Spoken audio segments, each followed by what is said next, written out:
The blue sector. Tianlei reached out, a professional hunter's mask in place. Thanks for the guide. Dong'an sighed, shaking back. You saved Captain Tran. For that, you have my respect. But High Command gave no special orders. Understand my position, Tianlei smiled. I get it. They entered. It was a crumbling ruin. Ashuda stayed in the wild. At least, the mountains offered freedom. Here, we're just fighting for scraps, in a cage. Shut it, Su Yang barked. I'm already at my boiling point. One more word, and I'll snap. Wu Zhuan surveyed the decay. We can handle it, but the girls shouldn't suffer. My bad, Su Yang muttered. Why serve them, with your power? Let's leave. Tianlei stayed calm. We fought hard to get here. Running away like a coward isn't my style. If they won't give us a room, I'll take one. By tonight, we'll be in luxury. Just watch. Next morning at the outpost. Wu Zhuan gathered the squad to deliver his intel report. He wasn't lying. This sector is the densest slum. It's where the masses are herded to rot. Su Yang scoffed. You sure you weren't played? This is pathetic. I don't believe it. Their elites stay here too. Wu Zhuan sighed. Let me finish the briefing. Housing follows a strict ranking tier. We're currently stuck in Tier 3, the bottom level. It's the largest area, but has the poorest resources. Only the weak and unawakened stay here. Tier 2 is for the elite scientists, those with actual value to the system. They are the seeds of civilization's rebirth. The base protects them like hidden stats. Tier 1 is the HQ for High Command. For now, that fortress is completely out of reach. Su Yang's blood boiled. Damn it. I can accept HQ. That's a joke. Are we telling me our combat stats are lower than some singers and dancers? That's madness. Bing Yan smirked. Actors are artists too. They have high social traits in this world. With your fame, Qin Yu, you could jump to Tier 2. Qin Yu glared. I stay with them. What about you, Bing Yan? You were a top-tier CEO. Don't you miss your status? Bing Yan fired back. My company was small fry compared to a superstar. You're the elite. Sparks of rivalry flew between them. How modest? Qin Yu whispered, her eyes narrowed in defiance. To break the tension, Tianlei asked, what's the currency here? How do people trade? Cash is trash, Wu Zhuan replied. Food is the new gold. It's a barter system now. Rations are scarce. The base's supply chain is failing. Survival is a daily quest. Breakfast was cancelled today. People are selling their belongings just for a single meal. Tianlei's gaze sharpened. Where is the gear we brought with us? Su Yang pointed to the pile. Tianlei grabbed a backpack and tossed it to Yang Feng. Move out. Me? Tianlei scoffed. If you want a wife, otherwise, rot in this hole. At the mention of a wife, Duang Feng bolted. Soon, they reached a supply-rich zone. Duang Feng scrambled toward the loot, tripping over his own feet. Step up and see the goods. A child begged for a toy, but his mother recoiled in fear. Hey kid, like this? The mother hissed. That beast will bite you. Run, as she dragged him away. Duang Feng barked, face red. You brought me here just to humiliate me, didn't you? 𝐶𝐸 leaned back. I'm a warrior, not a merchant. I don't know how to hawk junk. This is a critical quest. Peace and human survival start with training the next generation. These are top-tier items for awakening a child's combat stats. These fools just lack vision. 𝐒𝐵 approached with a smirk. Look, kid, it's obvious you've never run a trade before. In this hellscape, food is king. No one is wasting credits on toys when they're starving. Help me sell these boots.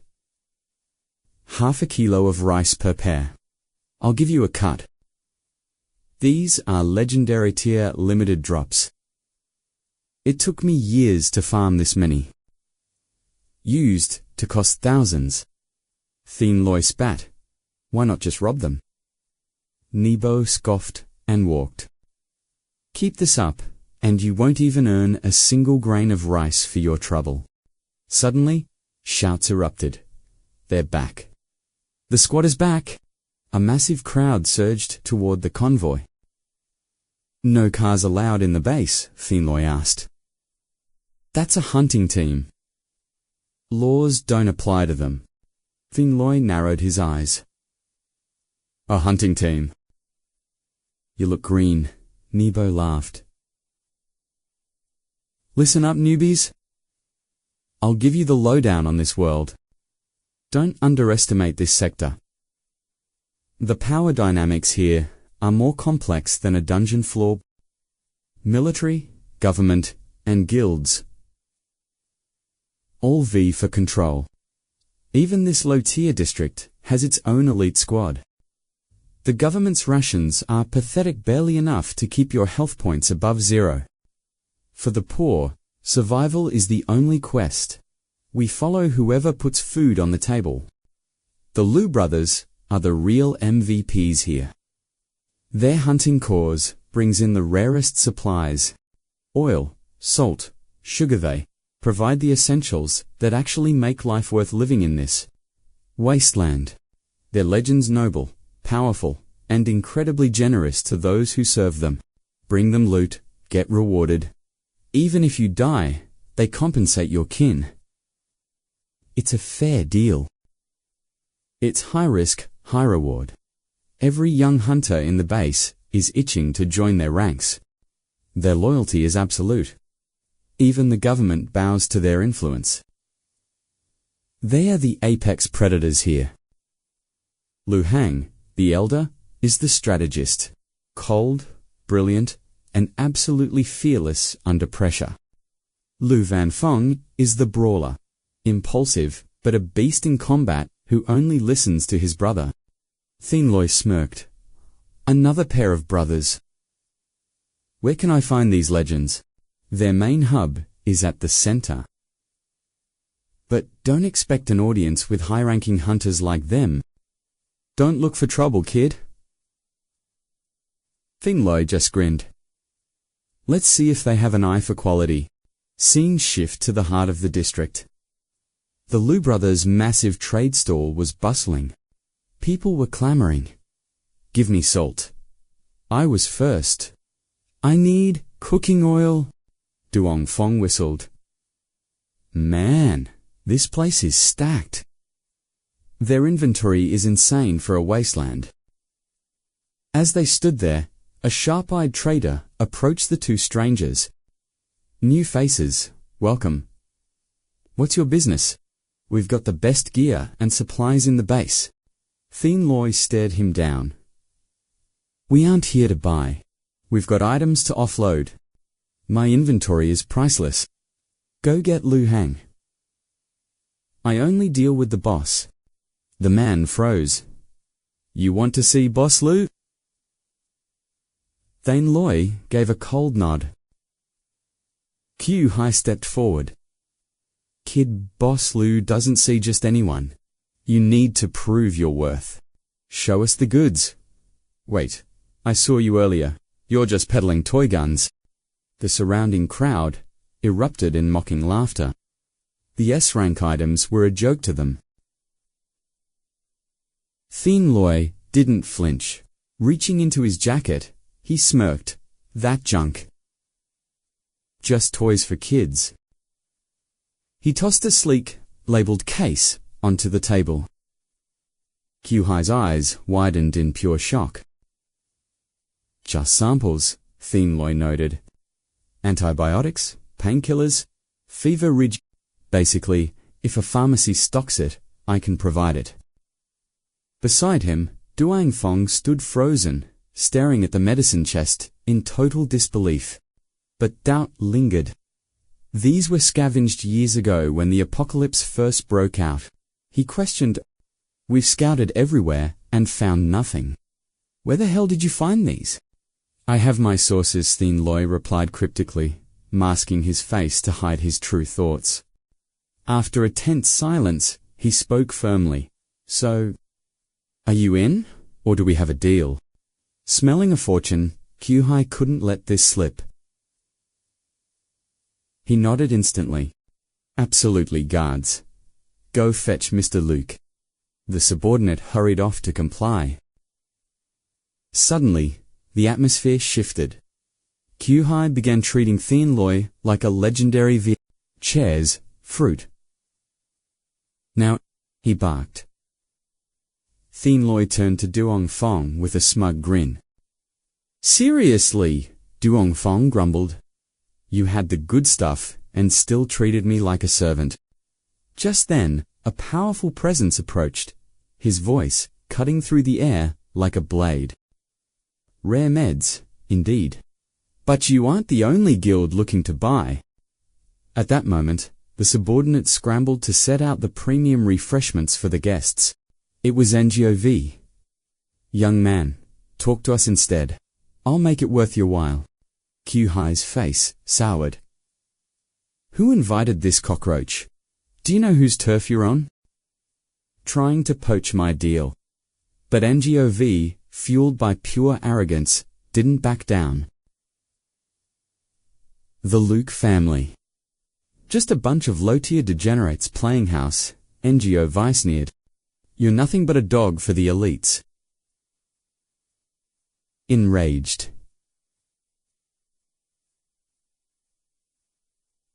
"Chew!" I finally snapped. In a flash, 𝐾𝐞𝐦 lunged, grabbing 𝐁𝐺 by the throat. "Say that again." "Look closely," 𝐁𝐺 hissed. "I'm from Sector 2. Touch me, and you're a dead man." 𝐷 watched, intrigued. Sector 2. Are they all this delusional and cocky? Finally, 𝐿𝐢𝐴𝐺 arrived. "𝐾𝐞𝐦, stand down!" Beside him was Van Phong. "Well, if it isn't Lin, how's little lapdog?" he chuckled.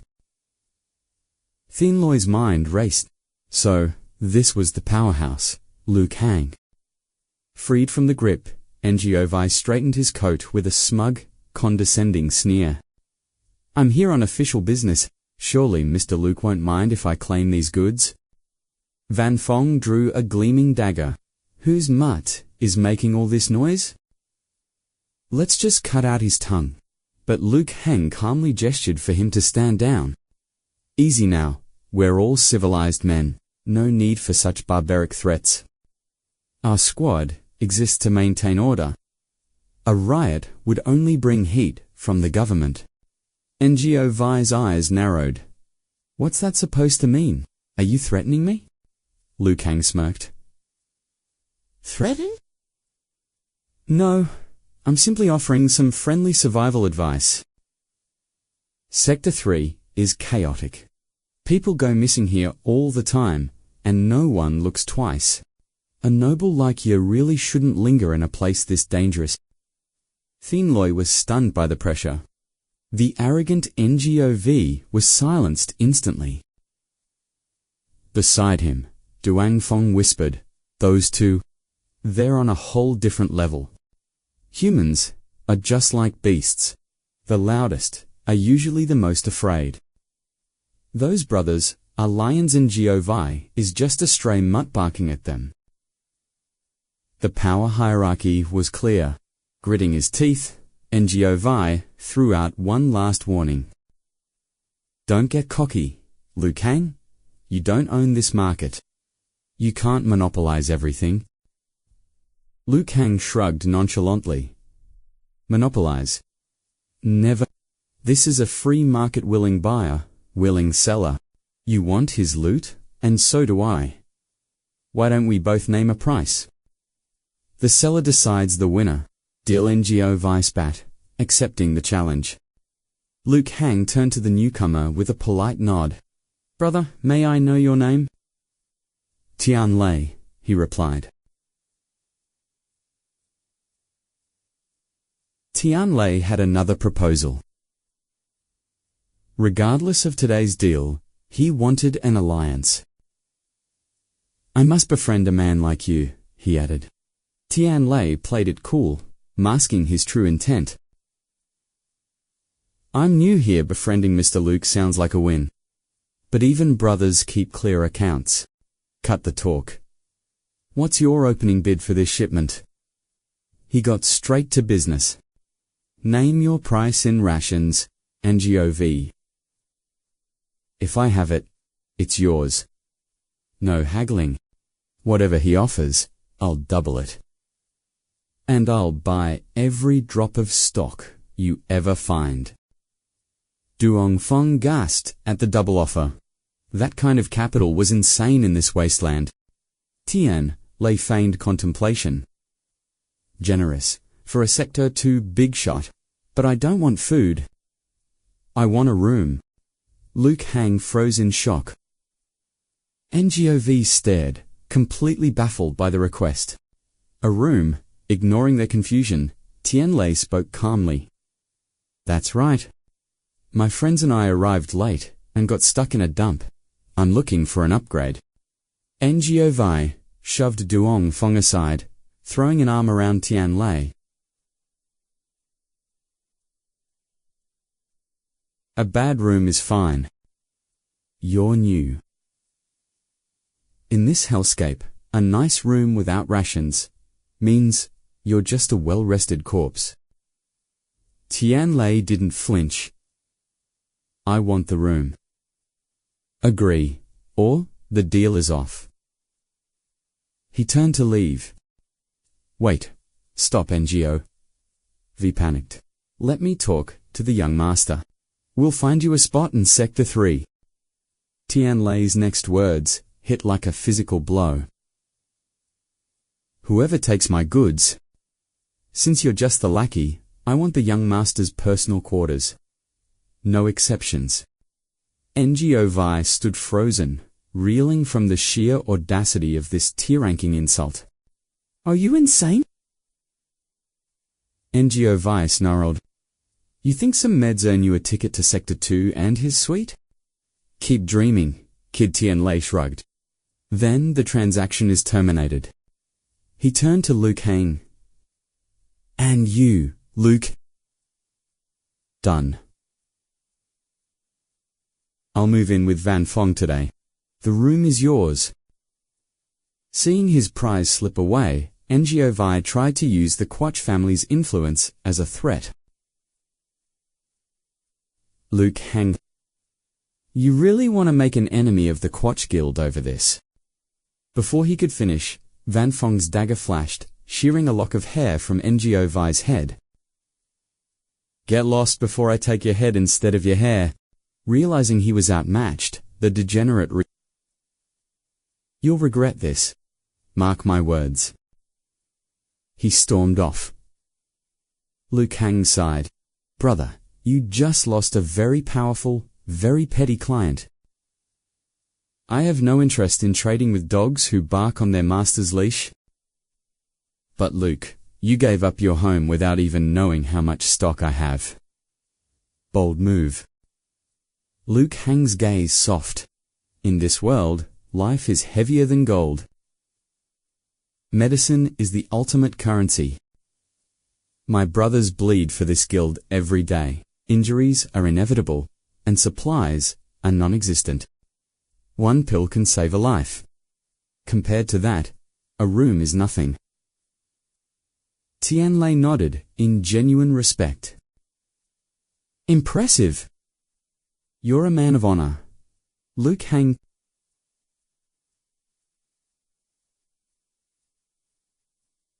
Liu Kang laughed. I can't promise much, but if it happens in Sector 3. Suddenly, 𝐾𝐞𝐬 rushed in, breathless. Lei, there are soldiers here. Their commander wants you. Tianlei went silent, wondering who was pulling the strings. He followed them to the central headquarters. An elite military squad stood guard outside. Officer Tran stepped forward to explain the situation. The commander read the report about the incident at Donglak. He knows you saved Captain Tran's unit from those mutants. He wants to see the hero himself. Wait here while I announce your arrival, Tran said. Tianlei watched him salute the high command. He observed them closely, curious about what kind of quest this meeting would trigger. Soon, the man in charge, 𝐿𝐢𝐻, approached. So, you're the legendary Tianlei. He nodded. That's me. He signals the guards. Two men move to frisk him. 𝐶𝐸 snaps, hands off. What is this about? Tran steps forward, explaining quickly. It is like this, .. For security, anyone entering must undergo a full-body scan. It is standard hunter protocol. They find a heavy hammer hidden on him. 𝐿𝐢𝐻 scowls. What is this trash doing here? Self-defense weapon, he shrugs. Without it, those low-tier zombies would have devoured me long ago. It is my personal gear. Return it later. Now, can I enter this headquarters or what? He tries to walk past, but 𝐿𝐢𝐻 blocks his path. The chief is in a private meeting. Wait here until he finishes his meal. Do not disturb him. Sensing a deliberate power play, 𝐶𝐸 narrows his eyes. This soldier was testing his patience. The chief called me. I am hungry too. Am I just supposed to stand here like a loser? 𝐿𝐢𝐻 sneers with pure contempt. A wanderer kills a few zombies and thinks he is a hero. Shut up and wait, like a good dog. 𝐶𝐸's expression darkens with murderous intent. Tran catches a glimpse of 𝐶𝐸's face and feels a chill down his spine. The chief's stomach is not the only one that matters. This wanderer is ready to eat too. If the old man is too busy, I am out. He turns to leave without hesitation. 𝐿𝐢𝐻's face turns purple with rage as Tran desperately whispers a warning to him. The chief personally invited this man. 𝐿𝐢𝐻 shouts, halt. But 𝐶𝐸 ignores the command completely. Arrest him, 𝐿𝐢𝐻 roars. Guards lunge forward, grabbing 𝐶𝐸's shoulder to restrain him. 𝐶𝐸 sighs heavily. I just wanted some rest. Why are you idiots seeking a death sentence? He strikes 𝐿𝐢𝐻 with a lightning-fast blow, sending a wave of pain through the officer. 𝐶𝐸's counter-attack sends the guards flying backward. The remaining soldiers freeze in absolute shock. Despite the fear, more guards charge. A kick aims for 𝐶𝐸's head, but he dodges effortlessly. One punch is all it takes to drop the first attacker. Another guard is slammed into the dirt. Seeing the chaos escalate, Tran screams, "Stop this madness right now. Everyone, stand down. He is the chief's guest. If he is injured, our heads will roll for this disrespect." 𝐶𝐸 smirks. Don't worry about me, Tran.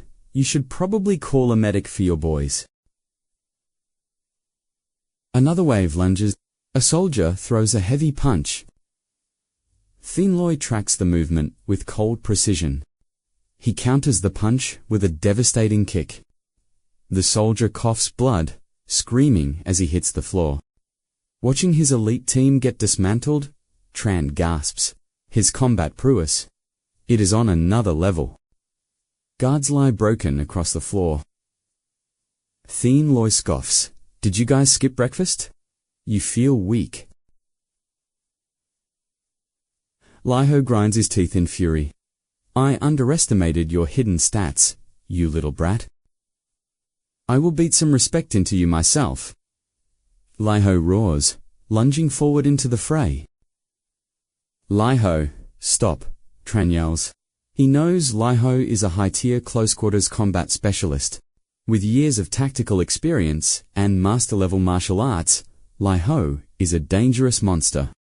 Even if 𝐶 is strong, can a mere commoner survive against a professional awakened soldier? 𝐿𝐢𝐻's fists move like a blur, exactly as Tran feared. The speed is overwhelming.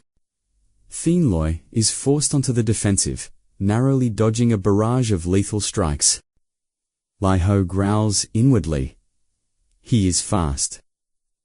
How is this brat dodging my high-speed assault? Inside his mind, 𝐶 just chuckles. Did you think I was just some low-level degenerate? He realizes professional soldiers are built different, but even their combined power cannot stop his momentum. Stop acting smug. I was holding back to avoid killing you. Now, taste my full power. Is that all? 𝐶 challenges. He catches 𝐿𝐢𝐻's maximum strength punch with a single hand. 𝐿𝐢𝐻's eyes widen in disbelief. 𝐶 smiles mockingly before shoving the officer back effortlessly. In a flash, 𝐶 slams him into the ground. Tran rushes over to check on him. Are you okay? 𝐿𝐢𝐻 clutches his arm, teeth gritted. My arm. It is completely numb. 𝐶 mocked 𝐿𝐢𝐻's clumsy and predictable combat style. Outraged, 𝐿𝐢𝐻 demanded a rematch to reclaim his honor. A stern voice interrupted. Repelling mutated beasts is no joke. The atmosphere shifted as a legendary commander finally appeared. General 𝐃𝐞𝐦𝐵 approached, applauding the young hunter's power. 𝐿𝐢𝐻 is my finest, yet you crushed him alone. To defeat an entire elite squad. You're a true monster. A legendary genius has emerged from the apocalypse's wreckage. Behold our supreme commander, General 𝐶𝐞𝐦𝐵, 𝐷 whispered. 𝐶 expected a titan, not a common old man. He looked more like a neighbor than a feared legend. 𝐿𝐢𝐻 snapped at the disrespect, but the general laughed.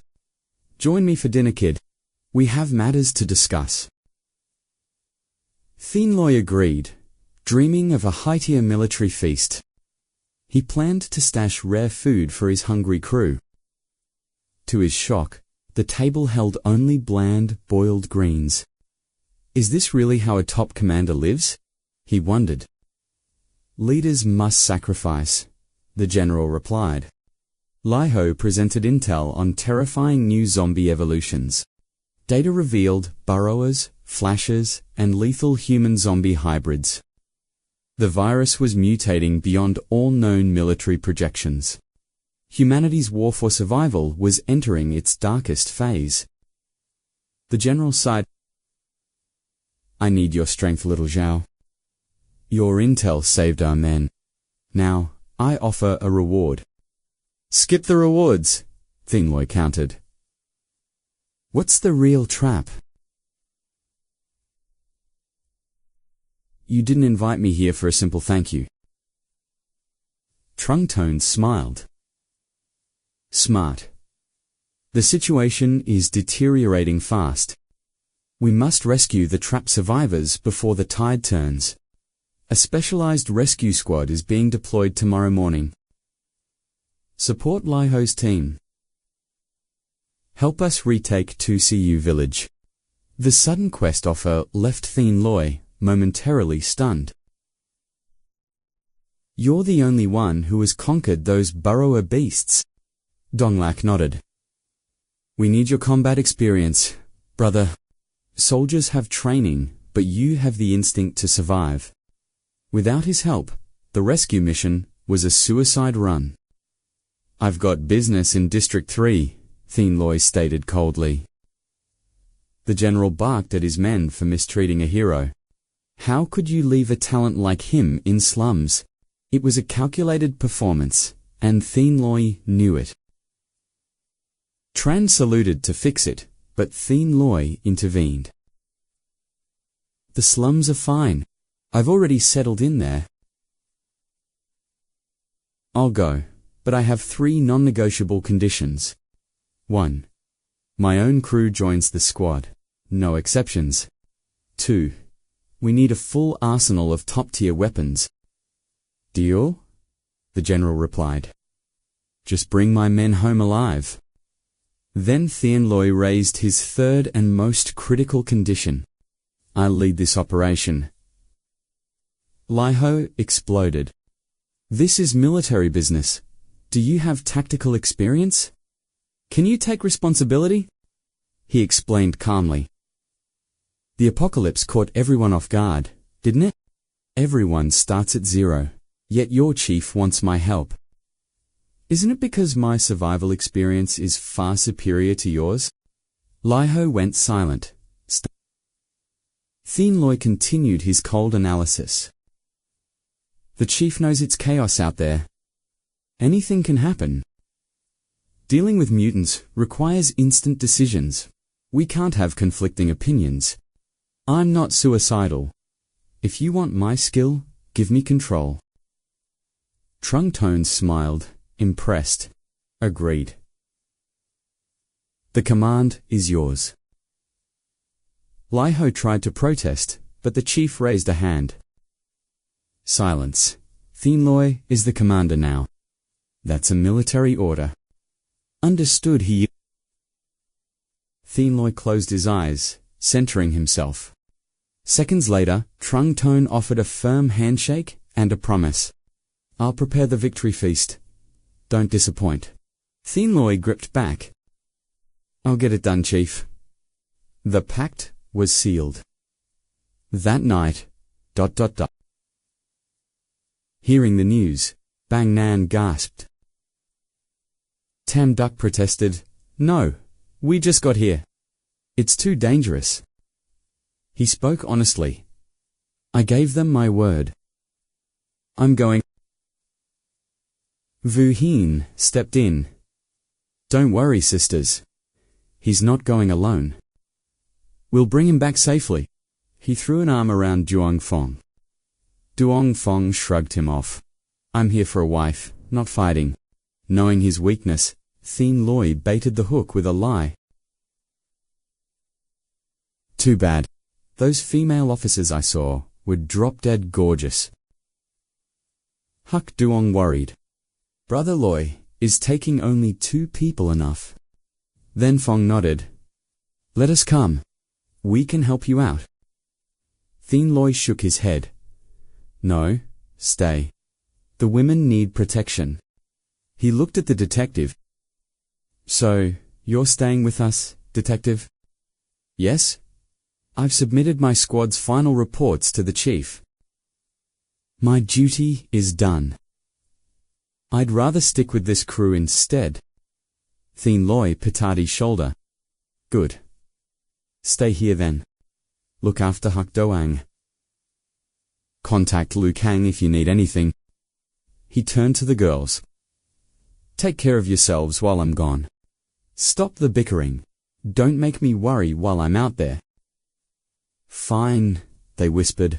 Just make sure you come back in one piece. 𝐾𝐞𝐦 nodded, eyes burning with resolve. As night fell, back in his room, he summoned his interface. System. Status check. Convert all stored crystals into pure EXP immediately. Confirm total crystal conversion. He didn't blink. Yes. Everything. Asterisk. This is my first military mission. Failure is not an option. Asterisk. Asterisk. I need a massive power spike. This is the fastest way. The inventory glowed. Rank 2 yellow crystals dissolved into raw energy. Stats surged. Strength, agility, and defense points. 𝐶𝐤𝐲 felt the rush. This power. It was absolutely exhilarating. Just watch me flex my true power soon. At dawn, the Trungtone convoy roared to life and set out. 𝐶𝐤𝐲 sat in the front passenger seat, eyes sharp, while Li, who gripped the steering wheel in silence. Meanwhile, Vu Hin and Zhuangfeng were squeezed into the back with the rest of the elite soldiers.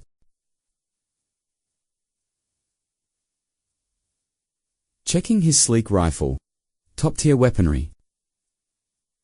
Li, you're a legend for making them pay this much. Hearing that Li, whose face darkened with rage, but he kept his mouth shut, fuming with resentment. 𝐶𝐤𝐲 unsheathed his blade, replying calmly, I just pick whatever loot looks the most expensive for my collection. Zhuangfeng, liking that bow? Zhuangfeng scoffed at the ornate weapon. To light. Can this even kill anyone? My old gear felt much better. Vu Hin sighed. You really have zero eye for high-tier equipment. Donglak stepped in to explain the legendary hidden stats and origin of the high-tech compound bow. It's a compound bow with a 200-meter range. Don't compare it to your old junk. Zhuangfeng's eyes lit up. 200 meters. I've got to test this. Li, who felt his head pounding from the noisy, amateurish chatter. Noisy degenerates, he muttered, glancing at 𝐶𝐤𝐲. How is a guy like this our tactical operation lead? He couldn't fathom what the commander was thinking, putting a newbie in charge of such a high-stakes mission. Moments later, 𝐶𝐤𝐲 turned to Li Hu. Li Hu, we've fought, so let's call it a formal introduction. Forget yesterday. Let's sync up and crush this quest together. He extended his hand, initiating a diplomatic truce. But Li, who snapped back? The name's Li. I don't have any brothers coming from the gutter like you. We aren't friends. Just keep your men in line, and don't drag us down. That would be enough. 𝐶𝐤𝐲 could only sigh, looking at the man with eyes full of disappointment at his petty pride. Li, who grabbed the radio, barking orders, entering 𝐾𝐞 village. Maintain formation. Stay alert. Acknowledge all stations. Voices crackled back through the comms. Unit 3, in position, all systems a go. Vu Hin frowned, confused. Wait, why is this guy acting like he's the boss? Donglak whispered, they're elite guards. They only answer to Li Hu, despite the commander's official orders. Li is the new face here. Gaining the respect of these seasoned hunters won't be an easy task. Unable to stay quiet, Vu Hin snorted. Where's that tough talk from the guys we crushed yesterday?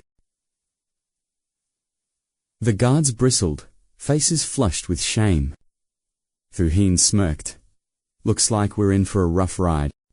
𝐶𝐤𝐲 remained silent, chin in hand, analyzing the terrain as the convoy finally rolled into the village.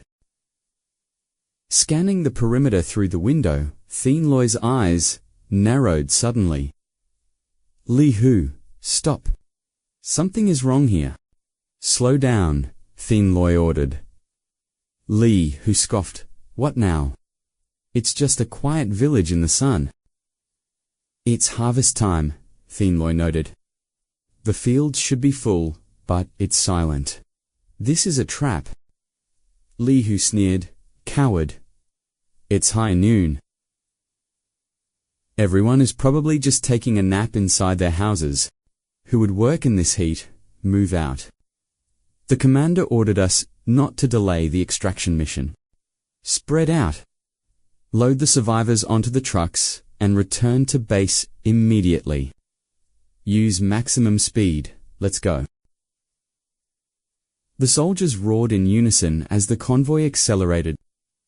Engines screaming through the eerily empty village streets. Inside the bumping car, Vu Hin yelled. Duongfeng turned pale, clutching his stomach. Seeing their struggle, the guards who were beaten yesterday began to jeer. Can't handle a little speed, boys? Puny weaklings, like you want to hunt zombies, don't die of car sickness first. Vu Hin's eyes flared with rage. Who are you calling weak? Donglak quickly stepped in to Cool it. We're on the same side. But Vu Hin spat back. I'm not side by side with these jerks. Shut up, 𝐾𝐞𝐦𝐨 roared. Then, his senses picked up a desperate cry for help and beastly growls. Sound on the right, 10 o'clock. 𝐾𝐞𝐦𝐨 commanded. Vu Hin scrambled for the binoculars to scan outside.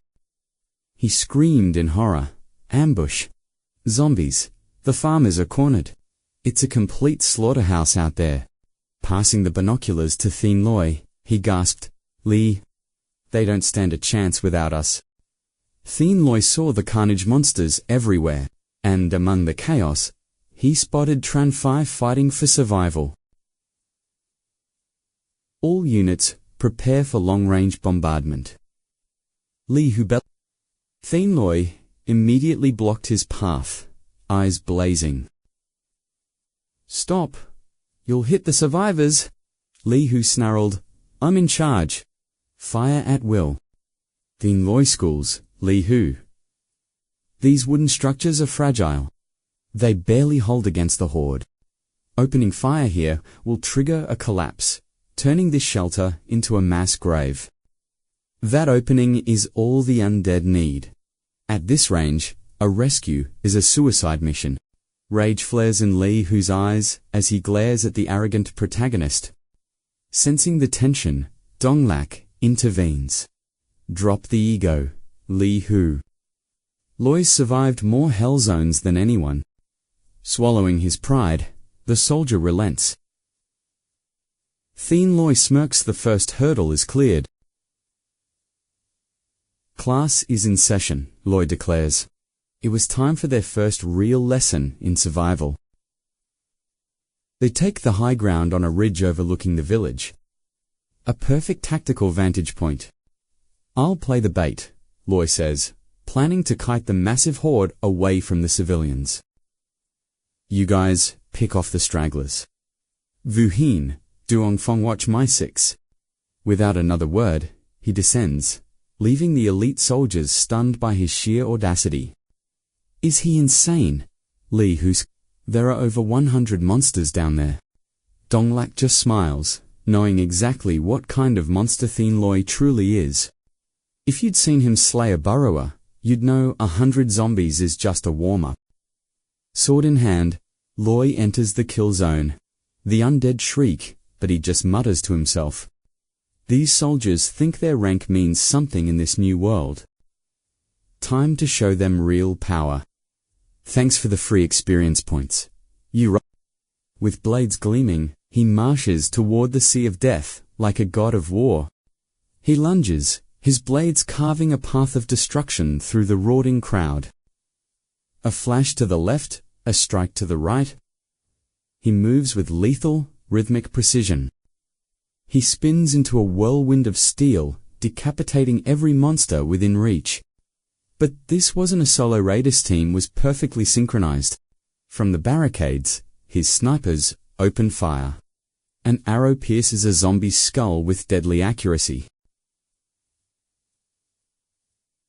Bulls!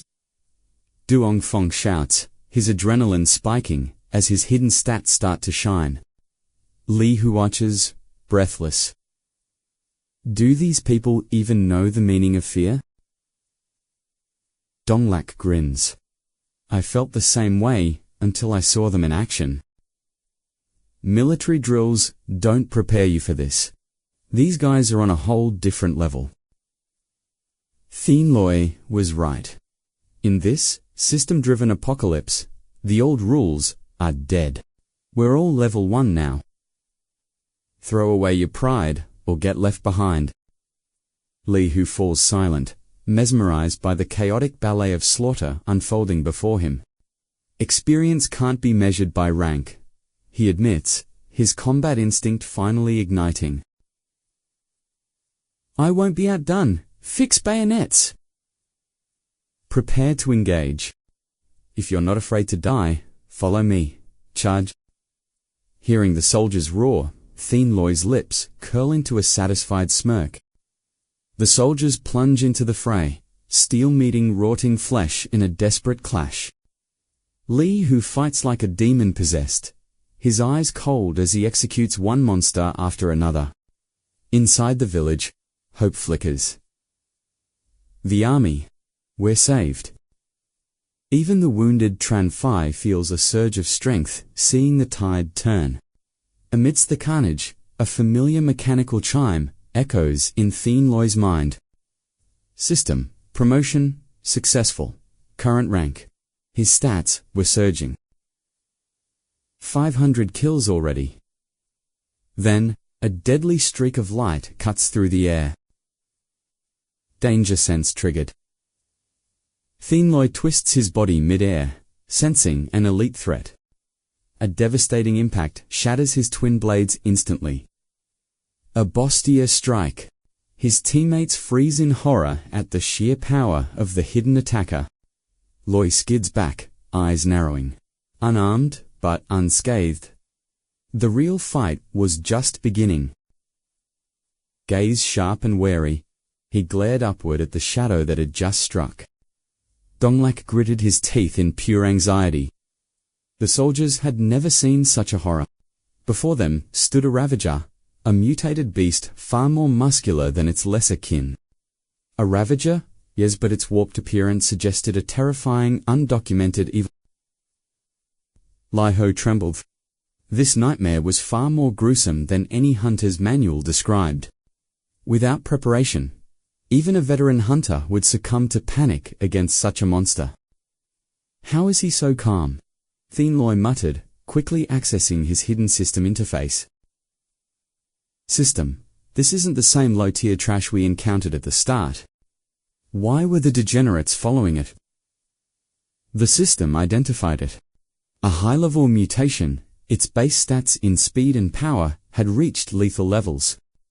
It possessed enhanced regeneration and, more dangerously, simply put, it could command the lesser undead.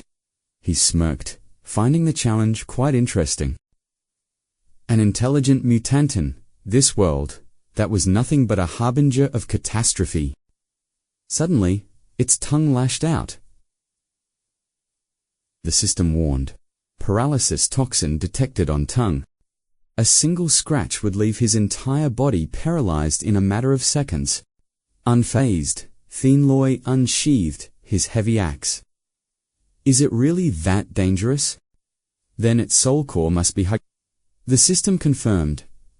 Rank 3 Orange Core. With such a legendary reward on the line, then it's all mine. He swung his axe with crushing force, but the beast caught the blade. He strained to pull back, but the monster's grip was like an unbreakable iron vice. What insane durability! Before he could pivot, the Ravager swung a jagged, lethal claw. The impact was devastating, hurling him backward through the air like a rat. He hit the frozen ground hard. Open fire. Protect him. Ly Ho screamed to his men. But the monster was too clever, displaying intelligence rare among its mindless kind. It snatched a nearby zombie, using the degenerate as a gruesome, living meat shield. Once the hail of bullets ceased, it tossed the shredded corpse aside like useless trash. Its predatory gaze shifted, locking onto the soldiers as it prepared for a fresh slaughter. Salivating for blood, it lunged, effortlessly. Suddenly, a strange black mist emanated from its heater signal to the surrounding horde. The zombies responded instantly, surging forward under the absolute command of their mutated king. Fall back, we're going to be overwhelmed and eaten alive. The soldiers cried out in terror. It was a tide of death. As one fell, 10 more degenerates took its place. In the heat of the crisis, 𝐾𝐞𝐦𝐨 roared a command. 𝐷𝐞𝐬𝐴. Now, already positioned, 𝐷𝐞𝐬𝐴 slammed the accelerator, his tires screeching violently against the asphalt. The armored vehicle plowed forward. Charge, bros. Enraged by the interference, 𝐾𝐞𝐦𝐨 seized the opening, striking from behind, though the beast's reflexes remained lightning. He had predicted this move. With a cold, mysterious smile, he adjusted his grip. With a flash of his dagger, he cleanly severed the Ravager's arm in one decisive strike. The beast howled in agony. Suddenly, Duongfeng appeared, his bow drawn and aimed true. Watch and learn. His arrow whistled through the air, piercing the Ravager's skull instantly. The monster trembled, a final silent curse on its lips, before collapsing into the dirt. With the Alpha eliminated, the remaining horde was systematically wiped out by the guild. Mission accomplished, boss, Wu Hin reported. Just then, a familiar voice called to 𝐷𝐞𝐬𝐴. Seeing the survivors, he beamed with joy. Uncle Zhao, Captain, you're actually alive. 𝐾𝐞𝐦𝐨 rushed over, eyes scanning for injuries. Is everyone okay? Uncle Zhao nodded, exhaling a breath of relief. We're alive. You arrived just in time a second later, and those degenerates would have turned us into zombie food. Sensing lingering danger, 𝐾𝐞𝐦𝐨 cut the sentiment short. This isn't the place for a reunion. Load up now. The survivors scrambled into the armored transports under military escort. Everyone inside. Let's go. A young soldier watched 𝐾𝐞𝐦𝐨 with awe, but in the next vehicle, Li, whose jaw tightened with rivalry. I won't let you outshine me again, Li Hu thought. His pride, stung by 𝐾𝐞𝐦𝐨's natural leadership. The convoy roared to life, heading for Base 6. How did the perimeter fail? The village was supposed to be a safe zone. How did the horde breach the barricades so easily? Uncle Zhao slumped, his voice heavy with regret. It's my fault. I should have ended 𝐷𝐞𝐿's group. 𝐷𝐞𝐿, the same filth who raided our house. Duongfeng's voice crackled with sudden, burning fury. Yes, Zhao sighed. I thought showing mercy would earn their gratitude. I was a fool to trust them. Instead of redemption, those thugs chose betrayal. They ambushed the guards and sabotaged the entire village defense system. They destroyed the barricades, luring the zombies straight inside. Duongfeng's eyes burned with a thirst for vengeance. Where are they? I'll kill them myself. But Chunfi's cold response stopped him.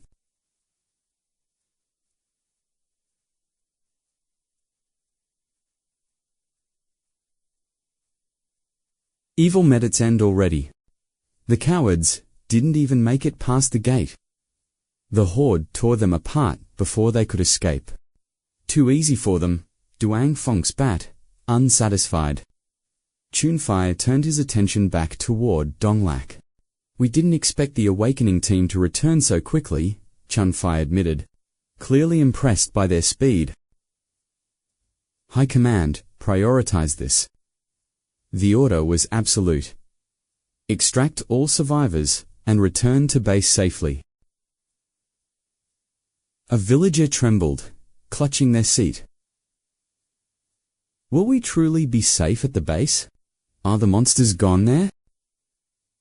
Uncle Zhao placed a reassuring hand on them. The base is a fortress. We'll finally be under protection.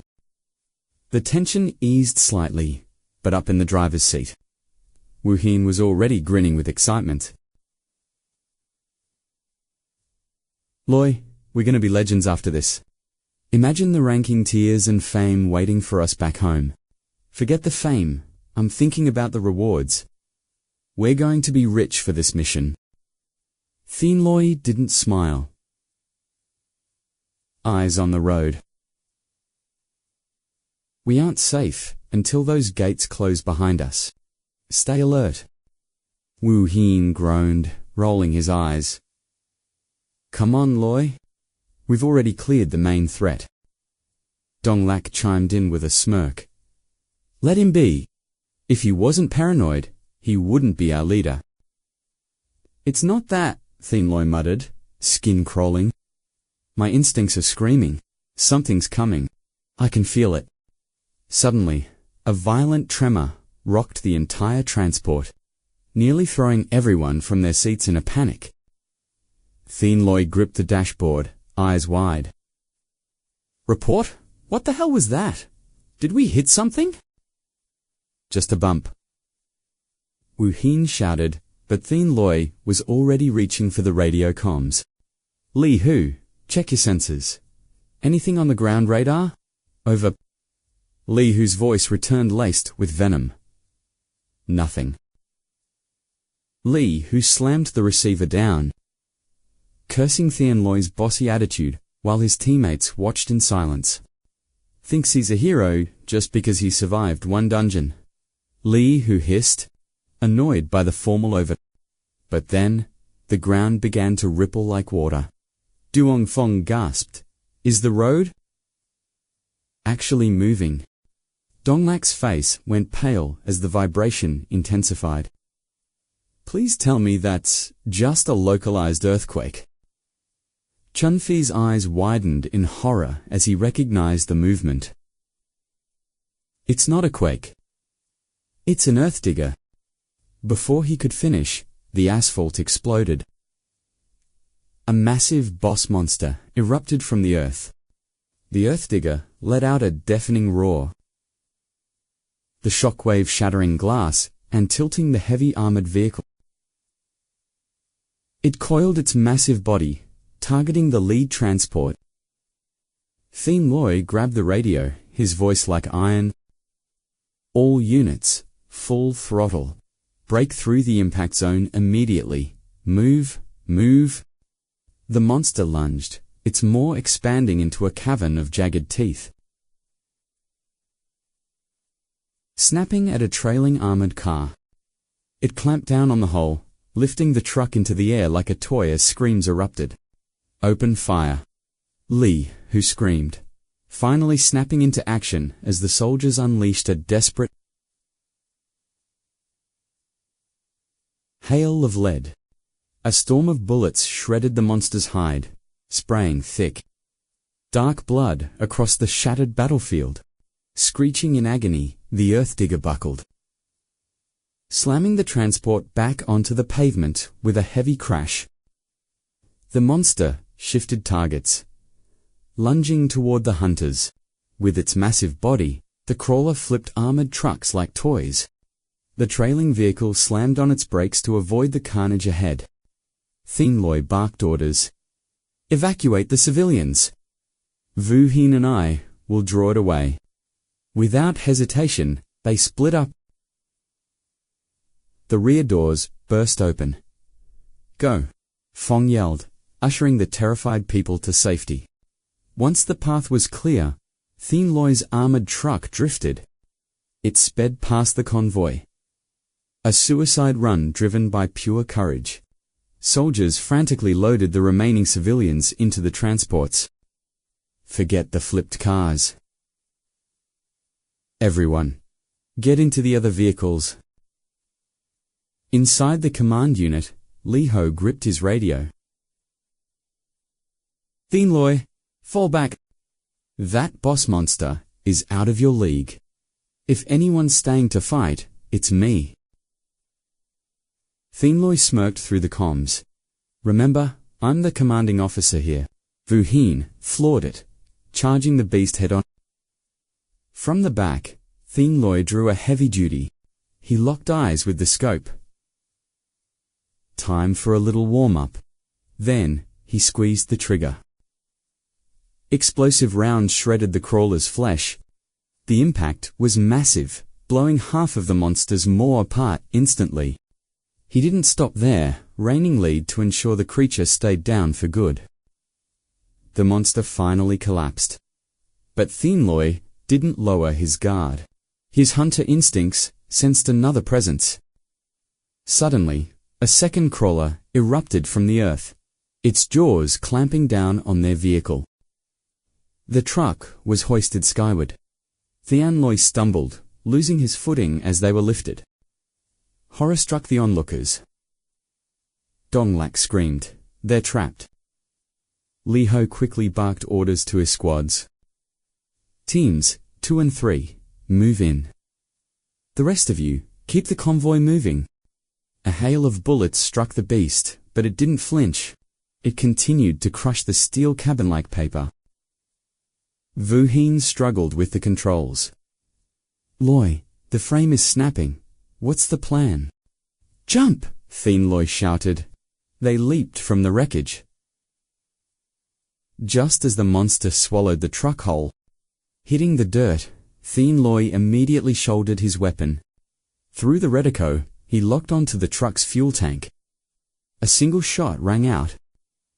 Boom! The explosion incinerated the crawler's head. It let out a final, agonizing shriek before falling off the cliff. Sunlight finally pierced through the trees, casting a deceptively peaceful glow over the forest. Exhausted but victorious, the two hunters stood amidst the silence of the aftermath. Watching from afar, 𝐿𝐢 let out a breath of relief. But then, a familiar, cocky voice broke the silence. "Hey, 𝐿𝐢. Mind sparing a ride for a hero?" 𝐾𝐞𝐦𝐨 joked. Seeing that arrogant grin, 𝐿𝐢 sighed in annoyance. But 𝐾𝐞𝐦𝐨 just flashed a triumphant smirk back. Just as they thought it was over, a massive, fleshy pillar erupted from the earth right beneath 𝐾𝐞𝐦𝐨. Panic seized the team. Even 𝐾𝐞𝐦𝐨's reflexes failed him as the massive shadow loomed over him. The monster snapped shut, catching him in its maw 𝐿𝐲. The group screamed in pure terror. The beast coiled its body, swallowing him into its dark. Before anyone could react, the crawler retreated into the depths. His friends rushed the site, but it was too late. Only dust and empty earth remained. Vu Hien stared blankly at the hole, whispering in disbelief. "Brother, 𝐿𝐲. .. 𝐿𝐢 forced himself to lead. 5 cars, take the survivors to the sanctuary. The rest, start the search." "Sir, moving out." The soldiers responded, their voices trembling with urgency. Time passed. Inside a Haitier villa, the air was thick with a suffocating, heavy silence. The door creaked open. 𝐷𝐞𝐬𝐨 and Tran Phai walked in, looking defeated. Bang Nun jumped up with hope. "Any news? Did you find him?" Tran Phai only shook his head. Her eyes welled up with tears. Beside her, Vu Hien's voice trembled with a dark realization. "Do you think... ... He's gone?" Tam Duck snapped. "No. He promised to protect me. He never breaks his word." Seeing her stubborn hope... She tried to argue, but the harsh reality was undeniable. 3 days had passed, and even the elite rescue teams had abandoned the mission. No matter how legendary Zhao Tianli was, he wasn't immortal. Every word she spoke fueled Su Yang's fury. He slammed Wu Juan against the wall, his eyes burning with a primal rage. "What kind of hunters are you? If I were there, I would have traded my life to ensure Big Brother 𝐿𝐲's survival." Seeing him lose control, Chun Fei rushed in to de-escalate the situation. "Su Yang, get a grip." The situation was critical, and the awakening of that crisis was too sudden for anyone to react. Wu Juan did everything a comrade could do. He pushed his limits. Dong Luo joined in, backing him up. "Exactly. Without him and Brother Lei fighting 𝐾𝐸, none of us would have made it out of that dungeon alive. Chun Fei put on a grieving face and approached the ladies. Miss Zhang, Miss Shen. I am so sorry. Brother Lei sacrificed himself to save us all. Li, who, standing in the back, finally spoke up with a heavy heart. I misjudged Zhao Tianli before. I thought he was just another arrogant high-ranker showing off. I never imagined he would actually trade his life to save others in such a desperate situation. Zhao Tianli died, a true hero. I salute him. The commander has decided to award him the highest medal of honor and hold a formal memorial service. Hearing those words, Su Yang roared in denial. Brother Lei isn't dead. Why the hell are we talking about a memorial service? Qin Yu sobbed uncontrollably, wiping away endless tears. I don't care about medals. I just want my big brother Lei back. Despite the soul-crushing grief, Bingyan forced herself to stay calm. Suppressing her tears, she demanded the cold, hard truth. Has the military truly terminated the rescue operation? Li, who replied instantly. The search parties gave their all, scouring every reachable zone in the wasteland. The area is crawling with high-tier monsters now. It's too dangerous to continue. Please, try to understand the logic behind the retreat.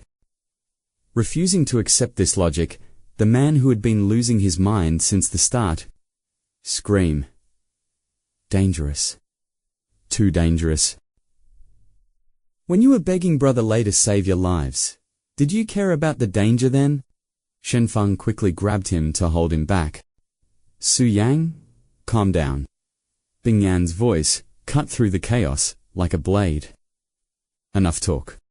Her cold, piercing eyes signaled a new resolve. If you won't go, then we'll find him ourselves. Qin Yu stopped crying, looking at her in total shock.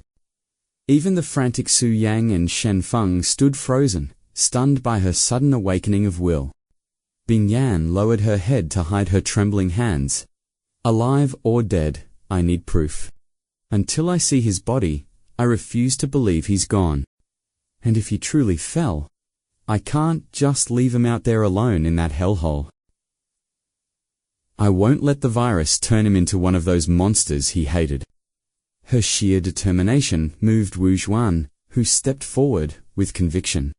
Sister Bingyan, don't worry, I will bring him back. Su Yang immediately volunteered as well. Count me in. I'm going to. Shenfeng wouldn't stay behind either. Me too, we're in this together. Suddenly, a calculating thought flashed through Wu Xian's mind. She spoke up, seizing the moment.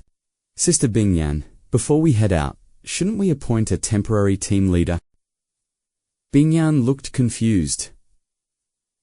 A new leader? Wu Xin explained with a mask of false reason and logic. A guild cannot function without a head. If something goes wrong out there in the red zone, we need a final decision. Since Brother Lei isn't here, someone has to take command of the system. Yongfeng chimed in, curious. Then, who's the best fit for the job? At that moment, her true intentions began to surface. Wu Xin grabbed her husband's arm. Yang Yang has been with Brother Lei the longest. Why not let him take charge of the search party? As Bingyan weighed the options, a new figure stepped into the room, shattering Wu Xin's little power play. So, something happened to Bingyan gasped in surprise at the newcomer, Mr. Lu. Lu Heng entered with a grim expression. I just got back and heard the news. I've brought my own elite squad to assist. Our gear might not match the government's, but when it comes to survival and tracking, no one beats my hunting legion. Feeling a wave of hope, Bingyan whispered with deep gratitude. He gave a slight, confident smile. Tianli is my friend. I won't just stand by. Gear up, everyone. We move out immediately. Moments later, in their private quarters, Wu Xin paced back and forth, cursing under her breath at Su Yang. That guy Lu is such a meddling brat. Su Yang looked at her, confused by her sudden outburst. But Brother Lu is just trying to help. Why are you acting like this? Brother Lei is still missing, and you're talking about new leaders. It's weird. She frowned, annoyed by his simple-minded brain. Are you an idiot? I was doing all of that for your sake. Su Yang blinked, stunned. For me. Wu Xin crossed her arms, explaining her scheme. In this team, you have the most experience. You've killed the most zombies, and contributed the most, yet look at them. Do they even show you a shred of respect? It's because you have no ambition. You spend all day laughing like a fool, instead of acting like a true hero. Brother Lei always suppressed your potential, so I stayed quiet. But now that he's gone, you should be the one at the top. What's wrong with that? Dejiang rubbed his bruised arm, protesting weakly. We don't know for sure if Big Brother Li is dead. He's a survivor. He'll make it back. But Viahin ruthlessly crushed his hope.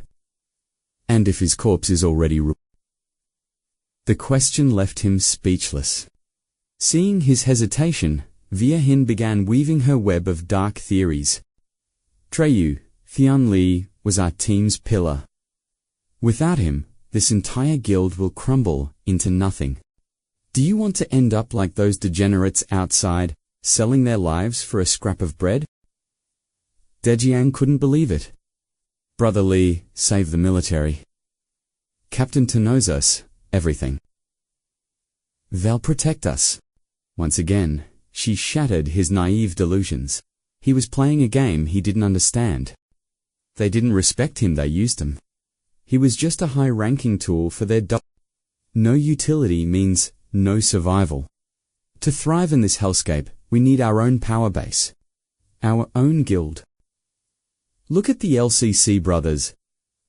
Ordinary trash who rose to command gods. Even the government fears them. Her ambition was leaking out now, her voice dripping with hunger for status. That's the kind of man I belong with. Caught in her slip-up, she saw Diang's face fill with doubt. She quickly pivoted, masking her greed with fake concern. I'm only saying this for our survival. Even our fallen leader would agree from the afterlife. Don't you see, I'm right? Gullible as always, 𝐻𝐶DNG nodded. Maybe you have a point? Seeing her opening, she pressed the final ultimatum. When I move to elect a new captain, you back me up. No hesitation. Do you hear me? Hesitate again, and you're banned from my bed forever. Understood. Threatened with his only joy, he buckled. Night faded into a tense morning. Sunlight pierced the dense canopy. Combat boots crushed the severed vines. The owner was none other than the elite hunter, 𝐒𝐤𝐳. Her tracking device flickered. The high-energy signature was close. Right in this sector. A high-tier mutant. This will be a decent harvest. She moved like a phantom through the waist-high grass.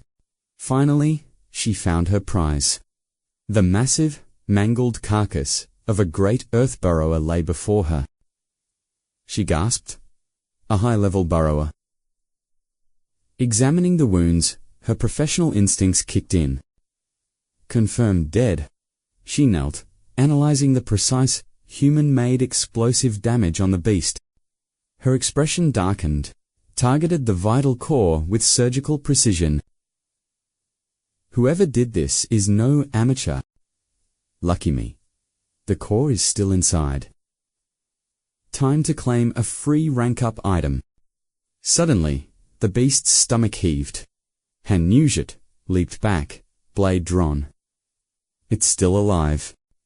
Before she could strike, The mutant's thick hide tore open from the inside out.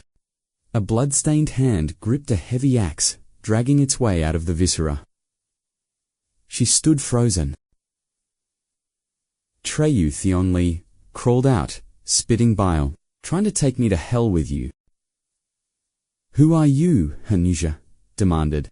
Only then did he notice the masked hunter standing over him. He slid off the corpse, looking like a demon born from filth. Isn't it obvious? Just a guy who crawled back from death's door. But she wasn't buying his cryptic act. Her blade leveled at his throat. Impossible. No one survives being swallowed by a burrower. You're either a monster or a liar. He rolled his eyes at her suspicion. You're the weird one. All black leather, a mask, and a giant sword. Her eyes flared with rage beneath the mask. He didn't wait for her retort. He shouldered his axe and brushed past her. Believe what you want. Move. I smell like a sewer and need a shower. I don't have time for your interrogation. Stop, she lunged, but he was faster.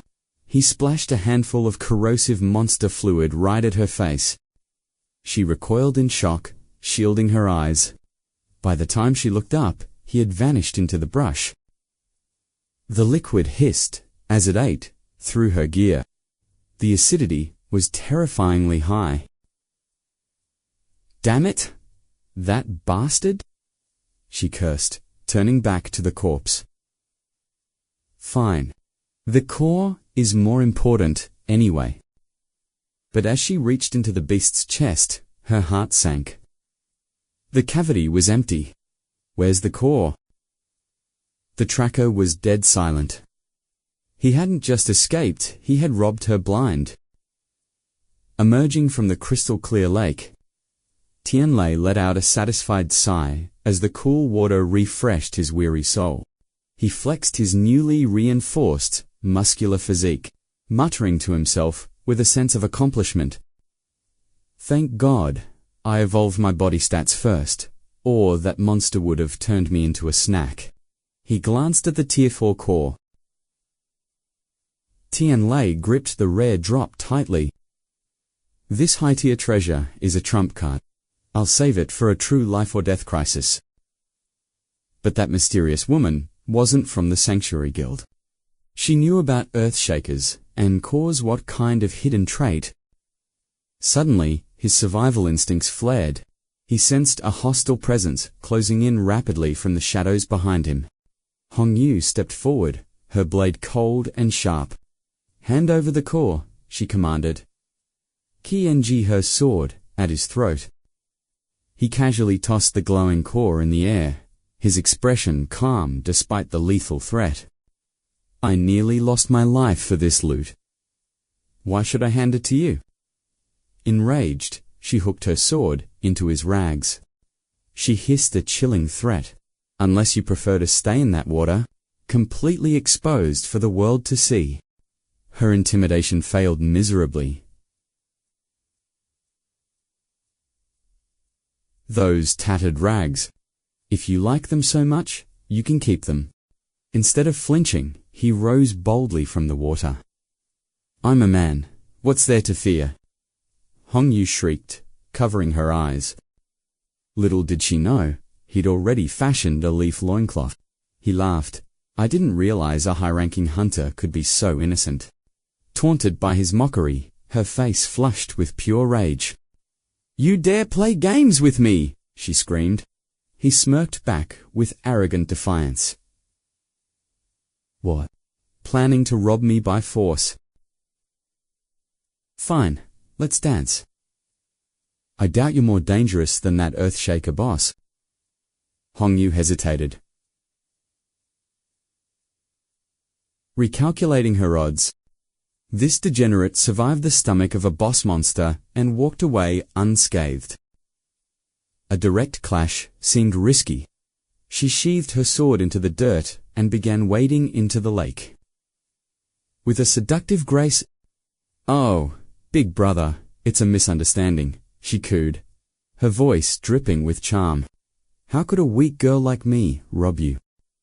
She leaned in, her hand brushing his chest provocatively. But that core is vital to me. Truly important. Would you be willing to make a trade with me? She whispered, her eyes locked onto his. He looked unimpressed, but played along with the quest. And what exactly are you offering in exchange?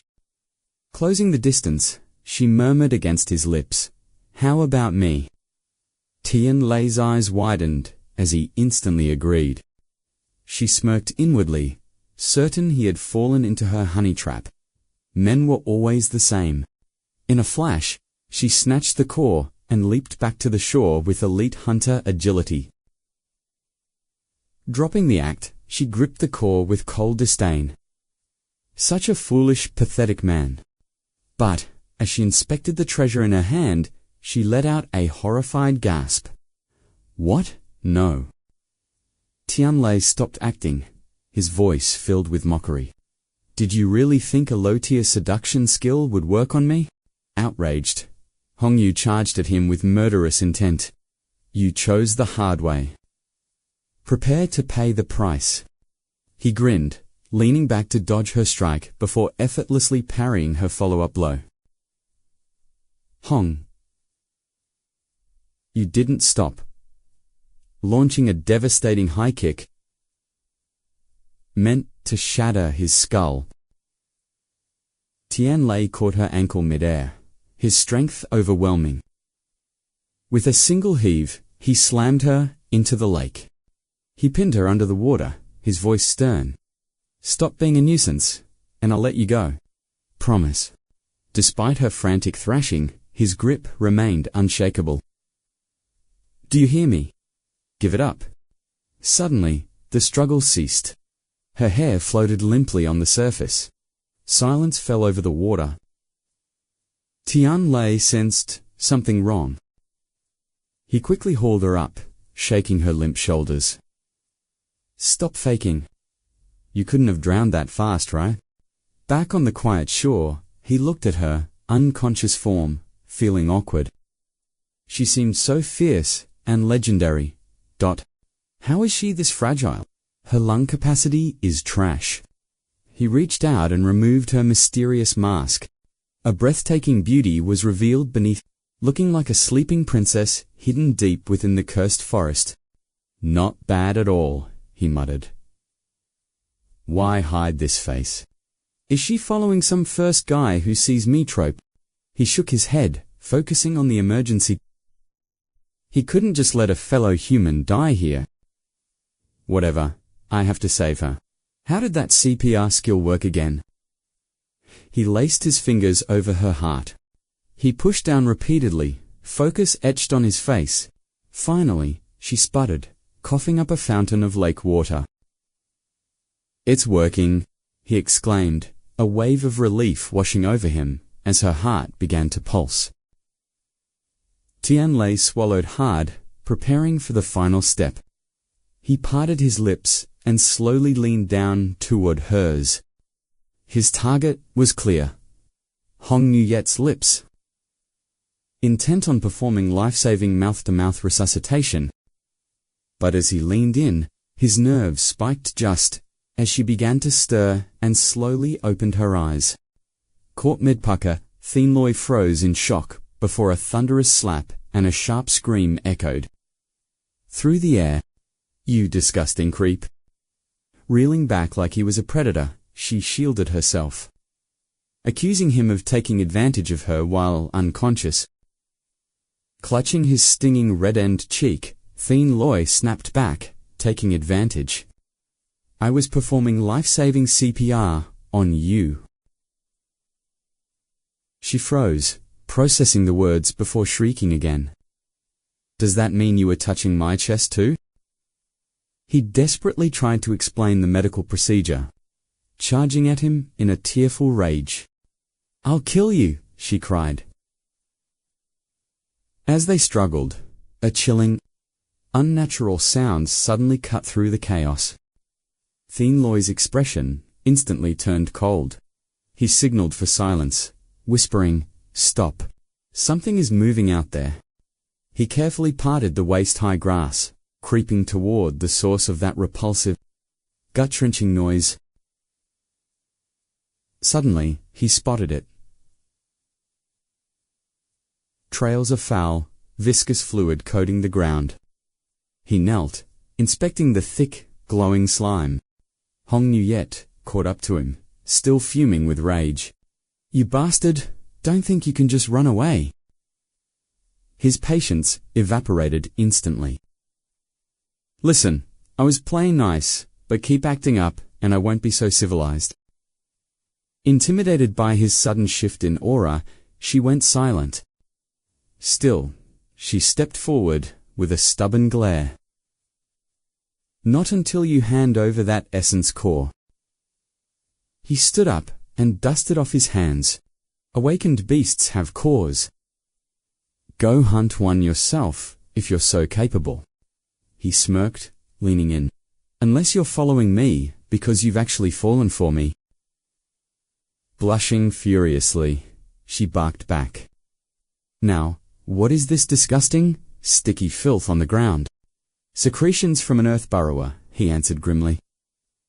Her eyes widened in sudden realization. "A burrower? Here? Is that monster still alive?" "Impossible," he countered. "I made sure it stayed dead." The presence of this fluid means only one thing. Something, ...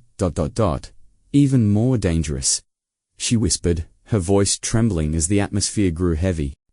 Suddenly, a terrifying sound erupted. "Get back!" 𝐾𝐞𝐦𝐨𝐧 roared, shoving her behind him. From the thicket, a mutated zombie boar charged out with feral intensity.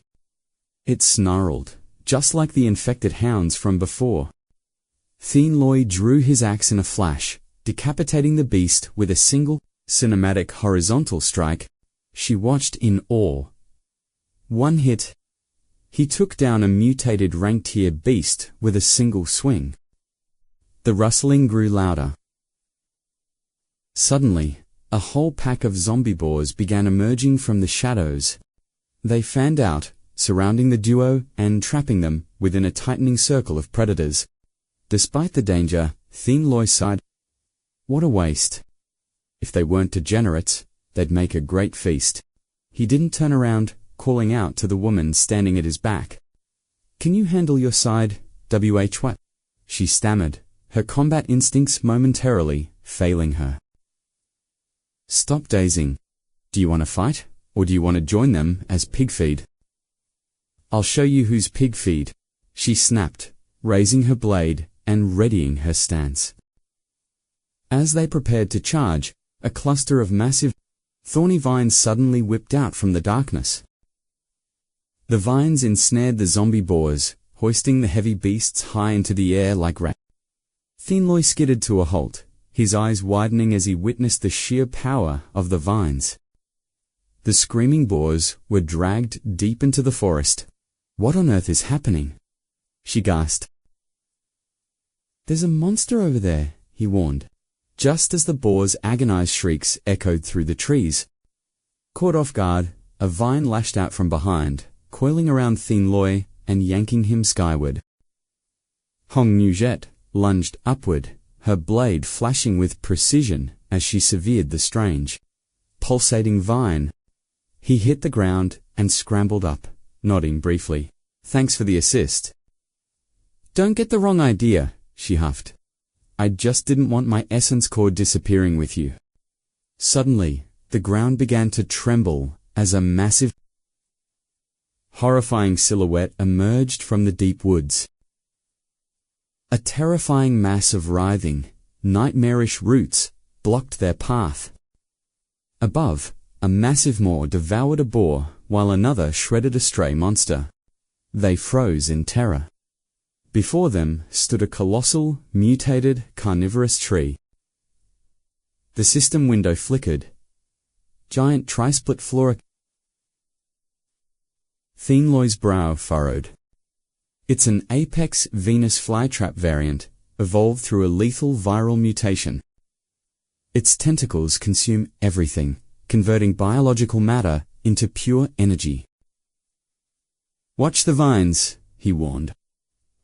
"Their venomous thorns are instant death." Suddenly, the plant's severed limb began to twitch and pulsate. Trait: infinite regeneration. Even shredded, it multiplies into countless new mutants.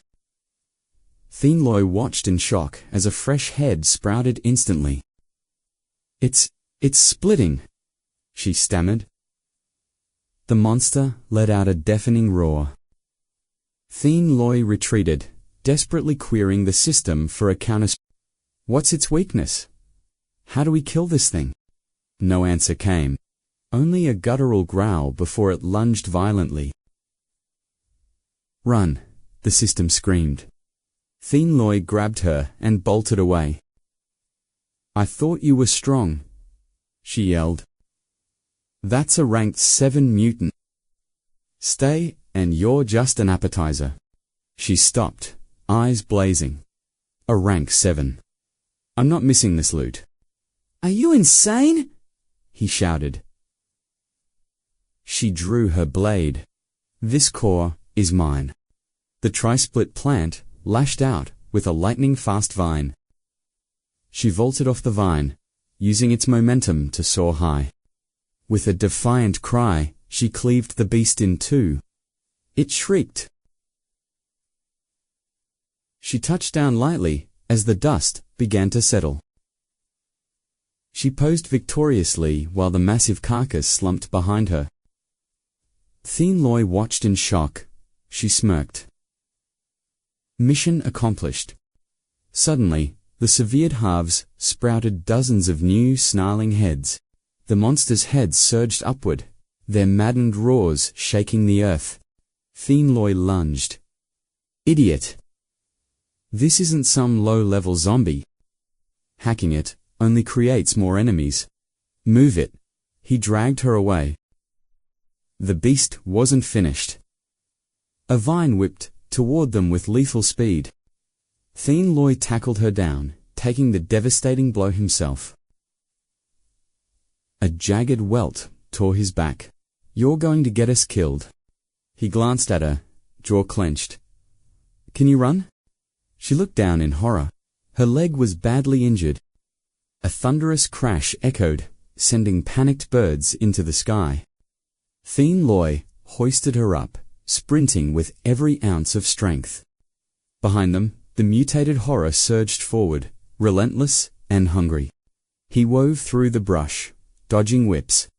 𝐊𝐢𝐳 gripped him tightly. "Leave me, you can't run," he snarled. "Shut up. You still owe me." Her heart skipped a beat as a faint blush colored her cheeks.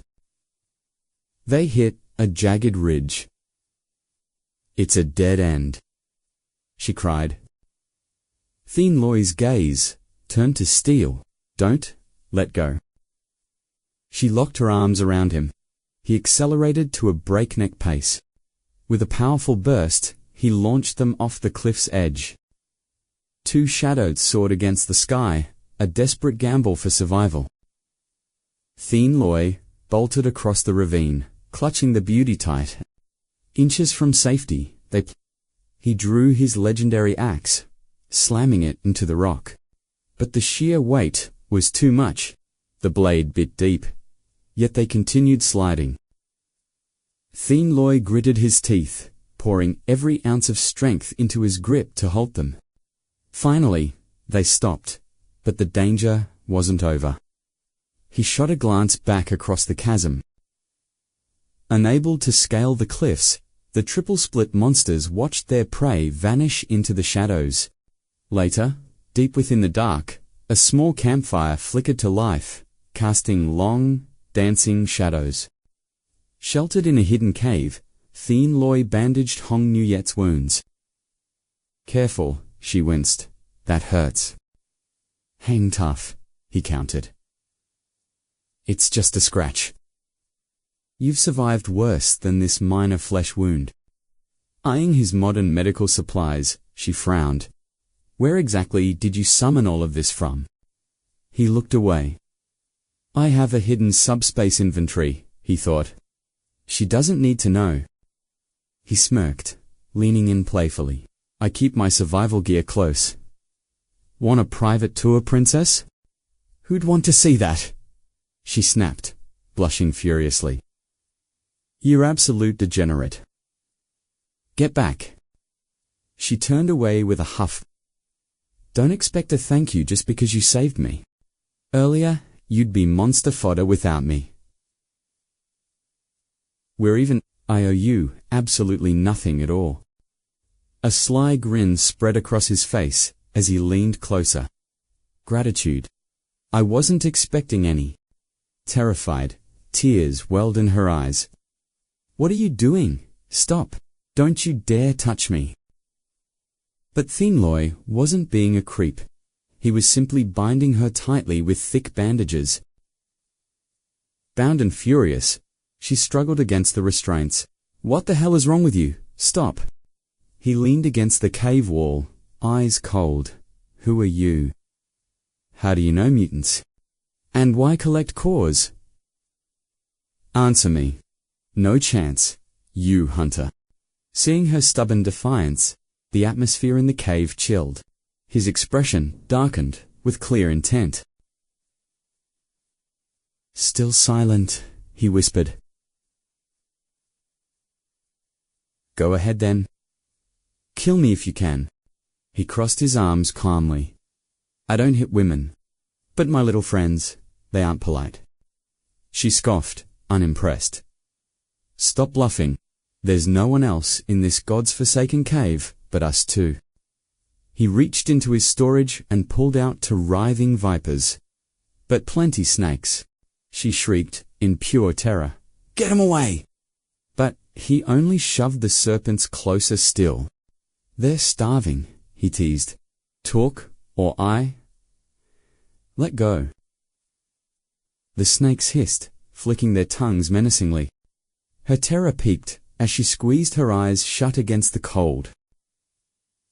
Suddenly, she foamed at the mouth and blacked out. He stared, baffled. Wait. She actually fainted. Fights high-rank mutants, but collapses over a tiny snake. Women are a complete mystery to me. He glanced at the green snakes, then licked his lips. A dark, hungry thought crossed him. They're skinny, but meat is meat. I'll save one to interrogate her later, I suppose. The other snake watched him with innocent eyes, oblivious to the fact its luck had expired. Moments later, a snake sizzled over the fire. Smells incredible, he muttered, waiting for his meal. So fragrant. He focused on dinner, unaware of the pained moans coming from the unconscious girl. From her bleeding wounds, familiar green vines began to writhe and crawl out, like parasitic worms. Her groans grew louder, catching his attention. Don't think acting seductive will save you now, he scoffed. I told you the honey trap trait won't work on a high-tier hunter like me. He kept rambling, oblivious. Talk, and maybe I'll share this delicious, perfectly roasted snake meat. Only when a cold, slimy vine brushed his neck. 𝐾𝐞𝐦𝐨 vaulted back, tearing the vine away. He took a defensive stance, eyes darting wildly. Suddenly, a swarm of vines lashed out. He moved with fluid grace, narrowly, evading the lashes. He leaped back, planting his feet firmly to maintain a safe distance from the writhing mass. Then, he saw it. Horror filled his eyes. The vines were sprouting directly from 𝐒𝐥𝐸. She lifted her head, revealing eyes gleaming with madness and a twisted grin behind her tangled hair. 𝐾𝐞𝐦𝐨 frantically summoned the system. Wake up! I need an interface report now. The entity roared back. Twice in one day. Even a god needs a damn break from your quests. But mid-shout, he glimpsed 𝐒𝐥𝐸𝐸 and Holy hell!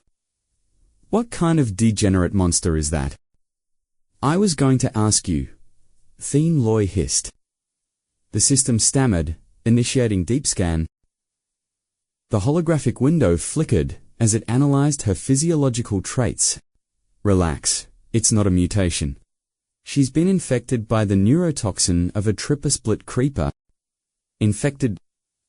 𝐾𝐞𝐦𝐨 stared at her twitching form. The realization hitting him like a physical blow. The toxin is actually a parasitic seed. It's a predatory trait designed to hijack the host's nervous system. This carnivorous plant uses pheromones to lure unsuspecting hunters into its deadly reach. It floods the lungs with turning the target into a mindless slave before they are devoured.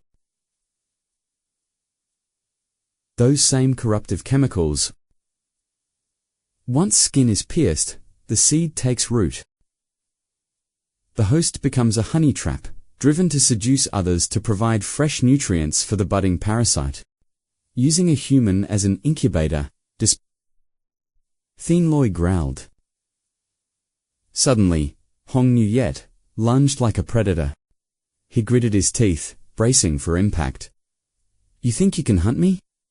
Think again. He kicked off the dirt, vaulting into the air with the grace of a high-tier hunter. Pivoting on her head, he mocked. Your appetite is bigger than your skills. And landed behind her. He seized the writhing vines, pulling with raw strength.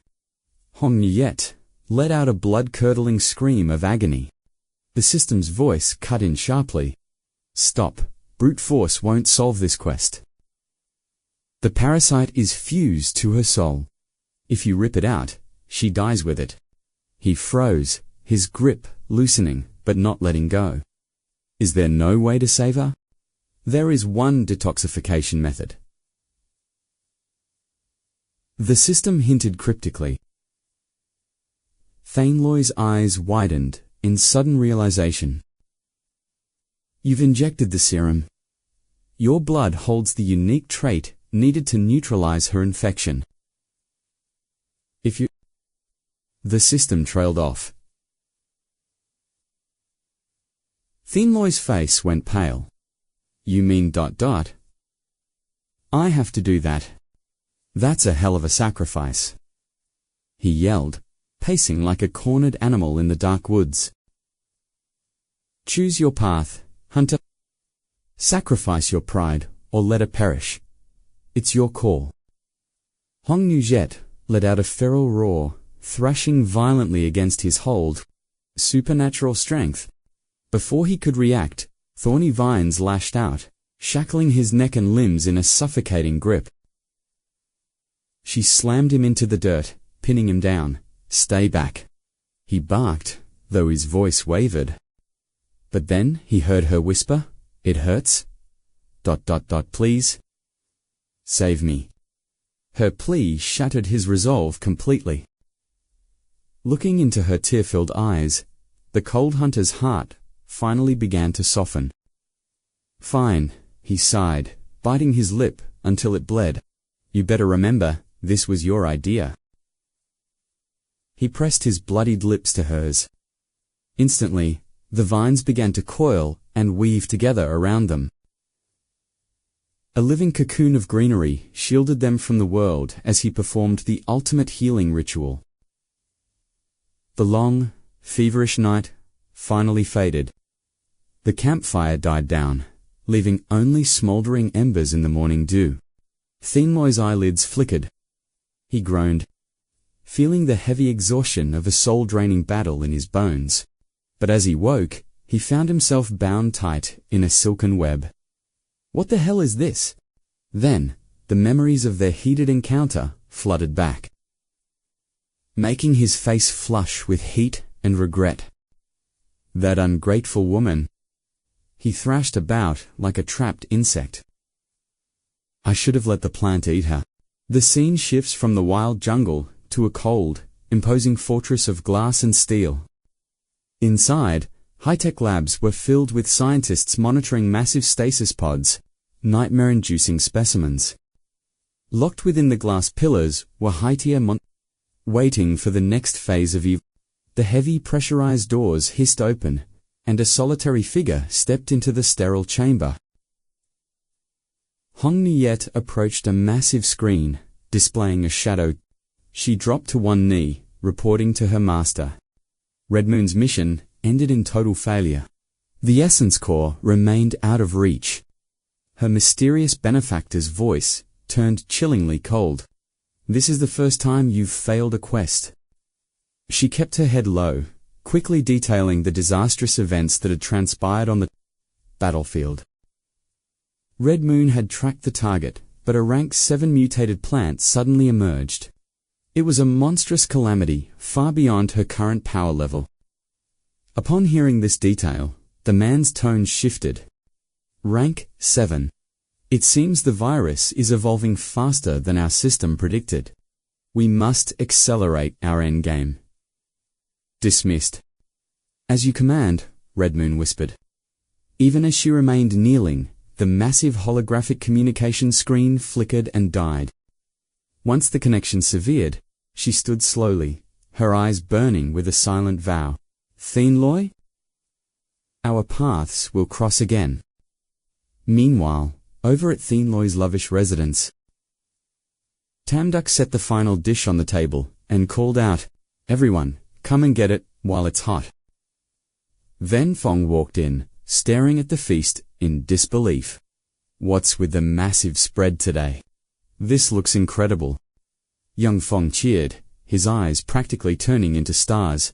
"Finally. I haven't seen real meat since we arrived at this base." Vu Hin smacked him, offering a stern warning for his lack of tact. All you think about is eating while 𝐃𝐞𝐦𝐨 is still missing. Just then, Vu Hin and 𝐒𝐞𝐞𝐦𝐨 descended the stairs. She immediately began her usual nagging. "Tam-duck, I really need to talk to you about this. Our captain is gone, and we need to ration our drops. Why are you being so wasteful with our limited supplies?" Tam-duck replied softly, "I just thought everyone was exhausted from the constant search quests." 𝐶𝐸. I opened cans for extra nutrition to keep our spirits up. Then Fong stepped in to defend her.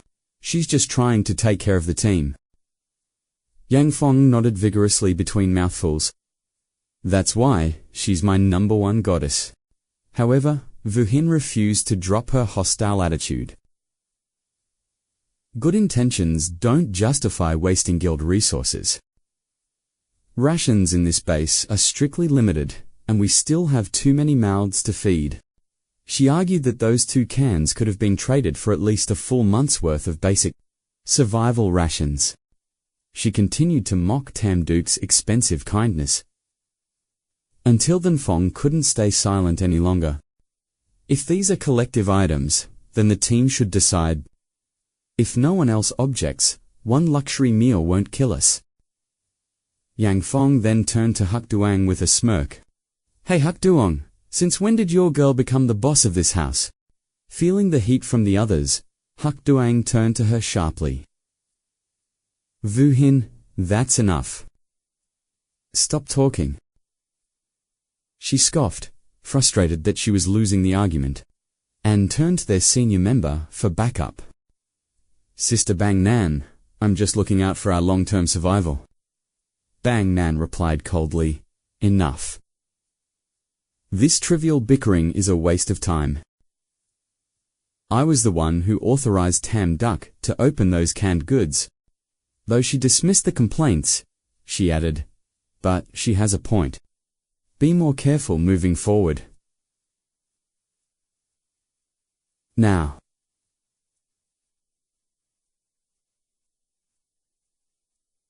we move out immediately. At the dinner table, Vu Hin barely touched her food. Her mind. She eventually spoke up, seeking approval. "Sister Bang Nan, what did you think of my earlier proposal?" Bang Nan looked up, feigning ignorance. "What proposal?" She replied smoothly, "The one about appointing a temporary captain." Bang Nan paused, her expression unreadable. Vu Hin pressed her advantage. "Liu Kang is helping us for now. But we have no real ties to his family. We can't rely on outsiders forever. After finishing her speech, she nudged 𝐾𝐞𝐦𝐨 to give him the signal. He understood, though he hesitated for a moment. Breaking the silence, he finally spoke. Sister Bang Nan, I believe Vu Hin is making a very valid point. His words sent a shockwave of surprise through Then Fong and Vu Hin. Then, he turned his criticism toward them. The search parties have been sluggish lately. In this lawless world, no one is going to keep helping us for free. At the end of the day, we have to rely on our own strength to survive. He concluded with a sharp look. If the team trusts me. A heavy silence filled the room. What do you all think about this? Then Fong nodded slowly. I agree that we need a leader to take charge until we find Thien Law. Vu Hin's face lit up with triumph, but her joy was cut short by his next words. But if I'm being honest, he stated firmly, I don't think 𝐾𝐞𝐦𝐨 is suitable for the role. Vu Hin snapped back instantly. What do you mean not suitable? He's the most experienced member we have. He has the highest stats, the most seniority, and the deepest bond with our captain. Who else could possibly lead us? If he's not the one, then who is? Shen Feng makes it clear. Even if 𝐾𝐞𝐦𝐨 was the guildmaster's shadow.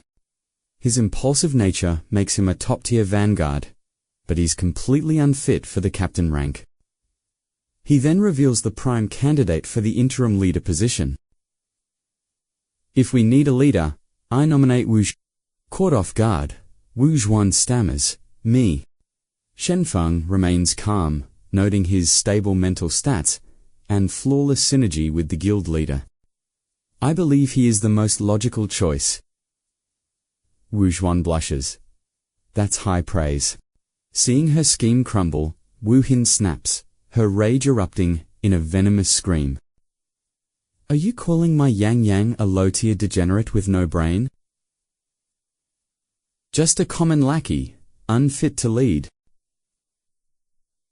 Shen Feng ignores her outburst, his cold logic assessing the battlefield facts objectively. Bing Yan intervenes. Calm down. Selecting an interim leader requires a collective guild consensus. To keep it fair, we'll settle this right now. Cast your votes. 𝐾𝐞𝐦𝐨. Wu Hin shrieks. Shen Feng stands firm. Even young Feng agrees, recalling Wu Zhuan's prowess against the boss. 2 votes for Wu. Xuan pushes Wu Hin to the edge. Then, Qin Yu raises her voice. I also think Wu Zhuan... But Wu Hin cuts her off with a vicious snarl. Shut it, you're just a bottom-tier extra. How dare you speak? She turns her venom on the group. You all look down on him? He treated you like guild brothers, and this is the betrayal. Finally, snapping, 𝐾𝐞𝐦𝐨 roars. He rebukes Wu Hin. We were fine until you started this petty drama. His words sting her pride. You dare scold me. Suddenly, a massive tremor shakes the room. Shen Feng freezes. What was that? Outside, chaos erupts. Civilians scream in terror. The undead. The undead horde is here. Run. Lu Hang takes command. Don't panic. Orderly retreat toward the south gate. Shen Feng's squad rushes out. Wu Zhuan shouts, Commander Lu.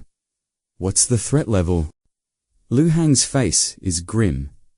However, undead invasion. This is a code red. A scout reports, a massive swarm is converging on the base. Evacuate Sector 3. Bing Yan gasps. At the main bridge, soldiers scramble to set up a defensive perimeter against the encroaching darkness.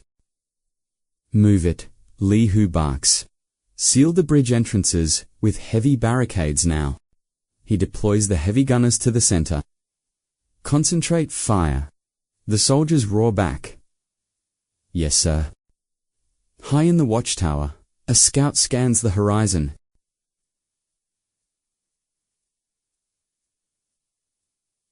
Wu Xuan's team arrives at the front. Captain Chun Fai turns, surprised. What are you hunters doing here? We heard the invasion alert and came to help. What's the status? Give us the intel. How bad is it? Scouts spotted a massive horde approaching. They're less than 2 miles out and closing fast. Whose artillery squad and the Gatling guns are locked and loaded. We're waiting for the signal. Suddenly, a spotter on the bridge points a shaking finger. Contact. Look over there. Through the lens, the first few shadows appear, then hundreds. A wave of frenzied ghouls sprints forward. Shenfeng pales. That many? Huck Yang narrows his eyes. Wait, ... Why are they moving so fast? These aren't standard degenerates. The scout turns white, sharing his dark theory. We cleared this zone yesterday. Where did this massive swarm even come from? It's like they know we're here. Have these monsters evolved a hive mind? Chunfi's voice hardens. At this speed, they'll breach the second outpost in 10 minutes. The defense line starts here. Not a single one of those bastards crosses this bridge. He grabs the comms. Hu. Li, who acknowledges and roars the command to fire. A volley of shells screams through the sky, slamming into the horde and exploding in a crimson flash. Ghouls are incinerated in a hellish inferno, but the swarm keeps coming. Keep firing! Don't let up. Cannons, thunder.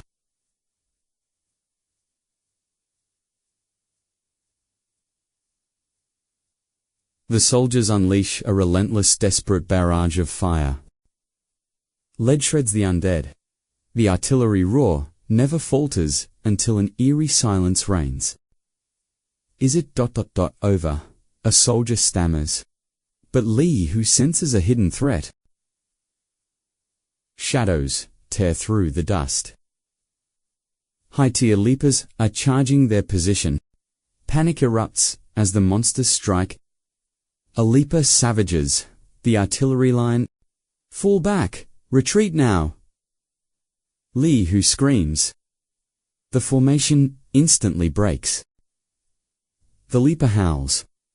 From the darkness, a massive zombie tide surges forth. Chaos erupts. The defense line crumbles. Wu Hin grits his teeth. It's over. What now? The commander stares at the bridge. Now? No, Chun Fei-ish. Li, whose squad is still out there. If they cross, the base falls. We have no choice. Chun Fei freezes in agony. Suddenly,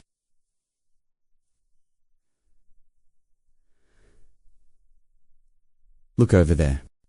Through the lenses, a military jeep roars toward the front. It's 𝐶. Hope flares in the commander's eyes. It's him. Zhao 𝐶 is back. Big Brother Loi, is he really alive? Wu Hin's shock turns into a roar. The survivors cheer. Their legendary ace has returned to the battlefield. Inside the jeep, 𝐶 surveys the carnage. The situation is dire. A siege of this scale? Something isn't right here. System status report. Why is this horde evolving so rapidly? Hosts, listen. These aren't evolved. They're being controlled by a hidden trait. 𝐶 eyes narrow. Controlled. The system interface flashes. It identifies the true mastermind behind the surge. A controller-classed variant. zero combat power, but it possesses absolute hive mind authority. Kill the controller, and the Horde's coordination will instantly collapse. Show me, 𝐶𝐸 demands. What does this hidden boss look like? It mimics ordinary zombies, the system replies evasively. 𝐶𝐸's blood boils. Stop playing games, or I'll rip this system interface out myself. Host, calm down, we are spiritually linked. My destruction is your end, he growls in frustration. Fine. You win this round? Just find it. How can he find one specific monster in this sea of rot? It uses high-frequency sonar waves. The signal source is close. Focus your senses. It's hiding right in plain sight. 𝐶𝐸 closes his eyes. Dark outlines shift until a pulse flickers. Found you. He guns the engine, crushing everything in his path. There it is. The controller. He locks on with lethal intent. Die, you bastard. He steers the steel beast straight at the target. The controller shrieks. Leaper bodyguards instantly intercept the charging vehicle. The jeep rattles under the impact. 𝐶𝐸 fights to keep control. The Leapers swarm, obscuring his vision. The boss is slipping away. Damn it, I lost the signal. The Horde goes into a frenzy. He's surrounded. From the walls, 𝐒𝐥𝐚𝐲𝐞𝐝 screams. 𝐿𝐲's trapped. He can't take them all alone. Wuhin knows the odds are impossible. He turns to Chun-Fei. Give us a vehicle. We're going in. Negative, the officer barks. We can't risk the entire base's safety. Chun-Fei remains silent for a beat. Then, he nods. Go. Save him. Copy that. He also mentioned that the lives of every soldier and the safety of this entire base. Now, rest on your shoulders. Wuhin replied with a grim nod. Suddenly, the air exploded with gunfire. As the first wave of degenerates was sent straight to hell, 𝐷𝐞𝐻 gritted his teeth, firing wildly.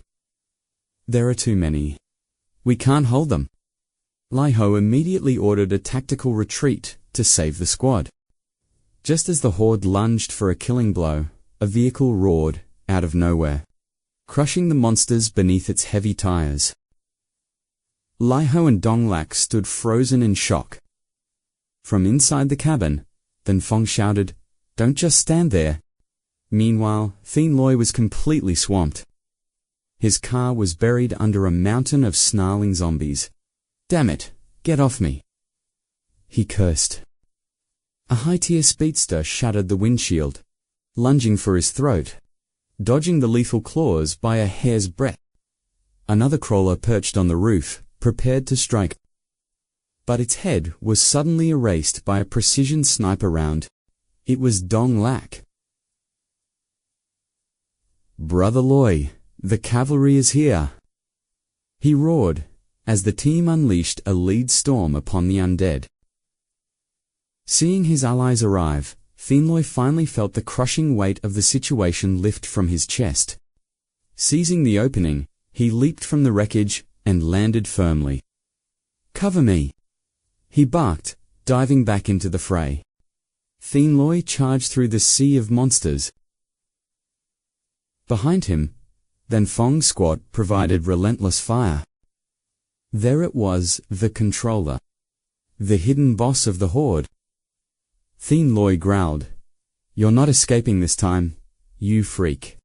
Realizing it was spotted, the controller shrieked, commanding its minions to shield it. Go to hell. 𝐶𝐸 screamed. With zero hesitation, he drew his axe and began a dance of death. He carved a bloody path through the Horde, shouting, "Die, seeing the human reaper approaching, its influence over the horde wavering. A sickening crunch echoed as 𝐾𝐞𝐦𝐨𝐧's axe buried itself in the controller's skull. Instantly, the hive-mind connection shattered. Without their master's guidance, the monster's movements became sluggish, their aggressive traits flickering out as they turned into mindless husks. The soldiers watched the miracle unfold. "Look, the degenerates. They've slowed down. The tide of battle has turned." 𝐾𝐞𝐦𝐨𝐧 shouted, "The controller is dead. Wipe them out now." The commander immediately signaled the final, decisive assault. Squads 2 and 3, move up. Maximize your fire rate and end this fight. Leave nothing standing. Roger that. The soldiers surged forward, guns blazing. One by one, the remaining monsters were finally sent to the afterlife. Standing amidst the mountain of corpses, 𝐾𝐞𝐦𝐨𝐧 let out a cold. The nightmare was over. Suddenly, the dead controller lunged. It had faked its death for one final, desperate ambush. Trapped beneath the beast, he struggled against its rotting strength. His hand desperately brushed against a discarded steel pipe. With a heave, he impaled the monster's throat. 𝐾𝐞𝐦𝐨𝐧 scrambled back, coughing, as the boss finally stopped moving for good. "Sneaky bastard," he muttered, annoyed at his own oversight. He quickly reached down to loot a glowing spirit stone from the corpse. After absorbing the stone's essence, he stared at the remains. It was a grim reminder of how dangerous this world had become.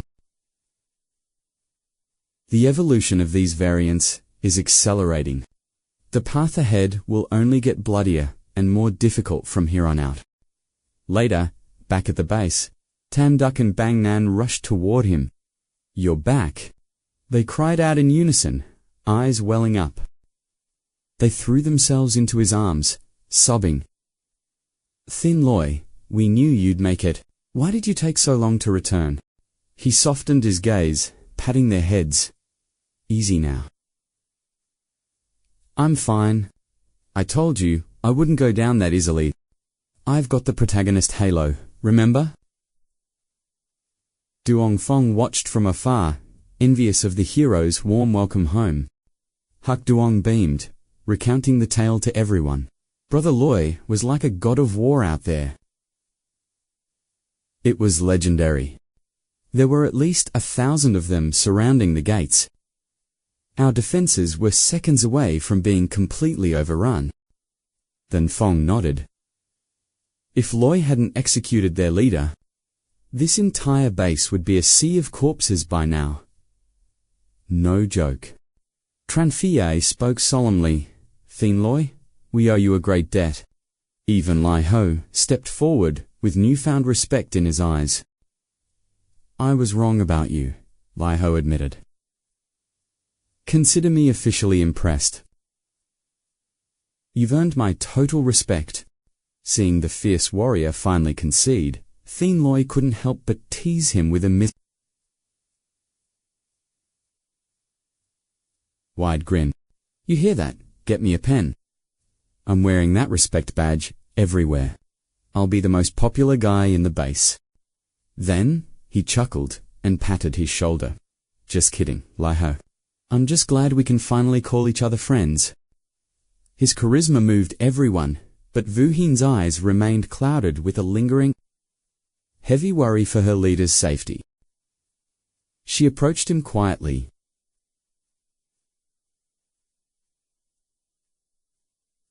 Captain, you have no idea how much sleep we lost over the last 48 hours. Sister Nan and Duong were devastated. When you went missing, the search teams almost gave up hope entirely.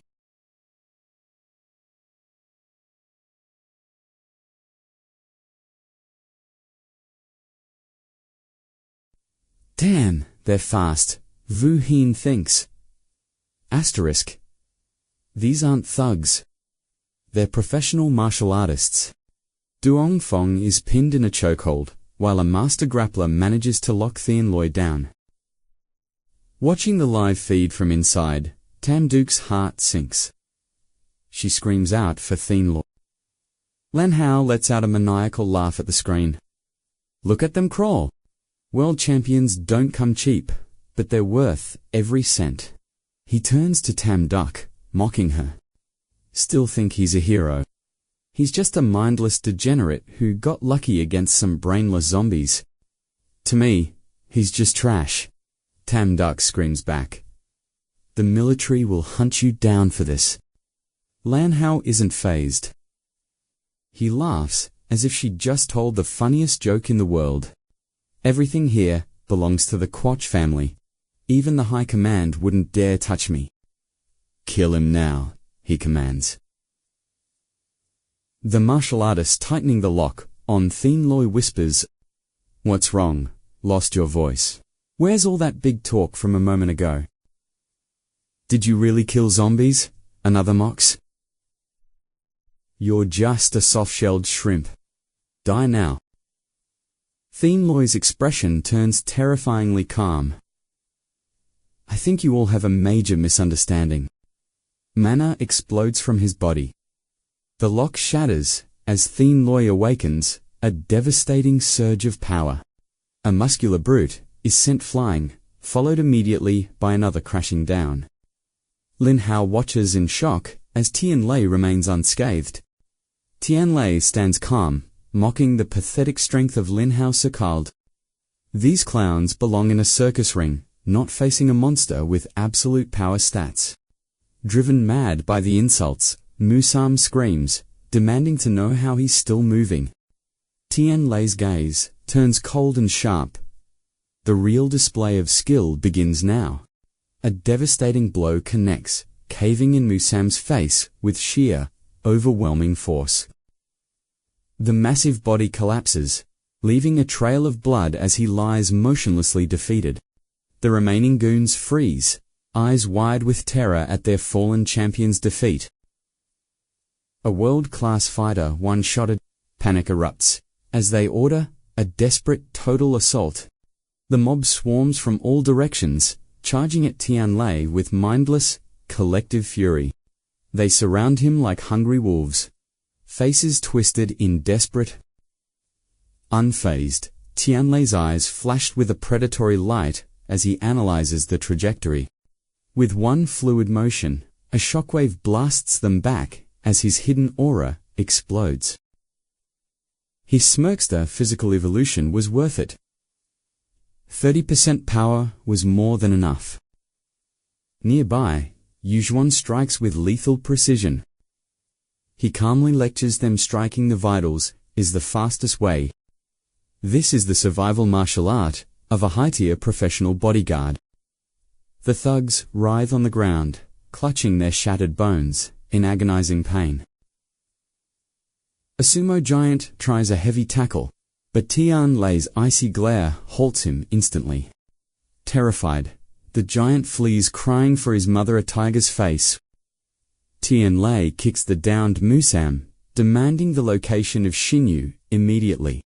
He threatens to shatter every remaining tooth, forcing the coward to beg for mercy. Sam stammers, pointing toward the stairs leading to the building's second floor. Through that passage, he'll find her. 𝐾𝐞𝐦 vows to reach her in time. 𝐒𝐲𝐻 calls out, pointing to a severely injured Yang Feng, leaning against a wall. Young Funkough's blood, joking about surviving the apocalypse, only to be crushed by fat. Truly a pathetic way for a hunter like him to go out. He begins his last will about his cat, but 𝐾𝐞𝐦 sighs, after checking him. Just broken ribs, no dying today. 𝐒𝐲𝐻 is ordered to evacuate him immediately. 𝐒𝐲𝐻 protests, fearing the danger 𝐾𝐞𝐦 faces going in alone. Young Feng's coughing fit worsens. He needs urgent medical attention to survive the night. 𝐾𝐞𝐦 reassures them they saw his awakened power. He won't be stopped easily. He waves them off and advances. But a bloody Musam sneers one last warning. Don't get cocky. Lan Hao's true elites are far beyond these low-level mobs. The boss inside is a different breed, a monster you can't possibly hope to defeat. Tianlei just smirks. Inside, Lin Hao screams in a fit of rage, cursing his useless world-class guards. He demands a refund for these frauds who couldn't even stop a single intruder. Qin Yu mocks him, calling the sounds of his men failing the music of face-lapping. Enraged by her taunts, Lin Hao strikes her, his ego bruised by her defiant laughter. A crimson mark blooms on her cheek from the force of the coward's blood. He orders the elite assassin 𝐒𝐥𝐚𝐲𝐞𝐝 to prepare, deciding he wants Tianlei captured alive. He vows to cripple Tianlei slowly while she watches him suffer in despair. Tianlei breaches the interior, his blood boiling as he senses the escalating danger. Tianlei yanked his shirt up, gritting his teeth at the gash. His power was surging, but his physical durability was still dangerously human. A strike that heavy meant internal damage. He realized he needed to dump more points into his defense stats immediately. Despite the agonizing pain, he forced himself forward. Rescuing 𝐷𝐸 was the only quest that mattered right now. If he ended this quickly, he could survive. Stopping before a massive wooden door, he pushed it open and stepped into the unknown. The room was hauntingly silent. Tianlei scanned the shadows, scouting for any hidden traps. The interior looked ordinary, until he turned to leave. Suddenly, a figure stretched and rose from the sofa like a predator waking up. Tianlei spun around instantly, his instincts screaming as he locked eyes with the mysterious stranger. The man yawned casually. "Sorry, I drifted off," he smirked, stepping forward with terrifying nonchalance. 𝐷𝐸's heart stopped. Recognition hit her like a physical blow, her eyes filling with pure, unadulterated terror. Xingwen shoved his hands into his pockets. "Taking out those mercenaries solo. You've got some decent hidden stats, kid." He tilted his head, eyes cold. "Though, looking at your HP bar, I'd say you're already hanging by a thread." He let out a theatrical sigh, feigning boredom. "Honestly, I'm not a fan of all this senseless violence and killing. Walk away now, and I'll spare you, deal?" Tianlei growled back. "Only if 𝐾𝐞 Hao releases my friend." Xingwen scratched his head, acting troubled. "That's enough. I'm just a hired gun paid to eliminate pests like you. Hostage negotiations aren't in my job description. Executions are. Then stop wasting my time." Tianlei roared, unleashing a devastating kick that shattered the sofa into splinters. "Whoa, someone's got a temper," Xingwen chirped, dodging the strike with a fluid, supernatural grace. Tianlei's brow furrowed in frustration. Xingwen laughed. "Why so aggressive? Relax a little." That kick would have snapped a normal man's spine. Xingwen just danced away, mocking him with every missed me. Tianlei hesitated. Was this clown really the legendary degenerate the mercenaries had whispered about in fear? He was all evasion and no offense. Was he stalling for a skill cooldown or hiding a lethal ultimate move? But there was no time for tactical analysis. Every wasted second put 𝐷𝐸 in more danger. He had to end this. But as he lunged, Xingwen's hand shot out, catching his fist with iron strength. A silver flash blurred through the air. Suddenly, warm blood erupted from Tianlei's eye. Tianlei screamed, clutching his face, as crimson fluid poured through his fingers in a sickening torrent.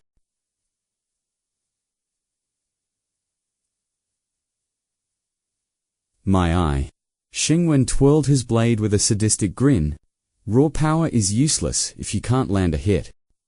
With surgical precision, he slashed Tianlei's limbs, leaving the hero collapsed and broken in a pool of blood.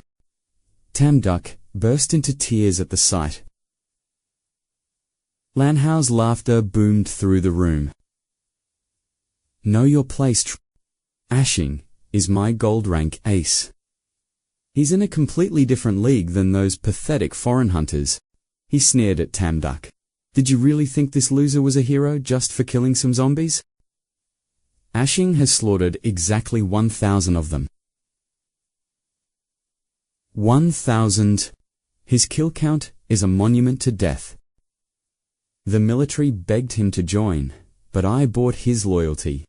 Tianlei's combat power is a joke compared to his... He chuckled darkly.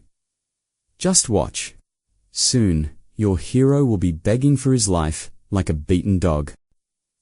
Tamduck remained silent, her eyes burning with a mixture of cold fury and shattering despair. Finish him, Ashing. Bring him to me. The assassin Understood, boss.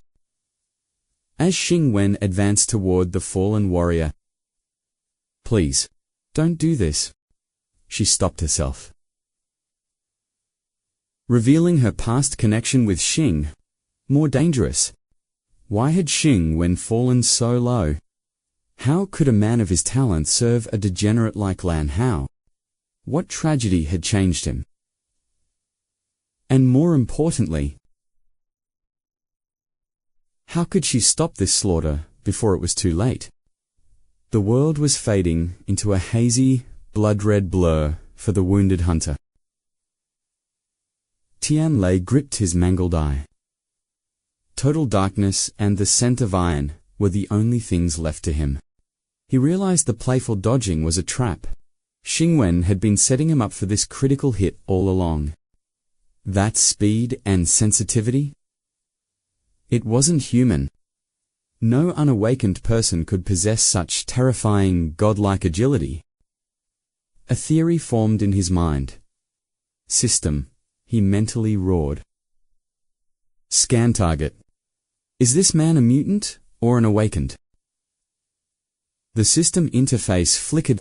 Scan complete. No viral signature detected. Target is confirmed as 100% human. Xing Wan loomed over. Tianlei, stop struggling. Your end is here.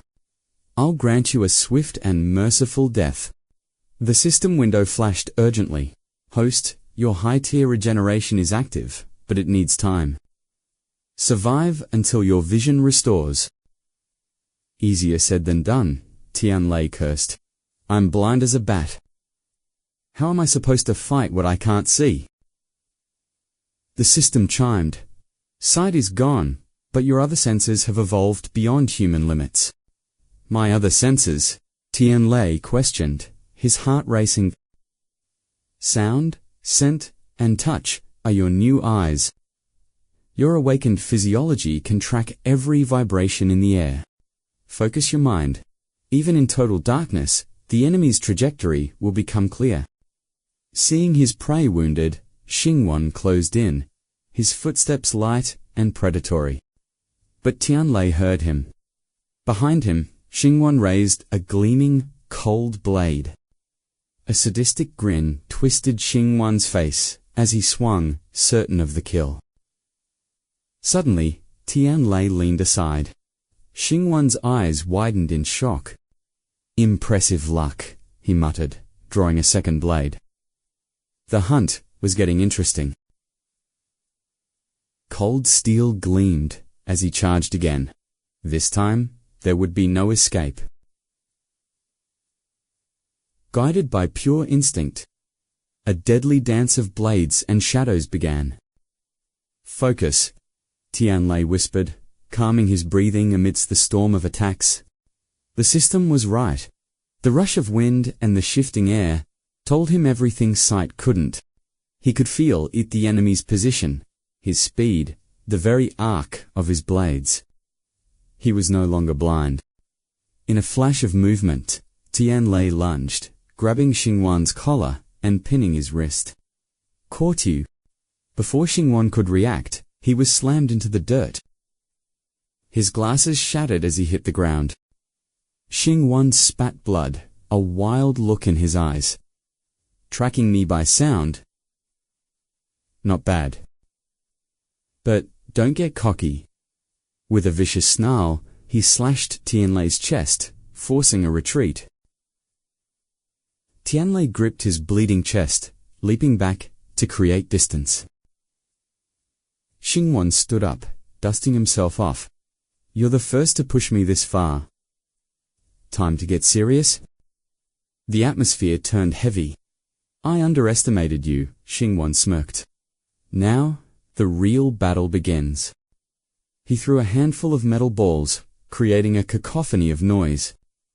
Then, he vanished like a gust of wind. The ringing of the balls masked his footsteps. Tianlei stood tense. Where is he? Xingwan repositioned, but he had miscalculated Tianlei's. Tianlei's hand snapped toward him instantly. Xingwan barely avoided the grab, his heart hammering. He's even faster than before. Xingwan hissed. I won't fall for the same trick twice. Suddenly, Tianlei's eyelids flickered open. The blurry darkness faded into sharp clarity. My sight is back, Tianlei cheered internally. Unaware, Xingwan charged in with arrogant fury.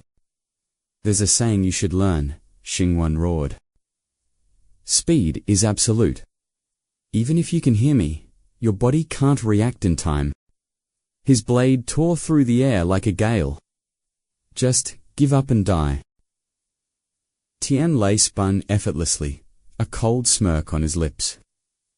Actually, I have a saying for you. He delivered a devastating kick right to Xingwan's vitals. Villains always talk too much. A sickening crack echoed. Xingwan collapsed, clutching his groin and screaming in agony. Lan Hao watched in fury, while the elders worried for the future of their bloodline. Trembling from the pain, Xingwan looked up, his face pale with utter disbelief. Your eyes, Hao Tian, Lei mocked him. Your blade skills are as pathetic as your defense. He kept his secrets safe. There was no way he'd reveal his hidden regeneration skill. You were faking it the whole time. Xingwan barked. I don't have time for losers, Tianlei replied. He turned his back, walking away with cold indifference. Go ahead and try to heal that yourself. Stop, Xingwan shrieked, struggling to his feet. Who gave you permission to leave? With eyes blazing, he snarled. Little man, if you leave alive today, I'll strip my name from the rankings. He lunged toward Tianlei. Lan Hao watched from the shadows, fuming that Tianlei hadn't been eliminated yet.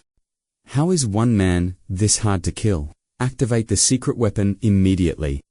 He barked orders.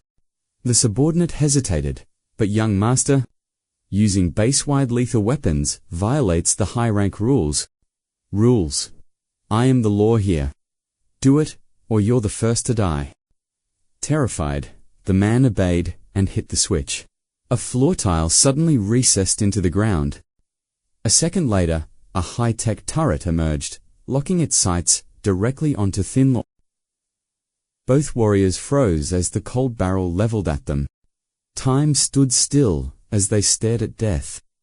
Lan Hao screamed, Kill him now! Tam Duck shrieked in terror. Fire! Lan Hao roared, his face twisted with sadistic excitement.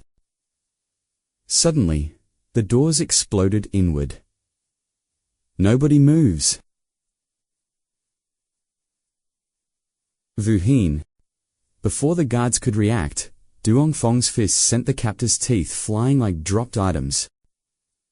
Wu Hin instantly neutralized Lan Hao with one move. Try calling for backup. I dare you. Guards, get in here! Lan Hao shrieked, but Wu Hin just smiled coldly at him. Your elite guards. They're already face down in the dirt outside. Wu Hin sneered at the degenerate. Duongfeng freed Tam Duck, explaining the strategy. It was all Li's master plan. He acted as the bait to draw your aggro, letting us bypass your security cameras undetected. Vu Hin laughed. Your subordinates are... They folded after just 2 hits. They leaked your hidden location instantly. Saved us a lot of grinding to find you. Outside, Thien Loi mocked Tin Van. Looks like your guildmates aren't very reliable, are they? I don't need machines to win. Prepare to meet your end. Tin Van charged back in. Tam Duck rushed to the mic, her voice trembling. Stop, both of you. Stop fighting now. Tin Van, look at me. It's your sister, Tam Duck. Her voice echoed through the room.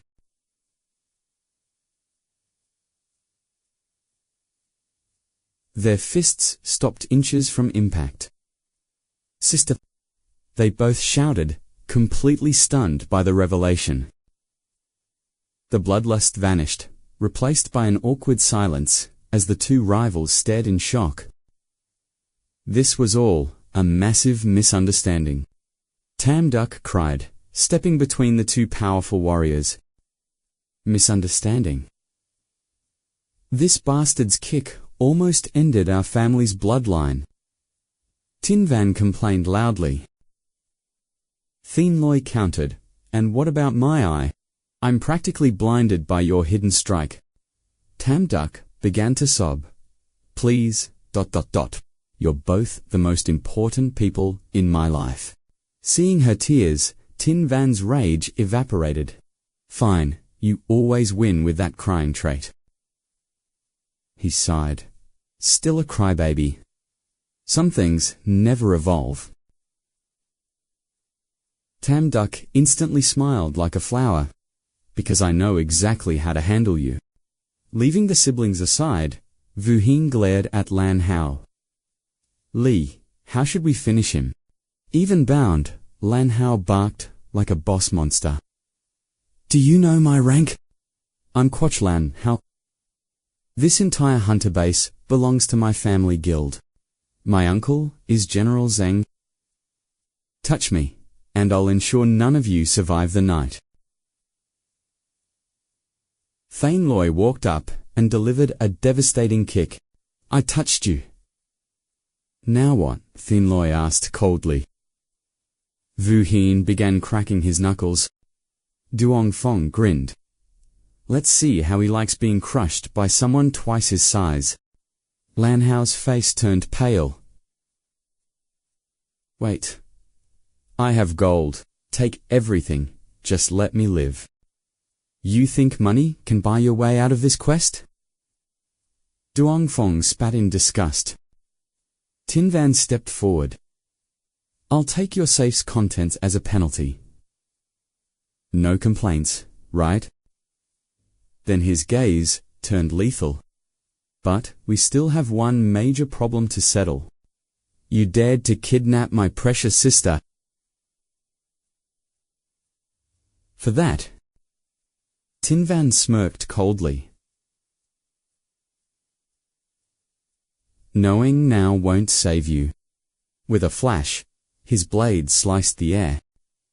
Crimson stained the steel. The crowd stood frozen as Lan Hao's vision began to dim. Darkness closed in. He collapsed, broken before Tin Van's merciless, razor-sharp edge. A lethal strike to the throat ended him instantly. His lifeless eyes remained wide with shock. The light vanished. Tin Van scoffed, annoyed the trash died too quickly to truly suffer. Behind him, Tam Duck stood paralyzed. You killed him, Tin Van turned, gently touching her cheek. No one hurts my sister and lives. Thien Loi stood nearby, his gaze fixed on Lan Hao's cooling corpse for a long moment. I settled the score for my sister, Tin Van noted. Why do you look so displeased? He deserved death, but you aren't the law, Loi replied coldly. You're being reckless. His uncle in the military won't let this go. Tin Van smirked. Tell me something, ... The military would just give a slap on the wrist. Could you guarantee my sister's safety then? He delivered his final, cold verdict with absolute certainty. Only death eliminates the threat. I've simply cut this problem out at the root. Tam Duc hesitated, but Tin Van just smiled. I'm starving. Let's go eat, sister. Leading her away, he asked, So, where's your place? I'm moving in with you tonight. Duong Fong watched, stunned by the kid's sheer audacity. He really has no shame. At the house, Vu Hin gasped. You're Dai Tem Tin Van. You and Bang Nan look exactly alike. Huck Duong marveled at him. With those looks, you'd be an A-list celebrity instantly. Actually, I'm the ugly duckling of the family, Tin Van joked. My parents are true legends. Suddenly, his vanity flared up, leaving Loy and Duong Fong. Turning to Bang Nan, he smirked. You must be the legendary Miss Trun Bang Nan, right? A woman with your beauty and intellect. You're exactly my ideal type. He even charmed the secretary, making both ladies beam with his silver-tongued flattery. You certainly have a way with words, Bang Nan laughed, feeling her cheeks flush slightly. The girls were smitten, while Thien Loy and Duong Fong. We're out of space, then Fong noted. Tin Van waved him off dismissively. No thanks. I hate being a burden, and I'm not fond of living in a crowded house. I found a villa nearby. We move tomorrow. Loy turned to Tam Duc, his heart sinking. Tin Van and I haven't seen each other in a decade, Tam Duc replied softly. After this miracle reunion, I refuse to be separated from him ever again. Their blood, Bang Nan added. It's only natural. You've fulfilled your promise to Ho Tai. Still, Bang Nan confessed to Tam Duc, it'll be strange not having you around every day. Tam Duc smiled. Don't worry. I'll be back to visit constantly. Behind her smile, she thought, I'm not losing Thien Loy. Bang Nan's. Keep dreaming. Thien Loy belongs solely to me. Since it's settled, you two must have much to discuss, Bang Nan announced, taking charge. She immediately grabbed Vu Hin. Let's go help Tam Duc pack her things right now. On it, Vu Hin chirped.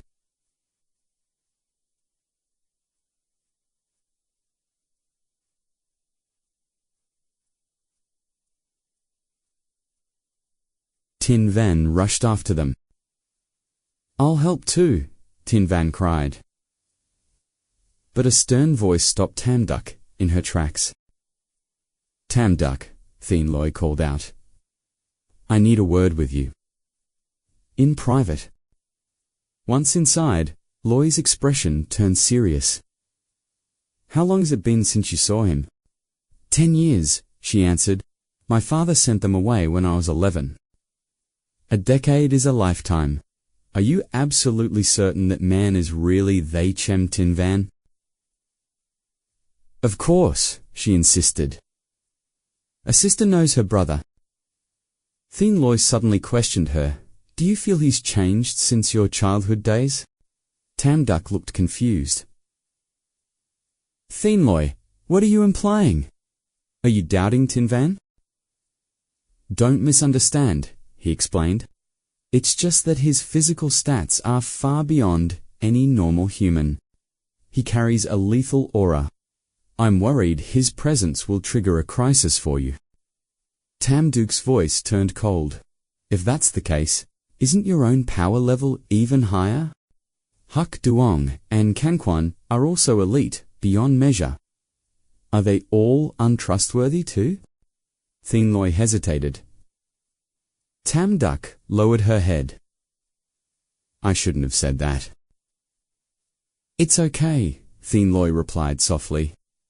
Then, Tam Duc shared her hidden thoughts with him. Honestly, I notice Tin Van has changed too. He used to be so timid and kind. He wouldn't even hurt an animal, yet he executed 𝐾𝐞𝐦𝐿 without a second thought. His coldness terrified me. But he isn't the only one who had to evolve. Back at school, you were just an average student. Now, you've become an unstoppable powerhouse. You protected us all the way to the base and became its legendary hero. Since the outbreak, survival requires change. He must have suffered through hell to become this. Despite everything, Tam Duke's faith in her brother remained absolute and unshaken. No matter how he looks now, I know his core trait is still that warm Tin Van. She looked at 𝐶𝐤. I know I'm being stubborn. 𝐶𝐤 studied her, then smirked. I'll put my trust in you. Thank you, 𝐶𝐤, she whispered. Suddenly, a sharp knock echoed at the door. Woo-hin entered holding a supply crate. Am I interrupting a private moment? Woo-hin sighed. We've been together so long, it's hard seeing you move out. She handed the box to Tam Duck and continued with a forced smile. These are high-tier cosmetics and limited gear. I'm gifting them all to you. Thank you, Tam Duck replied. I heard you and 𝐾𝐞𝐦𝐨𝐧 were frantic. I haven't thanked you for searching the whole market for me. Woo-hin shrugged it off. No thanks needed. But Tam Duck, next time, don't try to be a solo player. It was dangerous. We would have blamed ourselves if you hadn't returned alive. Anyway, I'll leave you two to talk. I'm heading back now, she said, exiting. As the door shut, Tam Duck's expression shifted into one of deep suspicion. She recalled the kidnapping a silhouette, like Woo-hin's. Tam Duck wondered, was my vision glitching? Or was that actually her? Scene shift. The dark building where 𝐊𝐢𝐬𝐧𝐠's cold corpse lay. 𝐿𝐢𝐬𝐧𝐠 roared in fury. Who did this? 𝐂𝐥𝐸 knelt, trembling. It was 𝐶𝐤 and his squad. 𝐿𝐢𝐬𝐧𝐠's eyes blazed. 𝐶𝐤, the hero who cleared the massive zombie horde. 𝐊𝐻𝐬 had no beef with him. Why would he storm the 𝐾𝐞𝐦𝐾𝐿 estate? It was over a woman, 𝐂𝐥𝐸 lied, adding his own venom to the story. She heard the young master had top-tier food and loot, so she sneaked in. 𝐶𝐤 used her as an excuse. The estate's defenses were bypassed because a tin was her brother and inside. 𝐂𝐥𝐸 continued weaving his web of lies to fuel the commander's rage. Young Master 𝐾𝐞𝐦𝐨 tried to negotiate, but a tin demanded 100,000 credits. When he refused the extortion, they executed him like a common mob. 𝐿𝐢𝐬𝐧𝐠 gnashed his teeth. Do they not know I am the base commander? They knew, but they said the military couldn't touch a high-ranking hero like him. He thinks he's the leader now, and that even you are beneath him. 𝐿𝐢𝐬𝐧𝐠 trembled with a murderous rage, his aura flaring. A life for a life. Especially for my own blood. He brandished his sidearm, firing a warning shot into the air. Zhao, I'll ensure your death is agonizing. Inside the high-security command center, General Trung Tone stared down 𝐶𝐤 with a piercing gaze. Is that so? Tell me everything. I'll be blunt, Commander 𝐶𝐤 replied calmly. I killed him. He wasn't just partying, he was a kidnapper. 𝐿𝐻𝐬𝐧𝐠's death wasn't murder, it was a necessary execution for a degenerate beast. Lies, 𝐿𝐢𝐬𝐧𝐠 bellowed, his face twisting. My grandson was spirited, maybe a bit reckless, but never a criminal. He had top-tier heiresses at his beck and call. Why would he bother with some low-rank celebrity starlet?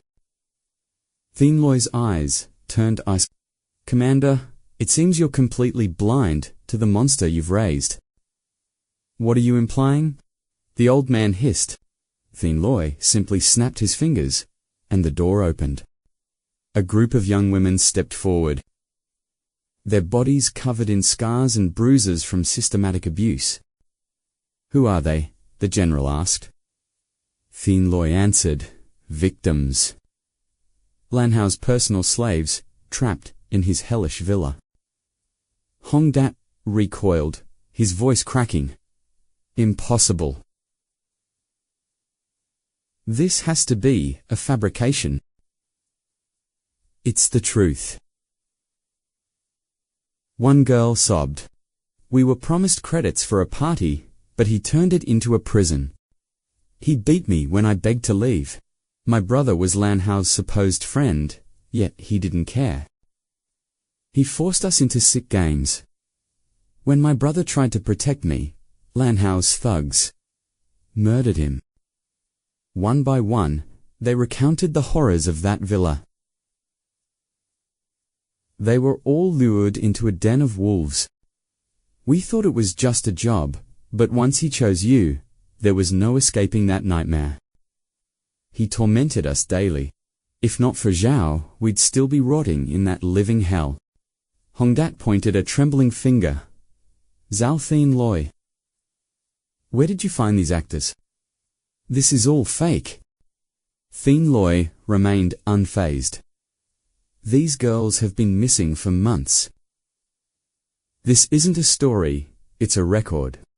Check the guild files. The missing person reports match every face in this room. Investigate it yourself, or bring in your lackey 𝐒𝐥𝐸." He gave a chilling smirk. "Ask the high society guests who watched it all happen. They know the truth." Hong Dat choked on his fury. Suddenly, General Trung Tone cleared his throat. "Commander, look at the facts. Zhao 𝐶𝐸 is a hero who saved our elite strike team. He cleared the zombie horde and saved this base. His merit is legendary. Let's call this even." "Absolutely not," Hong Dat roared. "Hero or not, he's a civilian with no right to play executioner. If we let this slide, the base will descend into lawless chaos. No one is above the law." "So what is your demand?" the general asked. Hong Dat spat out, "The death penalty. For premeditated murder." He drew his weapon again, aiming it straight at 𝐶𝐸's head. "He should be shot on sight." "Lower that gun," Trung Tone barked. "Dat, you're in my office. Do you have zero respect for my command?" Hong Dat hesitated before slowly lowering his weapon. The general rose, his presence filling the entire room. 𝐿𝐻𝐽 was a monster who deserved 1,000 deaths for his crimes against these women. "However, 𝐶𝐸, you lack a military rank. You had no legal authority to deliver summary justice. My decision is final. I am stripping you of your Medal of Honor and all associated hero titles. You'll serve 7 days in solitary confinement. Do you accept?" 𝐶𝐸 nodded. "By your command, General." "Guards, escort him to the brig." The soldiers stepped forward and led the calm 𝐶𝐸 away. Once the door shut, Hong Dat exploded. "A week. My grandson's life is worth 1 week in a cell. This isn't justice. I won't accept this mockery." He turned to leave, his heart set on bloody revenge.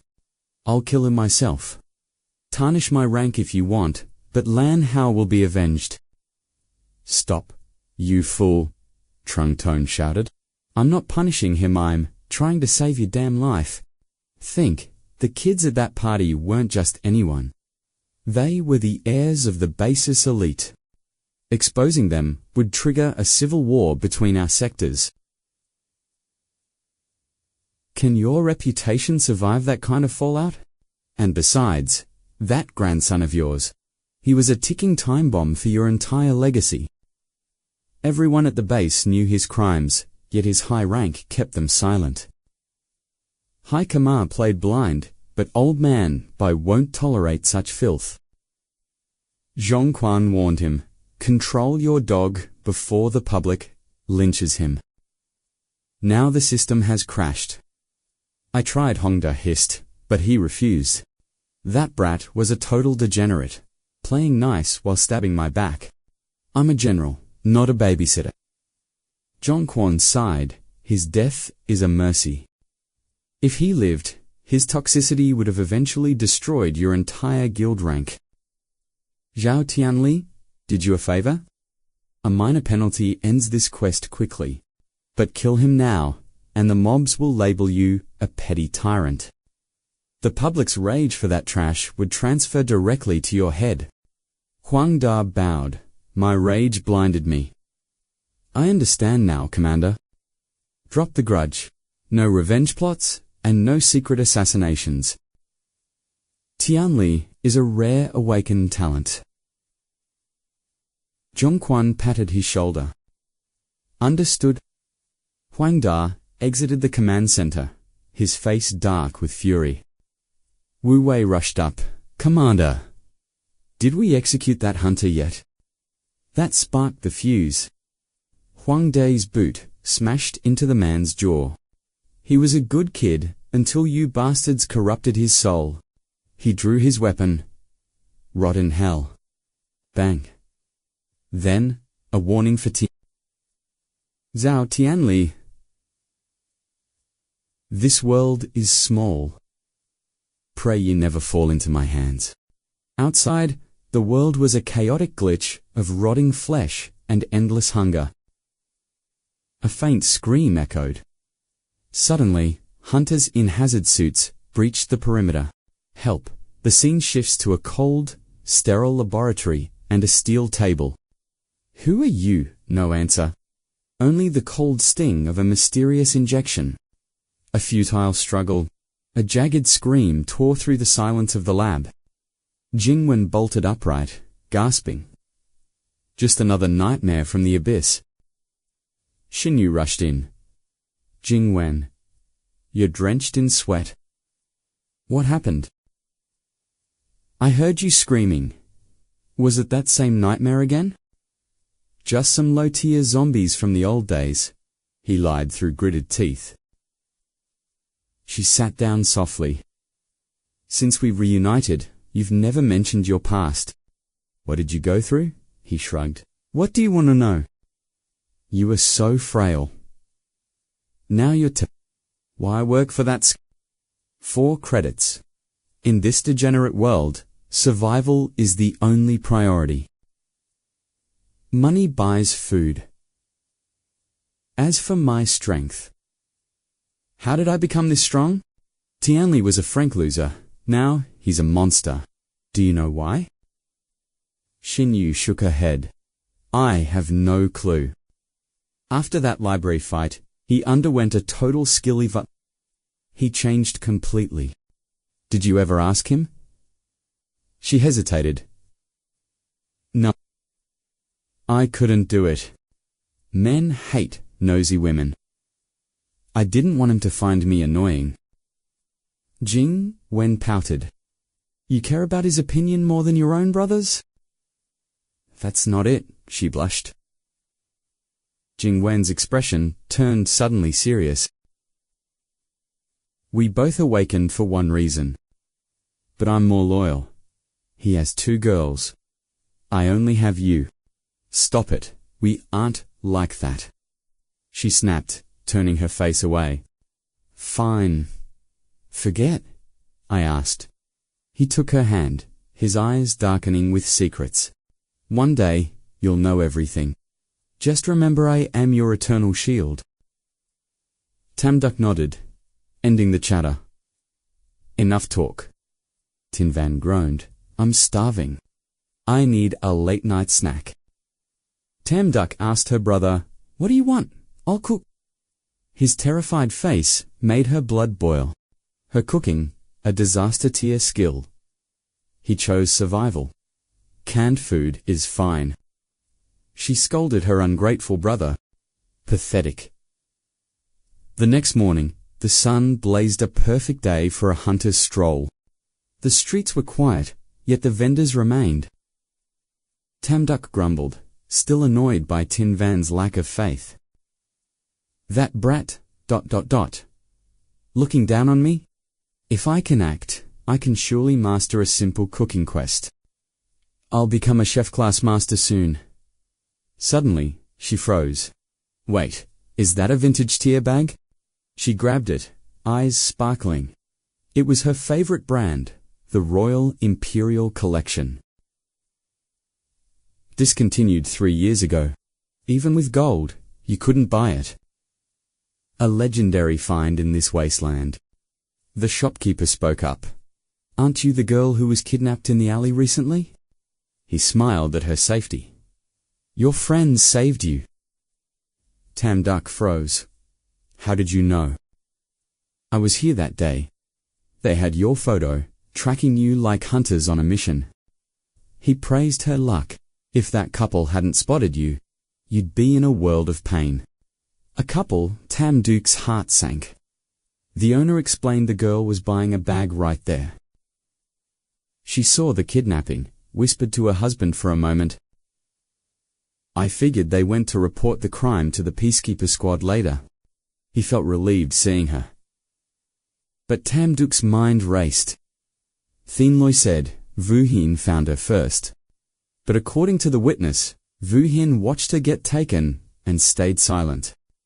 Why, even if she was scared, 𝐾𝐞𝐦𝐨𝐧 had the stats to wipe those thugs out.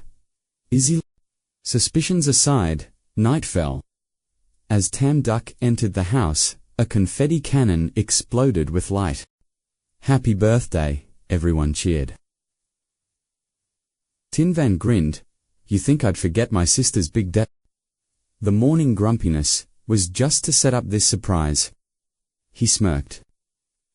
Fooled by my elite acting skill. Admit it, my performance was max rank, Tam Duc laughed. At least you have some heart. 𝐶𝐸𝐺 stepped forward with flowers. Happy birthday, Tam Duc. She smiled, taking the bouquet. They're beautiful. Then Bang Nan called her over. Tam Duc, come check out this secret drop. A gorgeous cake appeared. Tam Duc gasped. In this dying world, these are mythic tier items. Where did you get this? This must have cost a fortune in resources. Bang Nan pointed to Vu Hin. She made it. Tam Duc's eyes narrowed as the mood shifted. Vu Hin sighed. Survival in Sector 3 is hard. Making this was an S-rank challenge. Built a brick oven, sourced flour, ... I had to trade with a Sector 2 chef.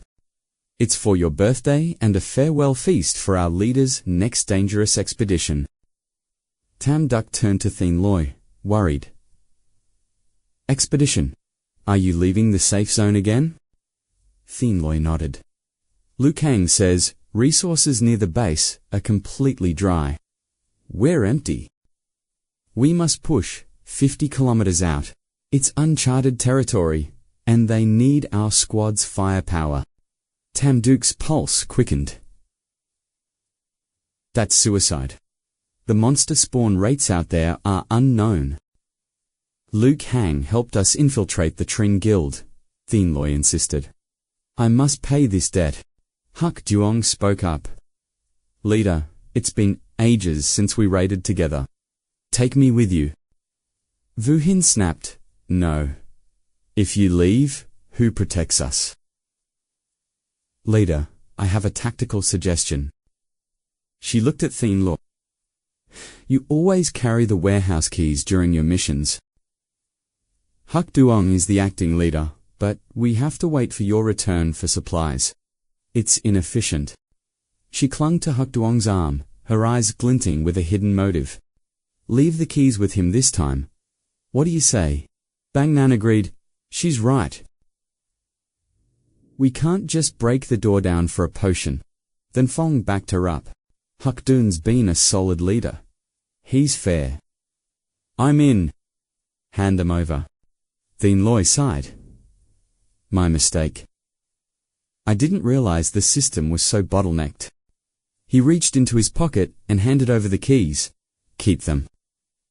A heavy silence fell between the party. Wait. I object, Tam Doc's voice. 𝐊𝐢𝐽's mask of innocence began to crack. Why? She shrieked. Tam DCC, what did we ever do to you? You're always sabotaging him. First, the captain election. Now, you're undermining his authority again.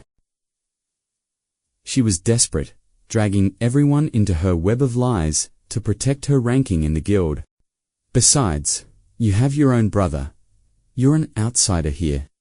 You have no right to speak. It's not him I'm targeting, Tam DCC replied coldly. It's you. Your hidden malice is the problem. Hunvahin, let's talk about the day I was abducted. Where exactly were you? I saw you through the haze before I lost consciousness. You were standing right there. You watched them take me and stayed silent, didn't you? The revelation hit like a critical strike. Lies! 𝐊𝐢𝐽 screamed, her face contorting. You're framing me. Where is your proof, you degenerate? The merchant from the market saw everything. 𝐊𝐢𝐽 froze, her defense shattered like glass. I wanted to believe I was wrong. I didn't want to accuse a teammate without certainty. But the witness confirmed it. You watched me fall, then led the team in the opposite direction. Her voice remained steady, a sharp contrast to the chaos brewing in the room. This party can't survive with a traitor. Your corrupted heart will eventually get us all killed. Bang Nan turned, her eyes burning with betrayal. 𝐊𝐢𝐽. Is she telling the truth? No, she's lying. Everyone, don't listen to her nonsense. I was shopping for gear, I swear. I never saw her. She clung to 𝐷𝐸𝐻, desperate for a shield. Slap, the sound echoed through the hall. 𝐷𝐸𝐻's hand trembled with fury. I've heard enough. 𝐷𝐸𝐻. She stared at him in utter shock. I knew she wanted the captain's seat, he confessed. I was selfish. I covered for her out of love. I thought she was just ambitious. I hoped she would grow out of this toxic mindset. But leaving a comrade to die. You're truly heartless. 𝐊𝐢𝐽 nodded. I never knew you were this vile. 𝐷𝐸𝐻 stepped up. Thank the system our goddess is safe, or I'd have ended you myself. You've disappointed us all, 𝐊𝐢𝐽. She began to wail, trying to spin one last lie. Tinvan didn't wait. His killing intent flared as he lunged toward her like a shadow. Don't mourn her, 𝐷𝐸𝐻. Losing a snake like this is a massive power-up for the team. It's my sister's birthday, so I won't kill you. But I'll leave a mark you'll never forget. His blade flashed with lethal precision. 𝐷𝐸𝐻's instincts took over as he rushed forward. He shoved her aside, saving her life. The dagger embedded into the wall. Tinvan scowled. 𝐊𝐢𝐽 sobbed, clinging to hope. 𝐷𝐸𝐻. You saved me, didn't you?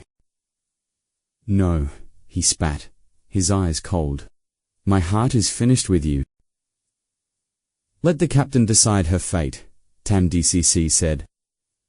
Theon Lee stepped forward, his gaze icy. You were one of us once. For the sake of Bang Nan, I won't take your life. But a party requires absolute trust. You're banished. Get out and never return.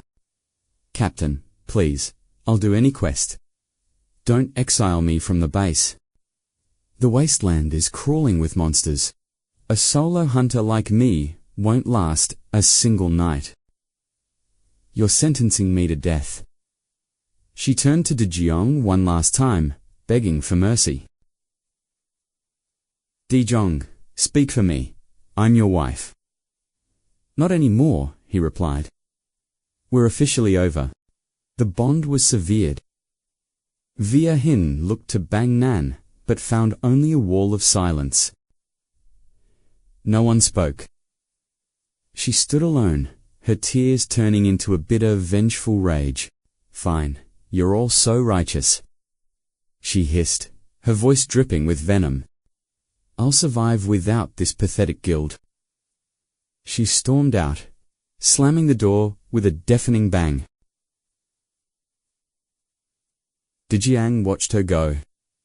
Theon Li placed a comforting hand on his shoulder. Next morning at the base, the hunters are gearing up for the grind. Bingyan and Qin Yu. "Look at me.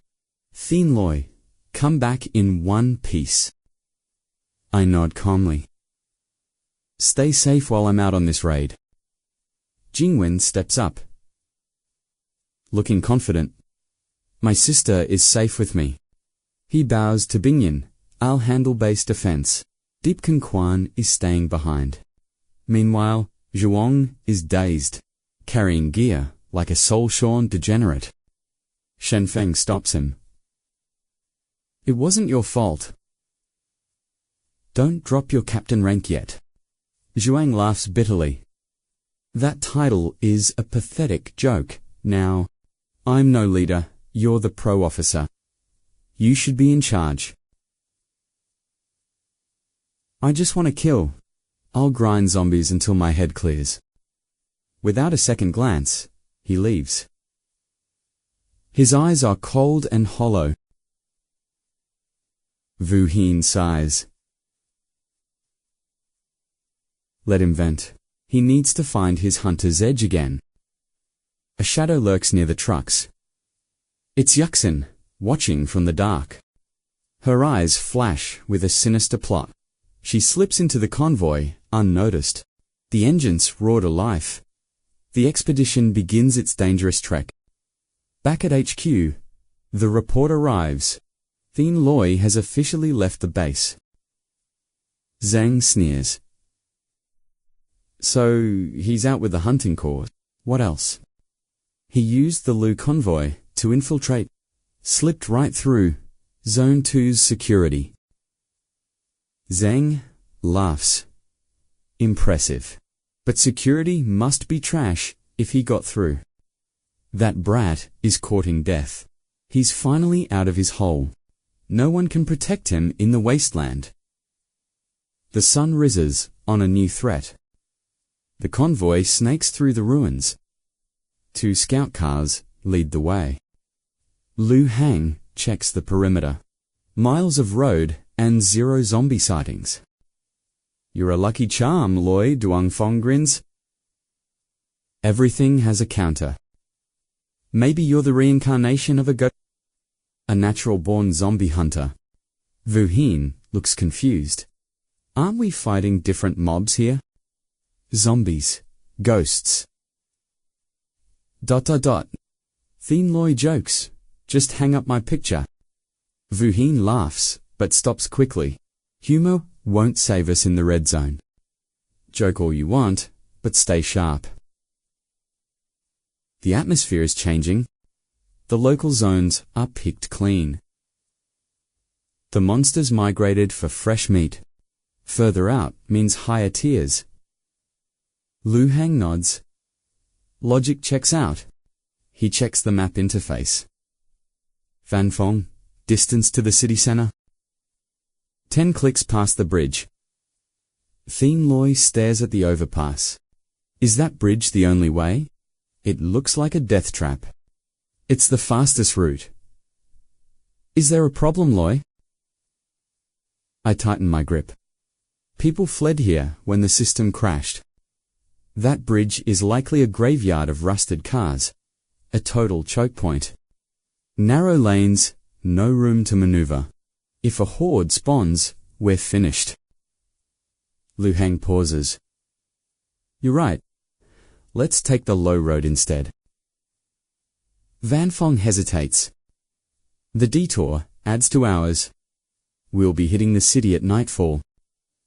Night is when the real monsters wake. 𝐶𝐸 listens to the wind. Damn it. Distance is too far. Are they dormant or just waiting? Lu Hang makes the call. Change of plans. Send a scout car first. Everyone else, hold position and prep. Vu Hin, you're up. He nods, but 𝐾𝐞𝐬𝐞 quickly volunteers. Brother Lei, let me handle this scout mission. Vu Hin is our best marksman. Keep him here for fire support. Lei pauses, then nods. Fine. Stay alert, everyone. A chorus of yes, sir, echoes through the cabin. Su Duong grips the wheel, eyes wide with tension. The road ahead is a graveyard of twisted metal and rusted wrecks. Lei's voice cracks over the comms, sharp and serious. Su Duong, what's the status of the blockade? The path is completely choked, Su Duong reports. We're stuck, but it's quiet. No sign of any crawlers yet. Fall back now, Lei commands. But as Su Duong shifts the gear to reverse, a massive impact rocks the chassis. Before he can retreat, a nightmare lunges from the shadows, tearing into his vehicle with primal fury. A leaper, adrenaline surges as he dives from the car just before a razor-sharp tongue lashes out. Like a whip, the beast's tongue wraps around his ankle like a viper, dragging his body toward its gnashing. He claws at the asphalt, desperate to reach his weapon, as the monster looms directly behind him. His fingers finally brush steel. He levels his sidearm and unleashes a hail of lead until the creature collapses. He gasps, heart racing. It's finally down. Miles away, Lei's ears perk up at the distant staccato of gunfire. Eerie screeches begin to echo beneath the cold. Lei grabs the radio, his voice tight with urgency. Report? What the hell is happening over there? In the back of the second car, 𝐾𝐞𝐬𝐞 jolts awake. He glares at the tactical display on the dash. Brother Lei leapers on the bridge. He scans the perimeter, his blood running cold at the sight. How many? Lei barks.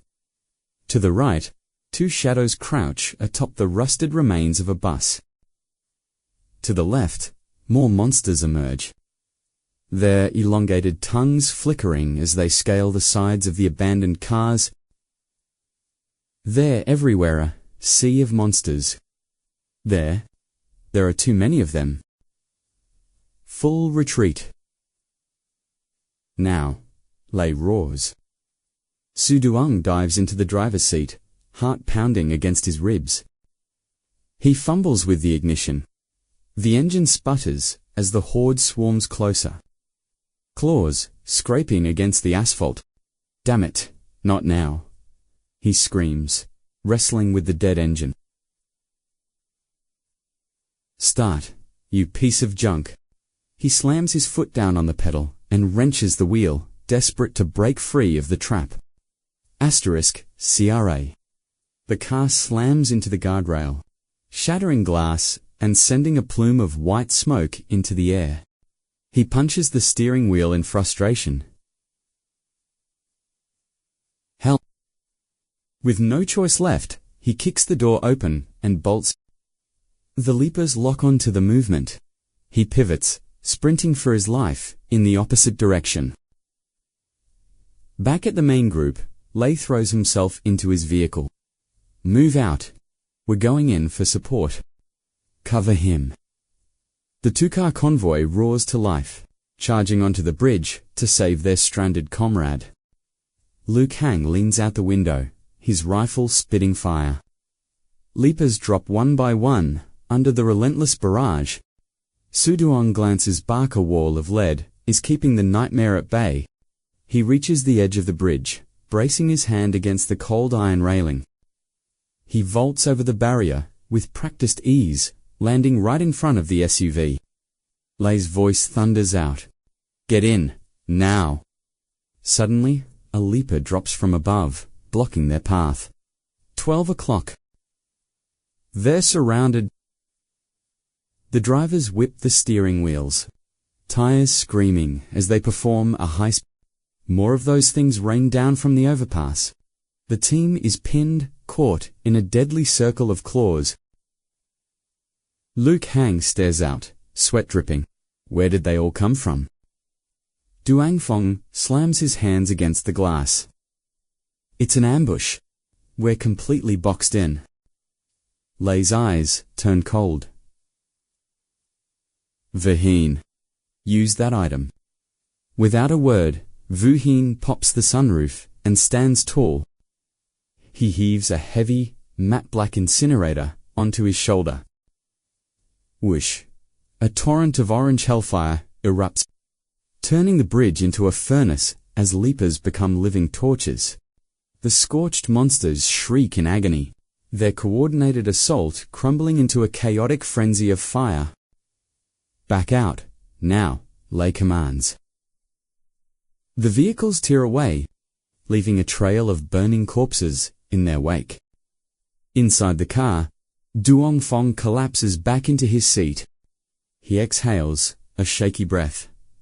We barely made it. Lei's expression remains grim. They're evolving. They're setting traps. My gaze shifted to Liu Hang behind the wheel, the tension in the air thick. Our past tactics are useless now.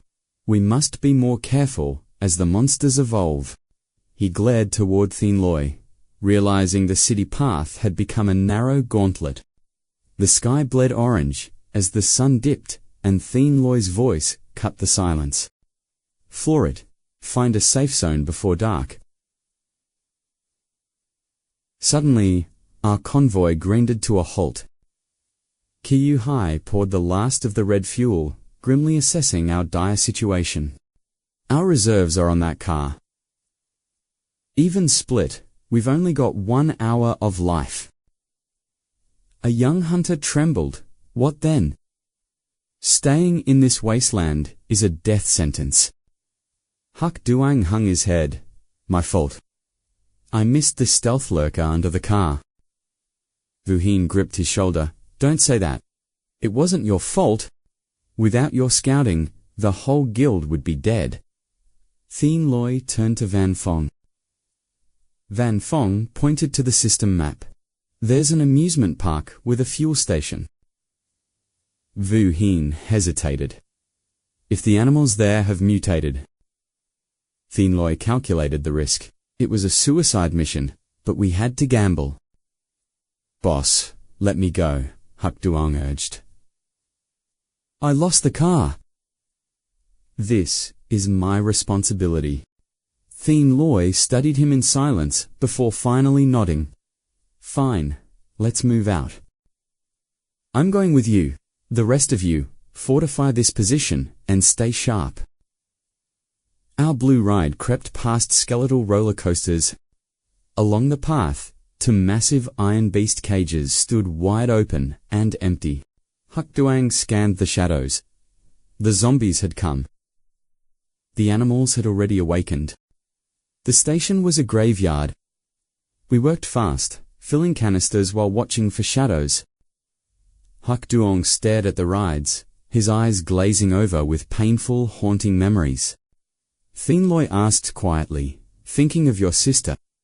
𝐾𝐞𝐦𝐨's head dropped in grief. She always wanted to come here, but I was too busy chasing survival coins. He turned, voice breaking, Boss. I've failed you. I'm nothing but a traitorous dog. 𝐶IN remained calm, still dwelling on that.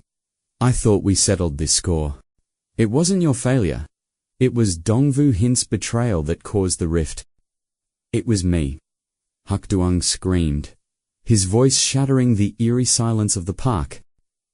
I was weak. I couldn't protect her expectations, so she became a monster herself. I promised Lam a sister-in-law, but now everyone has abandoned a useless man. 𝐶 saw through the facade. You still love her, don't you, 𝐒𝐥𝐸𝐸? 𝐒𝐥𝐸𝐸 trembled.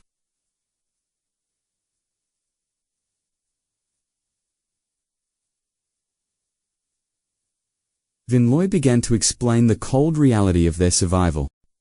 We've walked the line between life and death together since the first outbreak. I didn't want to exile her, but her crimes were a death sentence.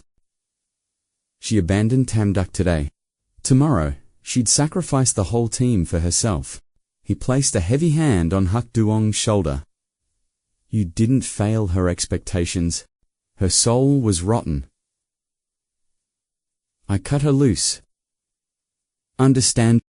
𝐶 smiled. I promised your sister I'd find you a partner. Vu Hin wasn't worthy, but the base has plenty of true, loyal hunters. 𝐒𝐥𝐸𝐸 sighed. Thanks, boss.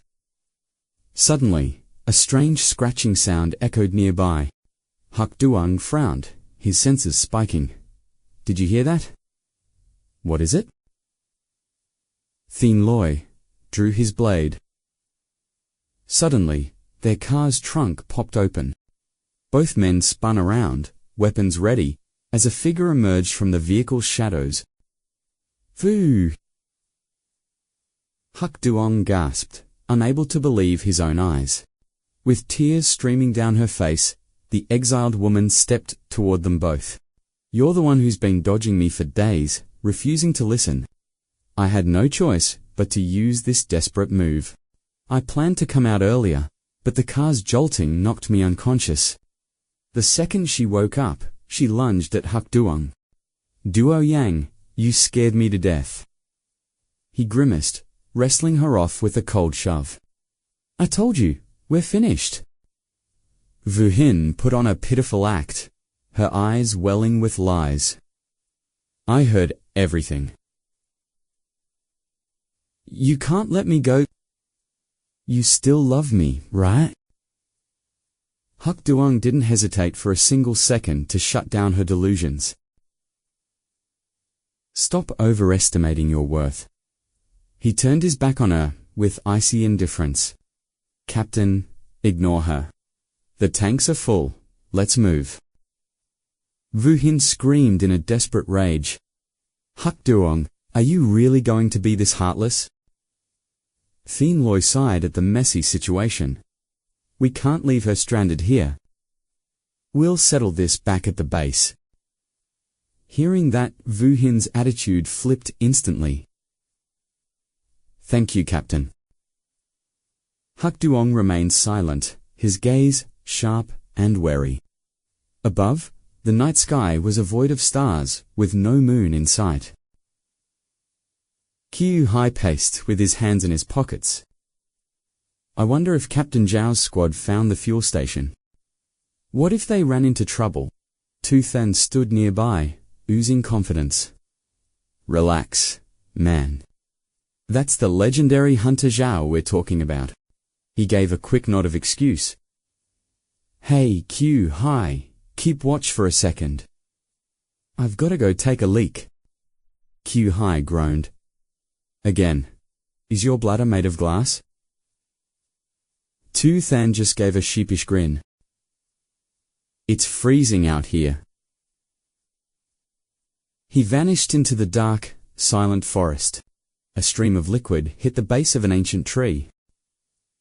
Tu Than closed his eyes, sighing in relief as he finished his business. Suddenly, a strange rustle echoed through the brush. Tu Than's eyes snapped open, and he cast a wary glance over his shoulder. Seeing nothing, he turned back and started whistling a tune. He didn't notice the massive shadow looming directly behind him. A colossal mutant serpent, with milky white eyes and scales like armor, was staring hungrily at his back. High above, a pale full moon finally emerged from the clouds. Inside the blue SUV, 𝐶 gripped the steering wheel tight. In the cramped back seat, the tension was thick enough to cut with a knife. Vu Hin grabbed 𝐒𝐥𝐸𝐸's arm, her voice dripping with fake sweetness. Young Yang, got any food? I'm starving over here. 𝐾𝐞𝐬 didn't say a word. He just tossed a bag of bread at her. She tore it open like a degenerate scavenger. She inhaled the food so fast she started hacking and coughing violently. This is way too dry. Got any water? 𝐾𝐞𝐬's patience finally snapped. Your way to 𝐃𝐞𝐦𝐫's ears twitched as his hunter instincts flared. He frowned, signaling for the others to check their six. 𝐾𝐞𝐬 immediately grabbed the binoculars. Scanning the pitch-black road trailing behind the vehicle. In the distance, a massive swarm of shadows was rapidly gaining ground. They had hairy limbs and razor-sharp, mutated talons. Dozens of glowing red eyes burned through the darkness with pure, predatory malice. As they drew closer, he realized they were mutated zoo animals. Lions? Captain, it's a mutant beast horde. 𝐃𝐞𝐦𝐾𝐝 cursed under his breath. Damn it, they must have escaped from the park. How many are we talking? 𝐾𝐞𝐬 estimated the numbers with a grim face. At least 50. Vu Hin began to tremble in pure terror. What do we do? Are we going to die? 𝐾𝐞𝐬 ignored her whimpering. Captain, let me go out and thin the ranks. 𝐃𝐞𝐦 immediately shot down the suicidal suggestion. Negative? There are too many of them. We can't win a direct clash against a horde that size. He suddenly remembered their secret weapon. 𝐃𝐞𝐦 signaled with a sharp nod. 𝐾𝐞𝐬, use that. The mutant shadows were closing in with terrifying speed. Their maws hung open, exposing jagged, yellowed fangs ready to tear through metal and bone. The rear door of the speeding SUV swung open. 𝐾𝐞𝐬 strained, using every ounce of strength to shove a heavy object out. After a tense moment, a massive fuel barrel finally tumbled out and rolled onto the asphalt. Golden gasoline sprayed across the road, soaking the ground beneath the paws of the charging mutant beasts. 𝐾𝐞𝐬 aimed his sidearm and squeezed the trigger. The bullet pierced the metal barrel with perfect accuracy. A massive fireball erupted, engulfing the front runners in a hellish inferno. The monsters shrieked in agonizing pain. The orange blaze incinerated the lead mutants instantly. A towering wall of fire now blocked the road, stopping the rest of the horde in their tracks. Vu Hin cheered in delight. Yang, you're amazing. 𝐾𝐞𝐬 just sighed. What a waste of meat. If they weren't mutated, they'd be a legendary BB. 𝐃𝐞𝐦 analyzed the situation. The entire park had become a degenerate zone. These mutated monsters were just the beginning. Others were likely roaming the area. It's not safe here, he shouted over the engine. Regroup with the team. Now. Meanwhile, the night sky remained eerily calm and silent. 𝐾𝐞𝐦 clutched his rifle, resting against the truck. Vu Hin approached for a shift change. 𝐾𝐞𝐦 stretched his aching muscles. Fine, but Tu Than went to pee and vanished. How long has he been gone? About 15 minutes now, 𝐾𝐞𝐦 replied grimly. He sighed in frustration. That kid and his weak bladder. It's pathetic. At his age, how will he survive this world? Vu Hin's expression darkened with worry. Panic finally set in. Gripping their weapons, they plunged into the dark woods. Tu Than, where are you? Finally, 𝐾𝐞𝐦 spotted a figure slumped against a tree. You little brat, hiding out here to slack off. He barked, closing the distance. But as 𝐾𝐞𝐦 saw the figure's face, his eyes widened in pure horror. Tu Than was a cold corpse, his eyes white and lifeless. 𝐾𝐞𝐦 screamed. Vu Hin rushed over, but a black shadow suddenly lunged from the canopy. Reacting with hunter instincts, Vu Hin tackled 𝐾𝐞𝐦 to the ground. Watch out. 𝐾𝐞𝐦𝐨 gasped, staring at the nightmare emerging from the shadows.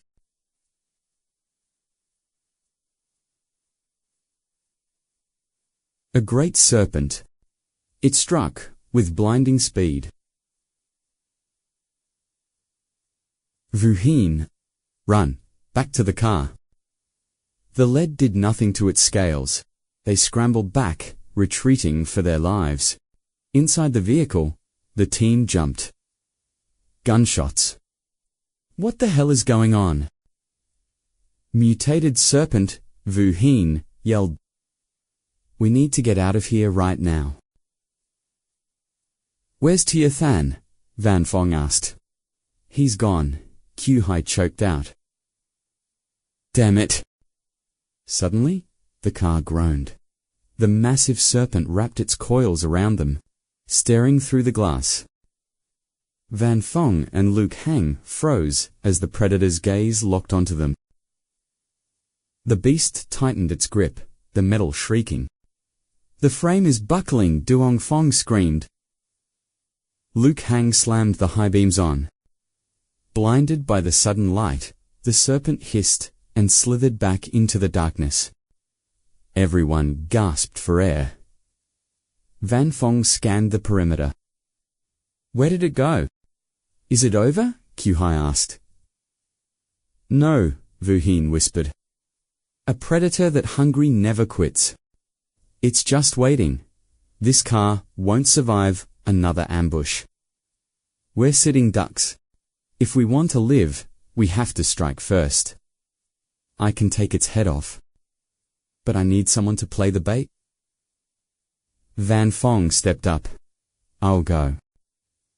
No, 𝐕 countered. If I miss, you're our only defense.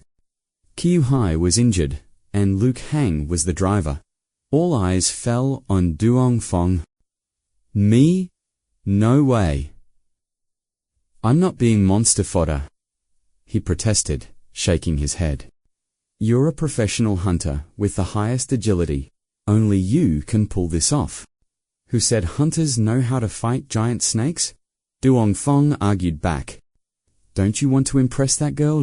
Kill this thing, and you're a hero. The thought of glory changed his mind. Fine, just watch me. The scene shifted to night. Alone in the dark, 𝐷uong Fong stood as the ultimate bait for the team. Gods of the earth, protect me. I'm doing this for the family line. The grass rustled ominously. 𝐷uong Fong trembled, his heart hammering against his ribs.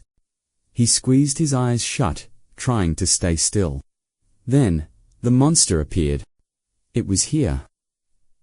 The great serpent lunged, its fangs ready to tear him apart.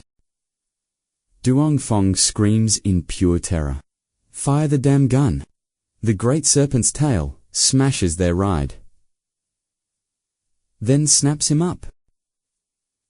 𝐕 and Van Fong break away, narrowly escaping the beast's deadly reach. A desperate cry for 𝐷uong Fong. He fights the serpent's crushing maw slash with every ounce of survival instinct. I'm still alive, he yells. The monster glares with blood-red eyes.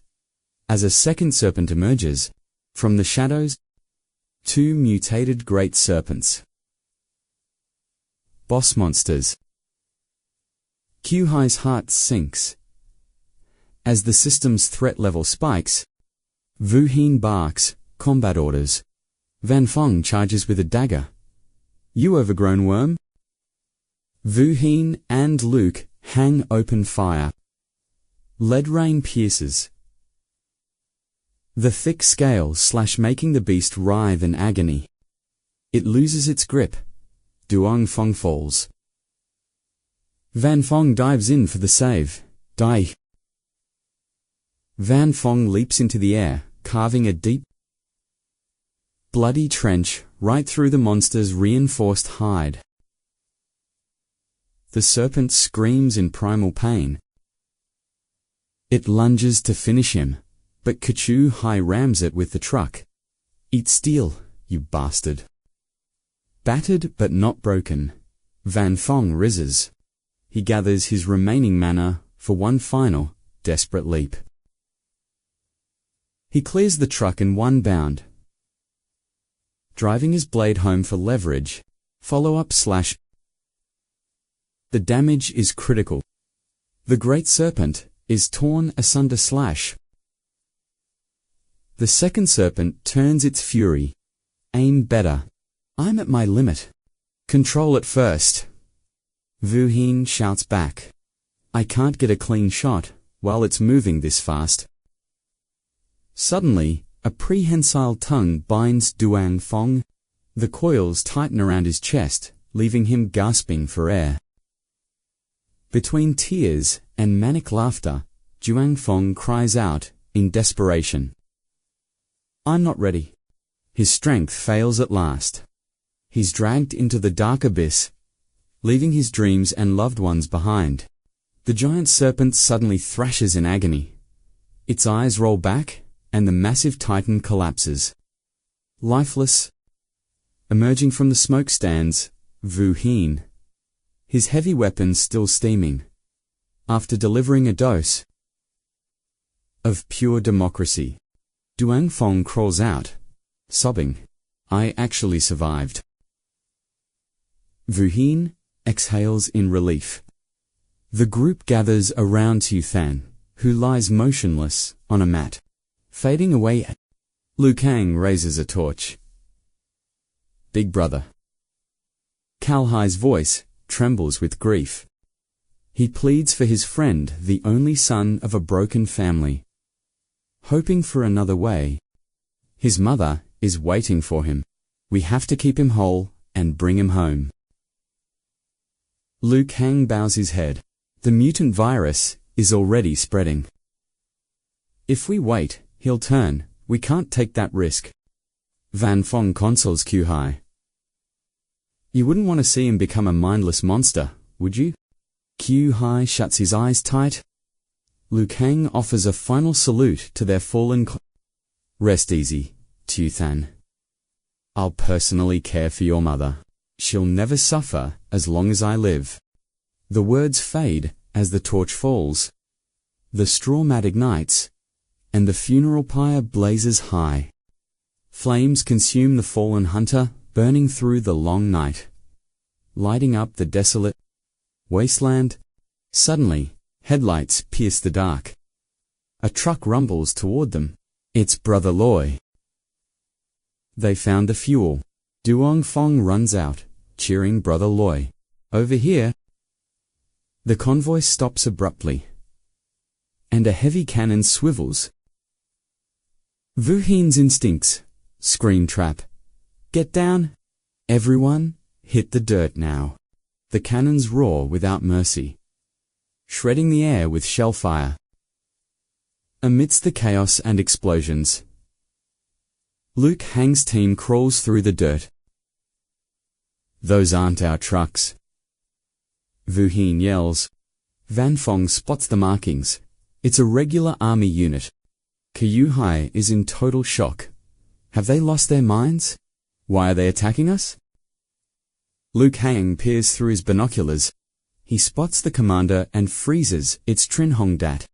He stands, waving his arms. Commander Trin. We're the Look Family Hunter Corps. But the commander's eyes gleam with malice. I was looking for you. Eliminate every last one. The order is given. Elite soldiers pour out of the vehicles. Heavy artillery. Survivors. Run, move, now. Liu Kang screams, as the 6-barrel cannons fire.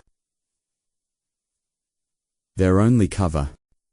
Liu Kang and his team tumbled across the dirt, crashing hard onto the ground. Liu Kang lay gasping while Wu Hin remained motionless.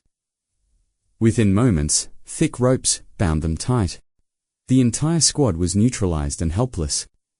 A soldier reported that no other survivors were found nearby. Hearing the report, Commander Trin Hongdat slowly turned with a cold and predatory gaze.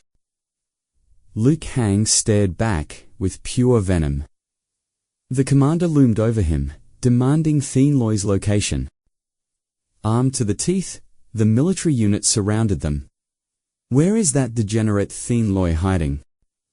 𝐒𝐥𝐴ng gritted his teeth, questioning why a high-ranking commander was hunting authorized. Scavengers. A misunderstanding? 𝐻ongdat roared, delivering a brutal kick that sent 𝐒𝐥𝐴ng reeling in pain. If you hadn't led them to Sector 2, Lanhao would still be alive today.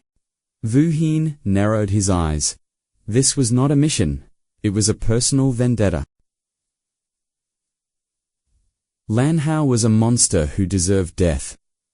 You are just abusing your rank for revenge. 𝐻ongdat snapped, warning them not to hide behind high command after his years of service. When the apocalypse began, I was the one who secured the alliance with the military forces. These bases exist because of me. Every life here belongs to the 𝐻ongdat legacy. Yet they dared to execute Lanhao, all because of a few insignificant women. A week of confinement for a life. That slap in the face will not go unpunished. If he happens to die by a mutant outside the walls, you are absolutely pathetic. Duong Fong spat, unable to hide his disgust for the commander. 𝐻ongdat smirked. Since the main target is missing, I will start the execution with you. He drew his sidearm, scanning their faces to decide who would face the first bullet. No, wait. Duong Fong panicked, desperately claiming they had the wrong man and the wrong place.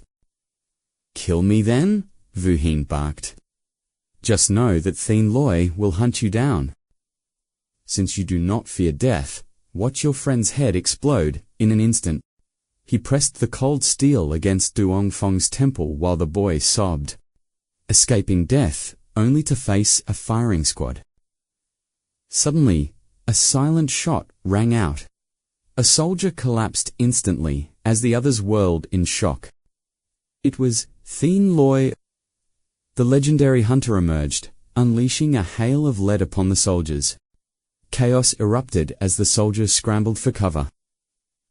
𝐻ongdat gritted his teeth. It was him. Open fire. He is just one man. Kill him now. The commander roared to his troops. Amidst the gunfight, an engine roared as a getaway vehicle sped toward the captive group. Vu Hin and Huck Duang swung the doors open, shouting for everyone to jump in immediately. 𝐾𝐞𝐦𝐨 provided cover fire, expertly shredding the enemy's tires to prevent any possible pursuit. Vu Hin grabbed a rifle, providing cover fire. Boss, get in. I will hold them back. Soldiers fell one by one. On the move, Duong Fong tried to play it cool. I just hope that bastard dies here, or he will definitely hunt us down later. Vu Hin? I thought you were exiled. She glared back, telling him to mind his business. From the back seat, 𝐾𝐞𝐦𝐨 watched the battlefield fade away as they tore down the road. Suddenly, Vu Hin screamed. 𝐾𝐞𝐦𝐨 leaped from the moving vehicle, grabbing the rear with strength. He used his awakened power to propel the car forward. 𝐻ongdat screamed for the chase, but it was too late. The tires were Damn you to hell! The commander. After a long silence, 𝐒𝐥𝐴ng sighed in relief. If you had not arrived, we were dead. 𝐾𝐞𝐦𝐨 adjusted his gear, his voice calm, despite the adrenaline still coursing through his veins. I heard the radio and went dark. I expected raiders, not a vengeful commander on rampage. I knew that day at the base was just the beginning of this dark nightmare. I just never expected him to use a zombie outbreak as cover for his petty murder. Will they be zombie food? Fong panicked. Save those degenerates. Hin spat. Peace was short-lived as Dat's squad reappeared. A lethal chase began. They swapped tires, 𝐾𝐞𝐦𝐨 hissed.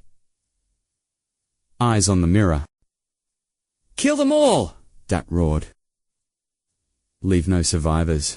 A gunner emerged, unleashing a hail of machine gun fire from the roof. Loy's ride swerved, riddled with bullets. The hunters didn't stop the assault. 𝐾𝐞𝐦𝐨𝐧 gripped the wheel, cursing. They couldn't break the enemy aggro. Let's fight. No ammo, Hang warned, halting the reckless counter. Outgunned.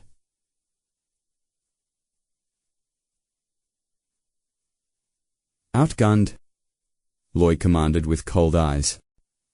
That's a rank S mutant zone, we gasped. It's a suicide mission. 𝐒𝐥𝐸, 𝐷𝐸 questioned, but Loy's confident gaze promised a hidden plan. He floored the gas. The vehicle surged forward into the jaws of death. Dat sneered at their struggle. Meanwhile, eerie shadows rose within the park. Dark energy coalesced. Nightmarish demon beasts materialized from the abyss. Shadowhounds caught the scent. Loy's car barreled straight toward the pack. High beams cut the dark. Duongfeng's heart hammered in terror. A monstrous hound. The predators had found their new prey. Mutants? Feng screamed. Slow down. Now, blind them. Blinding light flooded the zone. The monsters fixated on the glowing metal. In a frenzy, the pack lunged. A chaotic clash of claws began. Dat was right behind. He's here, Vu Hien shouted, warning the crew. Target in range, the sniper reported. Ready to fire, Commander? Dat's grin was predatory. Nowhere to run, Loy. Blow them to hell. You're insane. Van Fong lunged at Loy. Panic took total control. I don't want to die, Hien sobbed. The air turned suffocatingly heavy. Loy stayed cold. Just a little closer. He whispered to the system. 3.2.1. The Shadowhounds roared in their faces. Juke now. The car drifted violently, leaving the gunner aiming at air. An earth-shattering blast erupted. Chaos swallowed the pursuers in an instant. Flames licked the sky.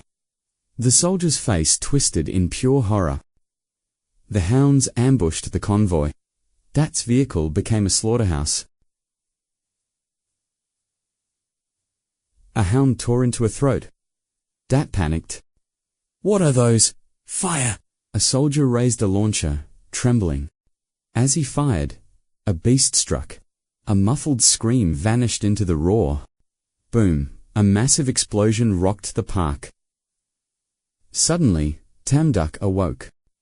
She gasped, drenched in sweat. Just a nightmare. She panted. The door burst open. Sister. Tinvan rushed in. We heard you screaming, Bang Nan added. What happened? It was Thin Loy, she whispered. I saw their car explode. No news for days, ... Non sighed. The silence is killing me. Obsessed with that guy, Van teased. Is he really that special? Dreams are illusions, he smirked. The opposite of reality. They're high-rank hunters. They'll survive anything, he reassured them. You're stressed? Tomorrow, I'll take you somewhere to relax. Sunrise brought a new scene. A festival was starting in the town. An idol group ignites the stage with an electrifying performance. Let's mimic cats. Meow meow meow. The idols flirt gracefully for their voices stir the massive crowd, making hearts race for that wicked smile. Fans cheer wildly, caught in the rhythm.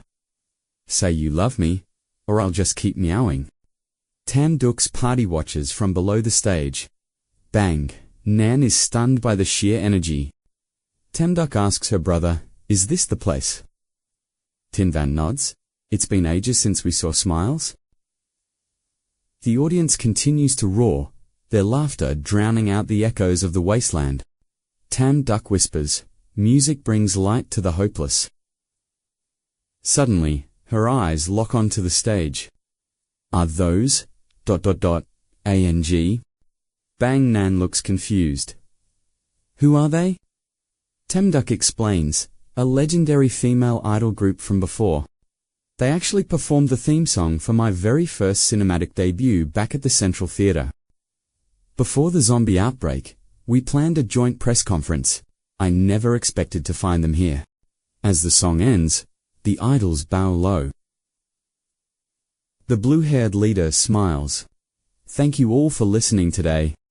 We live in the darkest era, where every survivor carries a heavy burden of pain and loss. But believe that dawn follows the night. Don't abandon hope. You must stay strong and live on. Inspired, the crowd chants in unison. The idol raises her hand, projecting pure hope. Today, we're honored to have movie queen Tamduk here. Shall we invite her up to sing? Hearing her name, Tamduk freezes in pure shock as the spotlight searches for her. Eyes turn toward her. It's really Tamduk. The goddess is alive. Our goddess has returned. She stammers, overwhelmed by the sudden attention. This is too sudden. I haven't prepared anything. Tinvan smiles warmly. Your voice is a divine trait, sister. Didn't you want to encourage everyone anyway? He takes her hand, his voice firm. You know how much you mean to me. You're my lead. Moved by his conviction, she steps forward. Her voice rings out, soft, yet powerful, starting the melody. Sometimes, I'm lazy, like a kitten, showing my claws when moody.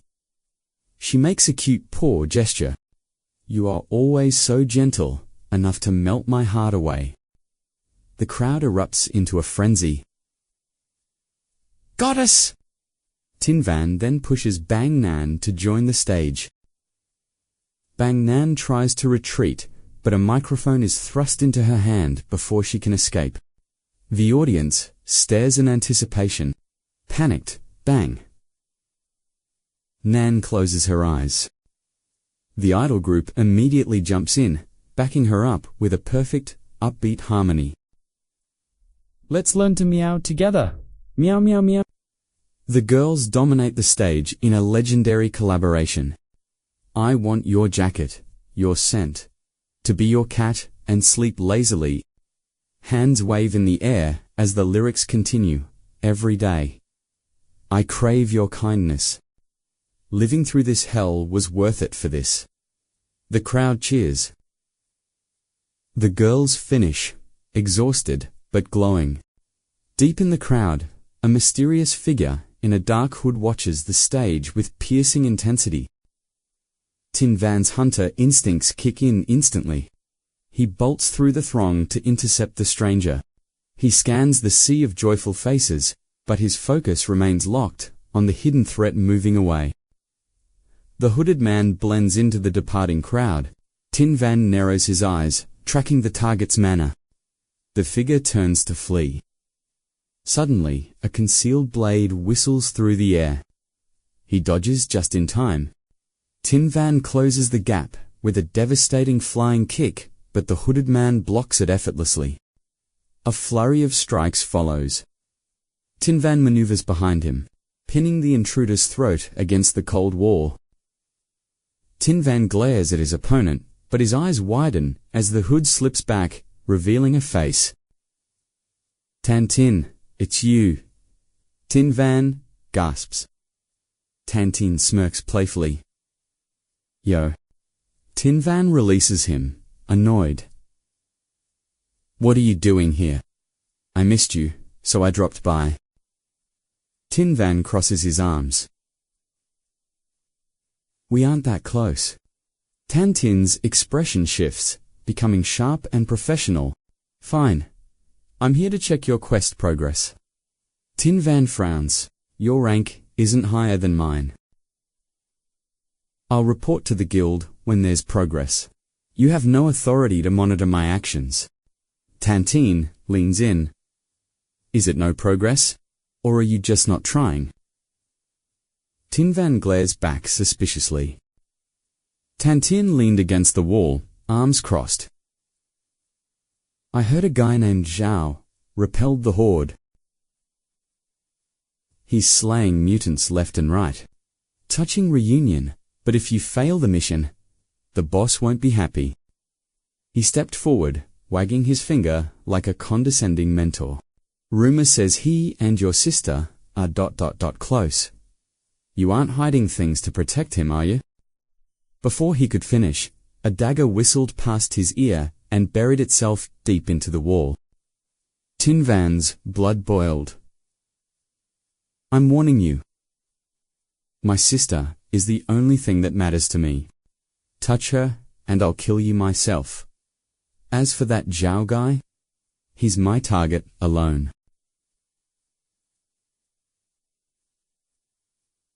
Back off.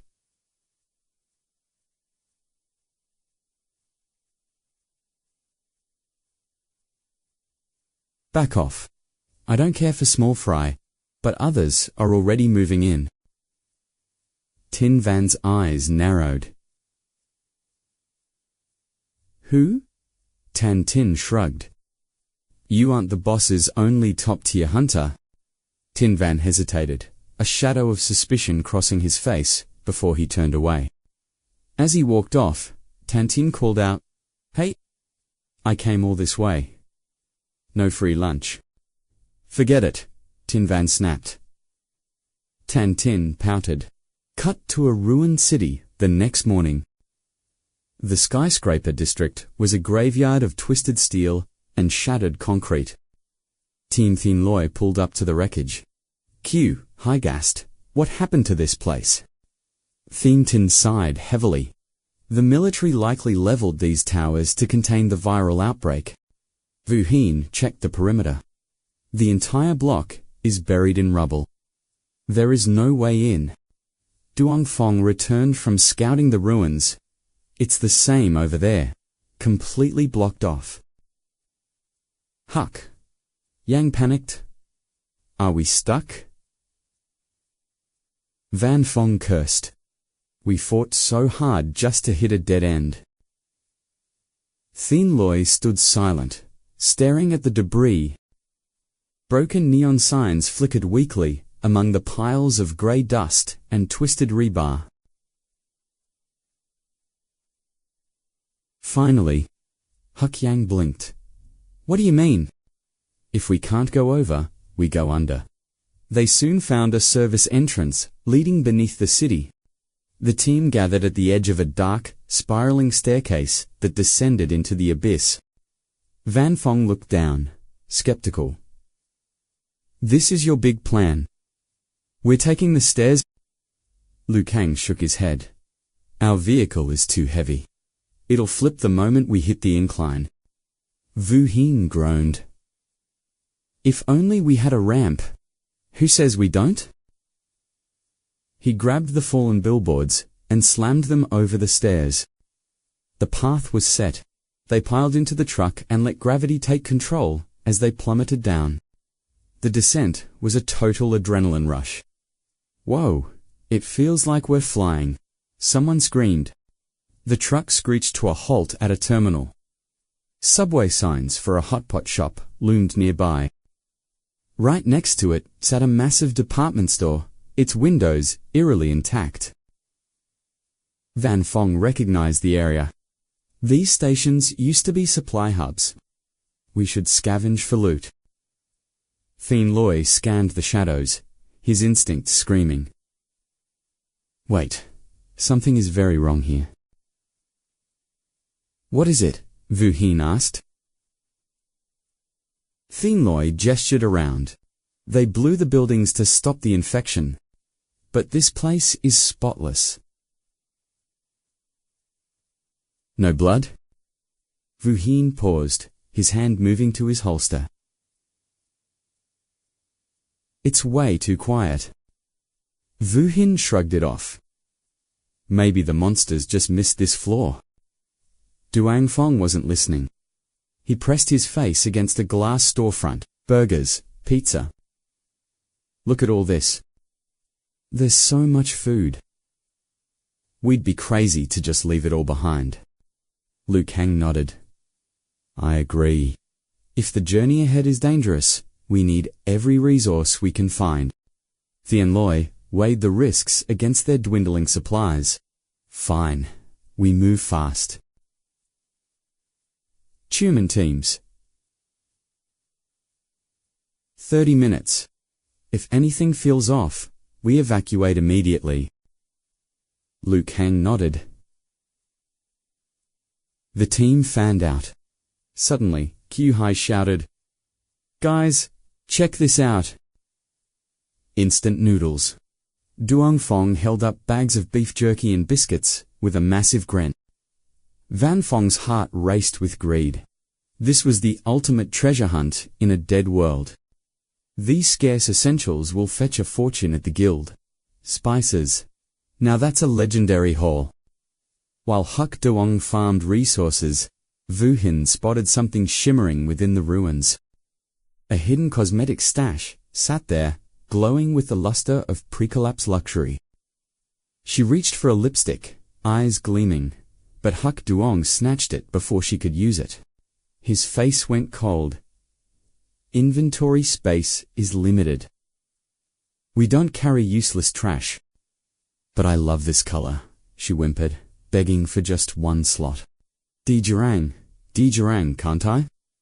Without a word, he slammed the item onto the floor. Duang Fong arrived, hauling a massive tactical backpack. Move it, regroup time, he urged. Huck Duong gave her a lethal glare and walked off. The cold silence he left behind was chilling. Vu Hin stood in tears while the hunters gathered at the vehicle to log their loot. Meds and alcohol. Nice scavenge. Where did you find these hidden drops? A hidden drawer, Thien Loi replied, as the rest of the guild emerged. We're back, Huck Duong announced. Thien Loi checked the count. Is everyone accounted for? Van Fong noticed a missing member. Where is 𝐾𝐞𝐦𝐨? Duong Fong pointed toward a shop. 𝐾𝐞𝐦𝐨 went to investigate. Van Fong cursed. That degenerate has no sense of teamwork. Thien Loi remained calm and gave the order. Get in the car. I will retrieve him. He hurried into the eerie noodle shop. The interior felt like a dungeon.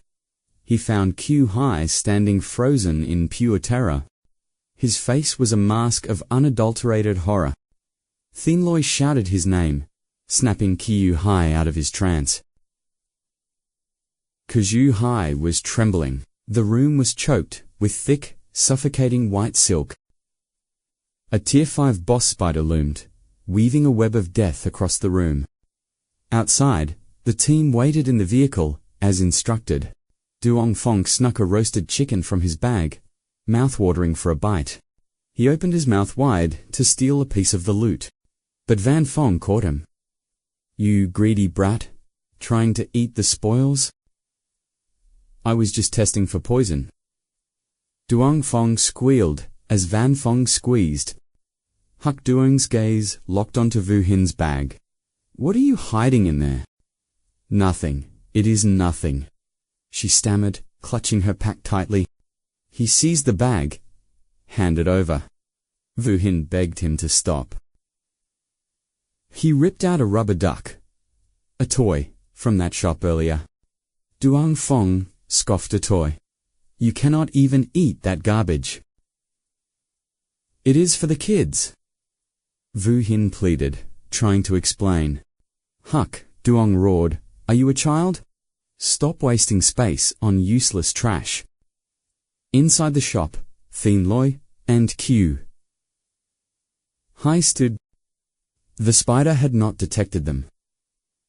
𝐃𝐞𝐦𝐨𝐧 activated his system window to scan. Warning, Tier 5 mutant organism detected. High combat power?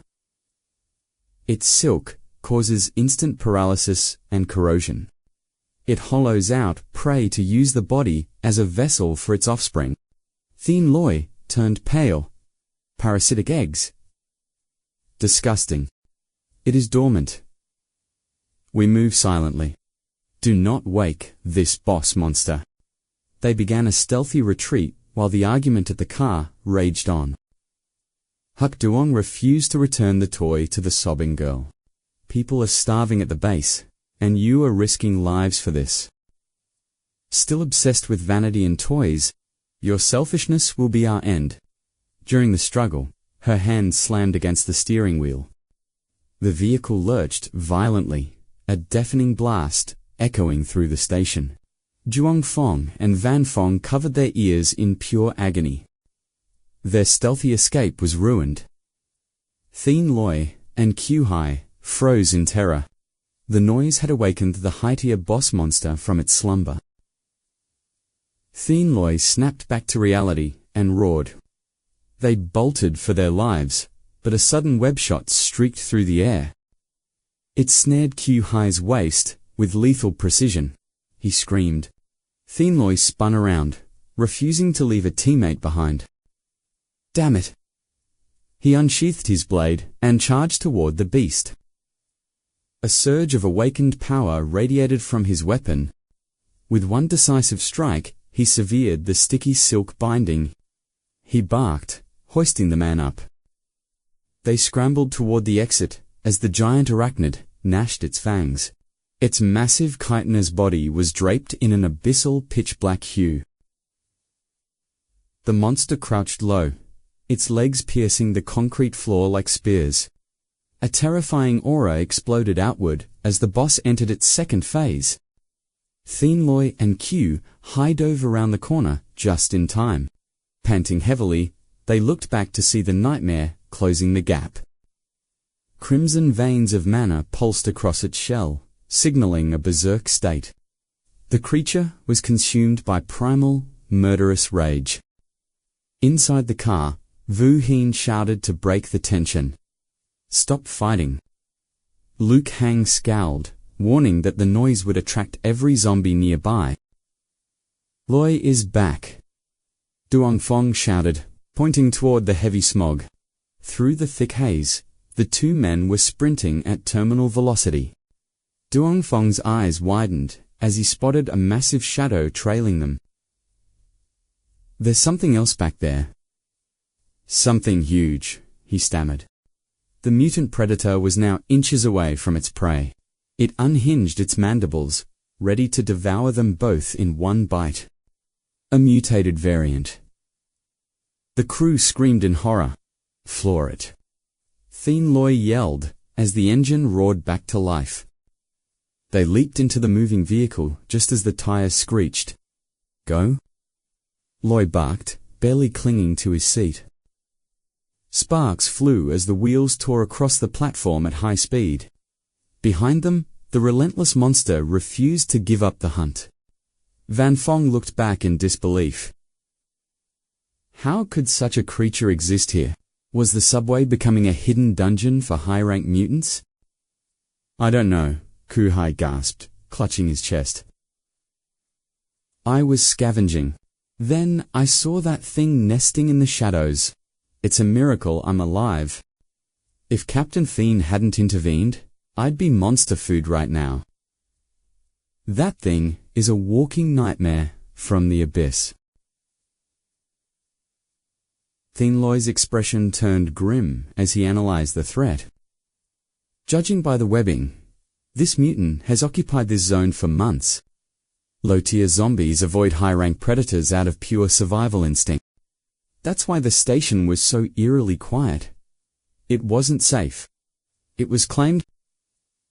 The realization of the hidden ecosystem sent chills down their spines. Luke Hang's face paled with regret.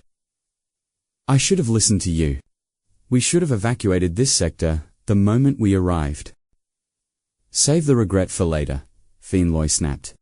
The spider screeched, its spear-like legs puncturing the floor with every terrifying stride. Duongfeng's voice cracked in total panic. Faster, give it more gas.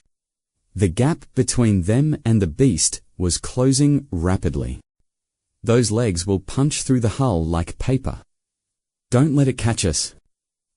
𝐾𝐞𝐦𝐨 gripped the wheel, focused entirely on the path ahead. The giant spider gathered its strength and leaped into the air. 𝐾𝐞𝐦𝐨 tightened his hold, bracing for the inevitable impact. The beast was faster than the machine. Its legs slammed into the rear tire.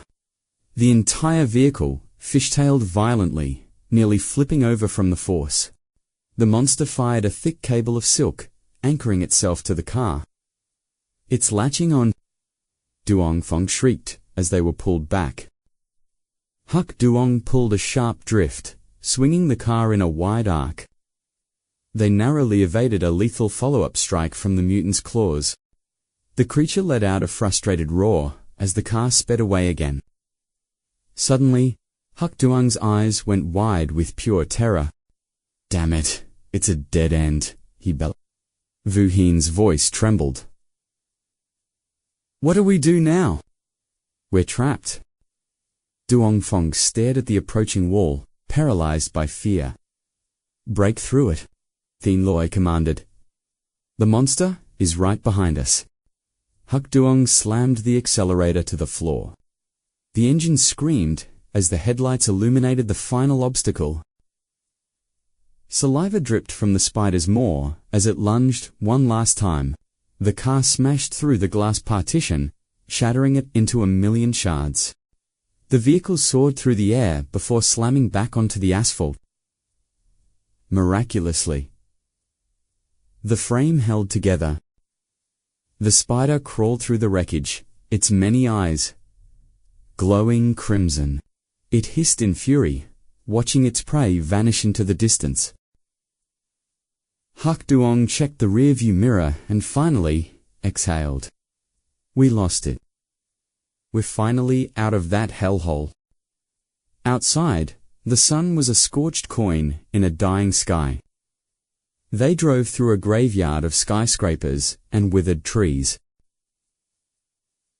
𝐃𝐞𝐦𝐨 surveyed the ruins. The degeneration was worse than he imagined. The city was a ghost town. Qi and Vanfeng disembarked. Two low-rank zombies caught the scent of living flesh and began to howl. They stumbled forward, driven by an insatiable, mindless hunger.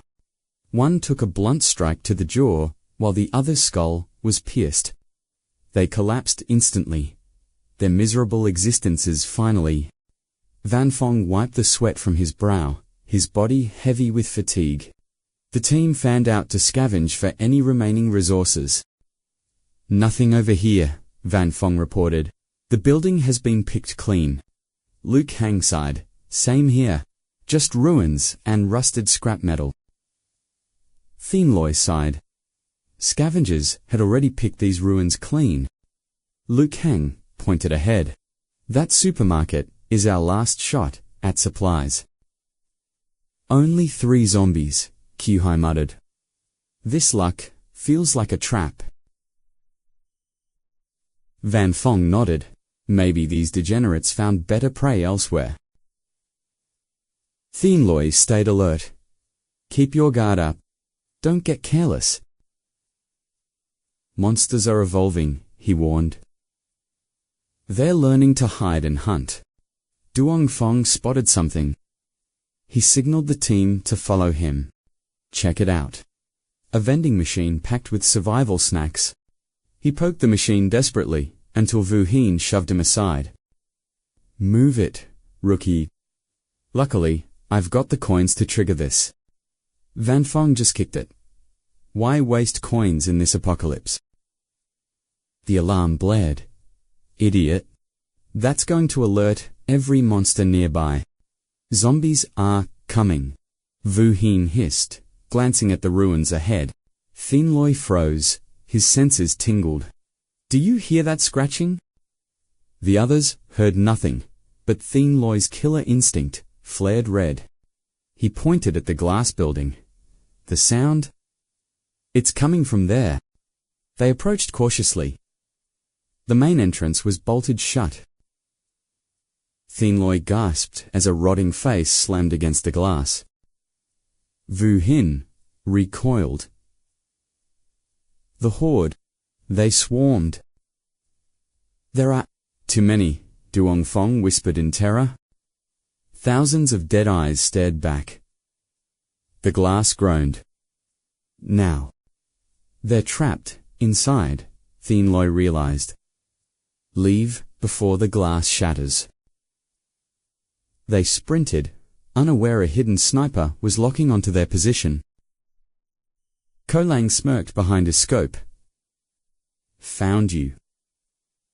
He pulled the trigger. The bullet shattered the glass, releasing the tide of hungry monsters. The barrier's down. Vu Hin screamed as the glass rained down. A sea of zombies flooded out, sprinting with terrifying, evolved speed. To the vehicle, move or die.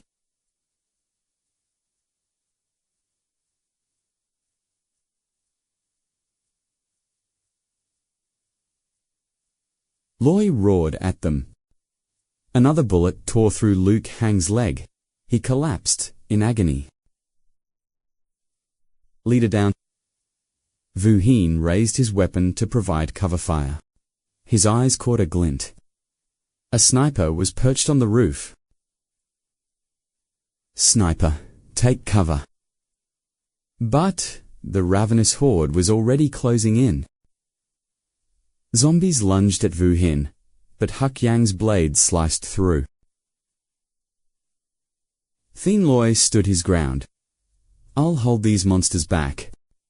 The sniper laughed. Nobody escapes my quest.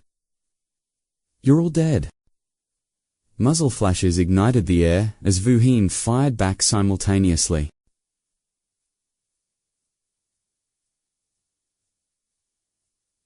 A bullet bit into Vu Hin's shoulder.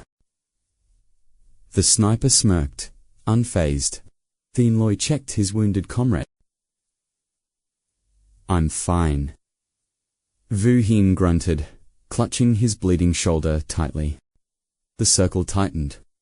Surrounded by death, they heard tires screeching loudly.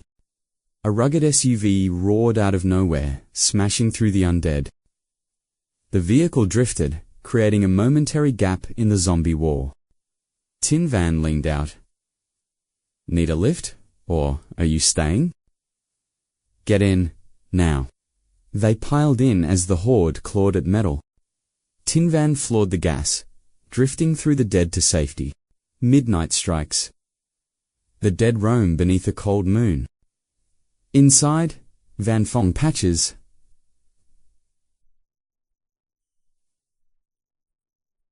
N Fong patches Luke.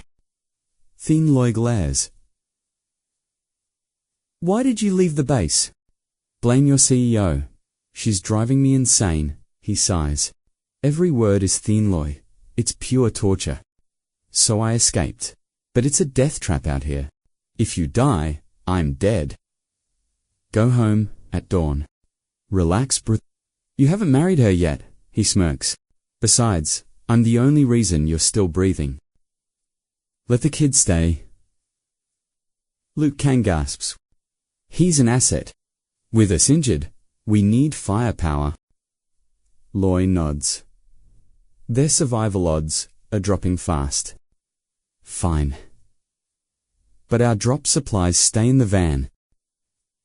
What, go back into that zombie-infested hellhole?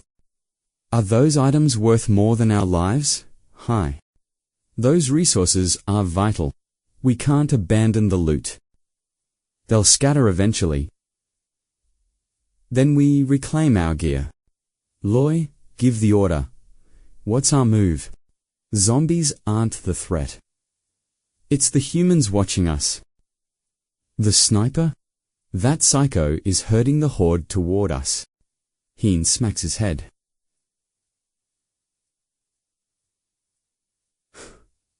Wake up, you idiot. He's trapping us. We're the prey, not the dead. Who is this guy? Why is he hunting us? We're being tracked. Someone has us in their sights. In the shadows, a sniper cleans his jammed rifle. He curses, smashing the broken weapon in pure rage. The top assassin failed. How pathetic, a voice mocks. Show yourself, you rat. He fires into the dark. A blade flashes as Tan Tin lunges from above. He strikes with lethal force, pinning the sniper down. Missed the target, but fast against your own team. It was a fluke. Don't push me, brat, he spits. Steel clashes as they trade blows in the darkness. Regretting your failure already, lone wolf. Tin sneers. I love stealing credit, especially from losers like you. Die. Their killing intent explodes, threatening to shatter everything. Enough. A cold command halts the lethal dance. Firing guns here. You'll attract every high-tier mutant. Relax. This floor is soundproof. No one heard us. Besides, I already cleared the building. It's empty now. The once frenzied horde is now a pile of gore. Butchering zombies like cattle. You're sick, ex-chef, Wolf mutters. Behind that innocent face lies a twisted, monstrous hunger. Are you after Zhao too, Sister Nu? Tin asks. I don't care for the man. I want his core. Wolf Girl snapped. Cut the crap! She roared, her temper flaring like a cursed skill. Cores belong to the hunter who claims them. 𝐒𝐥𝐚𝐲𝐬𝐧's eyes flashed a lethal challenge. Let the best player win. With a cold shrug, she vanished into the shadows. Tan Tin smirked and followed her lead. This quest just got interesting. He waved. Wolf Girl's rage exploded into a piercing scream. Go to hell. His face twisted into a mask of pure spite. Damn it. 2 her-ranking rivals already. Nearby, in a crumbling sanctuary's restroom, flickering lights cast grim shadows across the blood-stained tiles. Vu Hin collapsed, clutching the porcelain throne. Her face was a ghost-white mask of agony and nausea. Sorrow clouded her eyes as she whispered to her hidden burden. Forgive me, little one. You shouldn't suffer, too. Don't fear. I'll return to the base. I made mistakes. I drove your father away. Regret pooled in her gaze, heavy and dark. I see it now. Being together is the only stat that matters. Everything else is just noise. A flicker of hope softened her features as she caressed her belly. He doesn't know about you yet. Once he finds out, he'll surely forgive me. But a predator was waiting. As she stepped out, she collided with a wall of cold steel.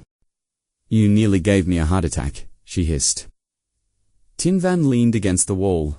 Only the guilty have reason to fear. She turned to the sink, her voice dripping with venom. Guilty me? Don't make me laugh.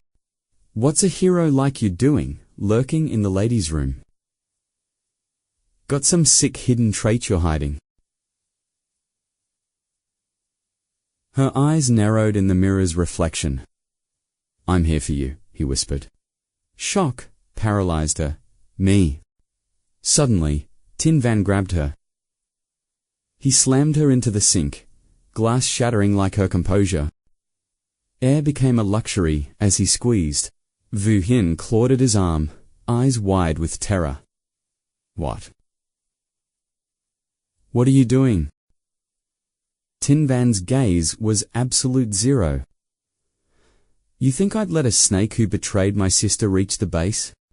I was wrong. I was desperate. She choked out. Please. Spare me. Is that so? He hissed, unconvinced. She gasped. A sneer curled his lip. Your word is worth less than a common drop item. Only a fool like 𝐒𝐥𝐚𝐲𝐽 would fall for your lies. His grip tightened. Degenerates like you are better off dead. Her body went limp, a low moan escaping her lips. Death's shadow was closing in as she begged for life. Desperation ignited a final spark of survival. Her fingers brushed against a heavy perfume bottle on the counter. One last chance to live. She gripped the bottle like a legendary weapon. She sprayed the mist directly into his eyes. Tin Van roared in pain, and she bolted for the door. Help! Someone, help me!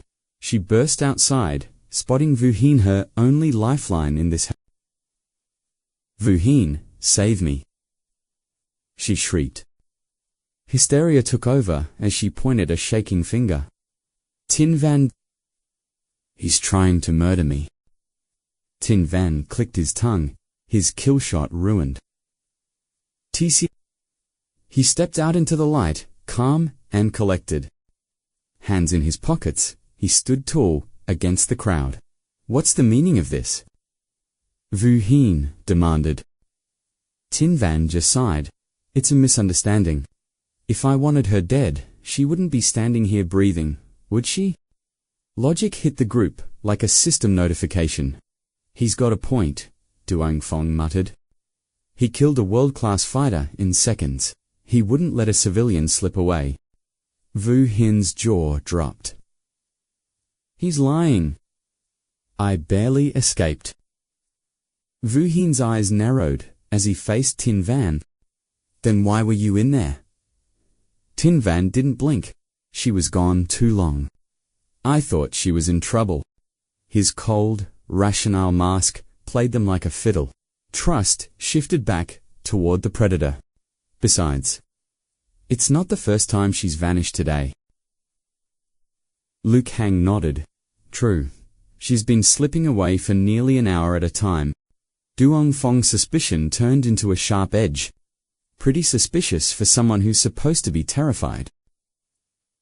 Vu Hin's world tilted as the accusations piled up. Her mouth hung open, but the words wouldn't come. You care more about your clothes than our lives. That stunt with the toy nearly alerted the monsters and killed us all. Distrust clouded his gaze as he spat. You've got a criminal record. Any hidden agendas? Vu Hin snapped back. Stop talking nonsense, she stammered, claiming personal female needs. Can't a girl use the restroom? And that duck. She froze, hiding the dark truth.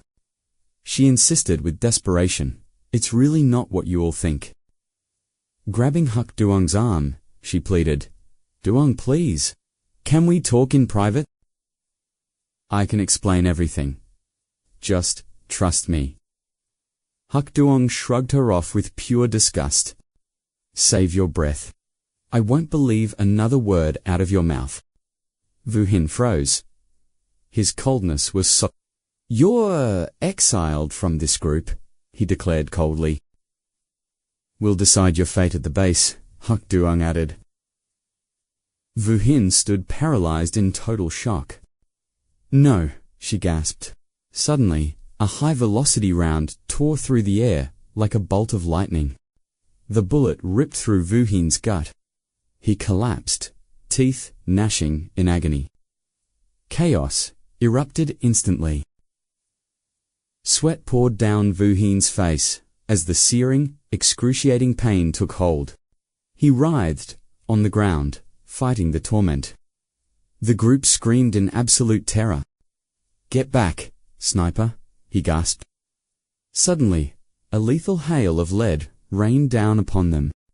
They scattered like panicked birds, searching for cover amidst the deafening screams and gunfire.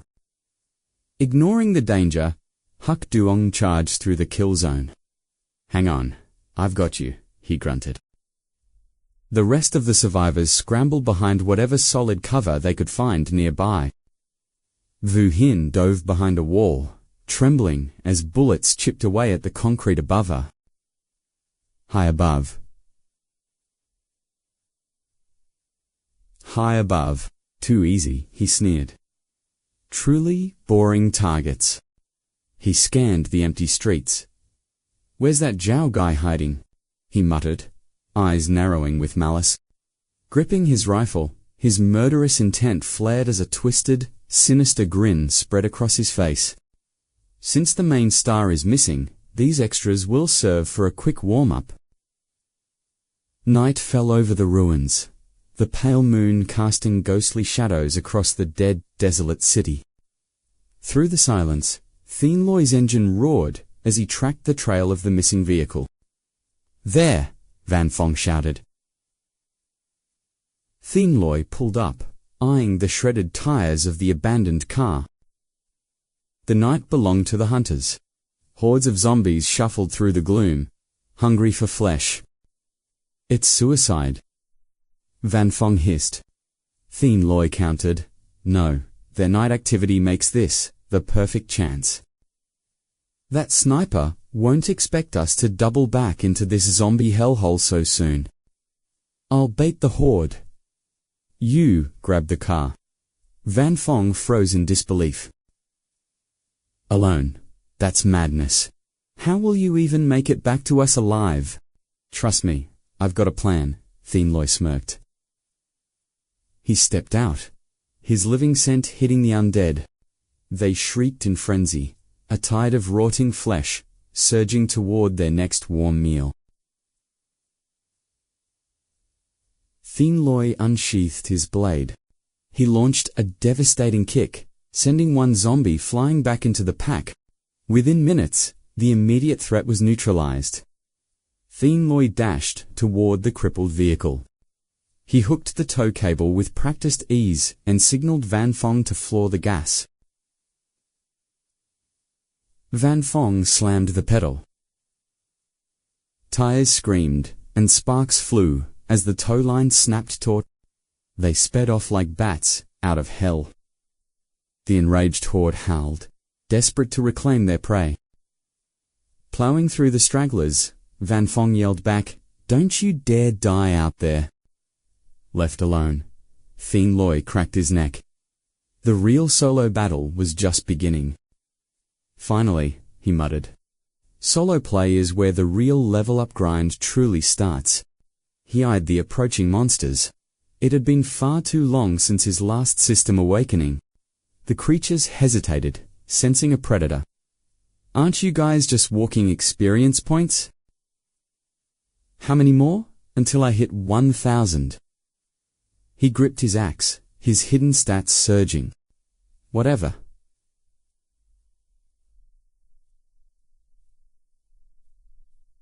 Whatever. Bring it on. Blade flashes, slicing through the undead swarm. With every zombie neutralized, another point hits his tally. 𝐾𝐞𝐦 smirks as his score skyrockets. Within minutes, the battlefield is cleared of the walking dead. A system window flashes. Level up attained. 𝐾𝐞𝐦 grins. Perfect. Suddenly, a blade whistles toward his neck. He ducks instinctively as an assassin strikes from the shadows. He parries the blow, eyes burning with rage. How shameless can you be? The attacker leaps back, creating distance. 𝐾𝐞𝐦 regains his stance and freezes in shock. 𝐿 stands there, sword ready and eyes cold. Give me back my essence core now. 𝐾𝐞𝐦 scoffs. Seriously? Not even a thank you to the man who saved your life. Her fury boils over. Saved me. I still haven't settled the score for what you did. She lunges with a lethal strike. 𝐾𝐞𝐦 gasps, barely dodging the razor-sharp edge. He swings his axe, meeting her blade. The impact sends a shower of sparks, flying. Are you actually trying to kill me? He shouts. She glares back. Does this look like a game? She breaks the clinch, her face twisted in a mask of pure, unadulterated rage. You bastard! You took advantage of me while I was down. Today, I'll cut you into pieces. I was trying to save you, he defends. Besides, you're all skin and bones anyway. I'm the victim here. Those words ignite her fuse. Her eyes turn blood red, shimmering with murderous intent. She goes berserk, leaping into the air with a devastating kick. He dodges as she screams, curses. 𝐾𝐞𝐦𝐨𝐧 growls. Look, I have a rule about not hitting women. But ungrateful brats are the exception. He shoves her back, forcing her to lose her footing. He strikes her wrist, sending her sword clattering. Terrified, she swings a desperate punch at him. His hand flashes out, catching her fist in a grip like an iron vice. With a look of pure disgust, he spins her around and pins both her arms behind her back. He presses his axe to her throat. Tell me what's your connection to that sniper from earlier? Her eyes dart around frantically. I don't know what you're talking about. He narrows his eyes. Don't play dumb. It's no coincidence you both showed up here today. As 𝐾𝐞𝐦𝐨 leans in, the color drains from her face. She's cornered. You smell like the same gunpowder from his bullets. He increases the pressure on her neck. Who sent you to? Why are you targeting us? Give me a reason not to end you. Or what? She stammers. 𝐾𝐞𝐦𝐨's gaze turns dark, his voice dropping to a dangerous whisper. He gives a twisted smile. I won't hurt you, but our base has a specialized torture unit. Even elite spies don't last half a day there. Want to see if you're the exception? She grits her teeth in silence. Suddenly, she feels something soft and slimy. You pervert!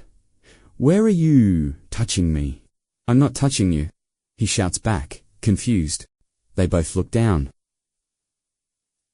A mutated earthworm is writhing on the ground between them. It wiggles its grotesque body as if saying hello. 𝐘𝐞𝐦𝐨 screams, scrambling away in terror. 𝐾𝐞𝐦𝐨 lunges forward, hacking the creature in two, but the severed halves keep squirming.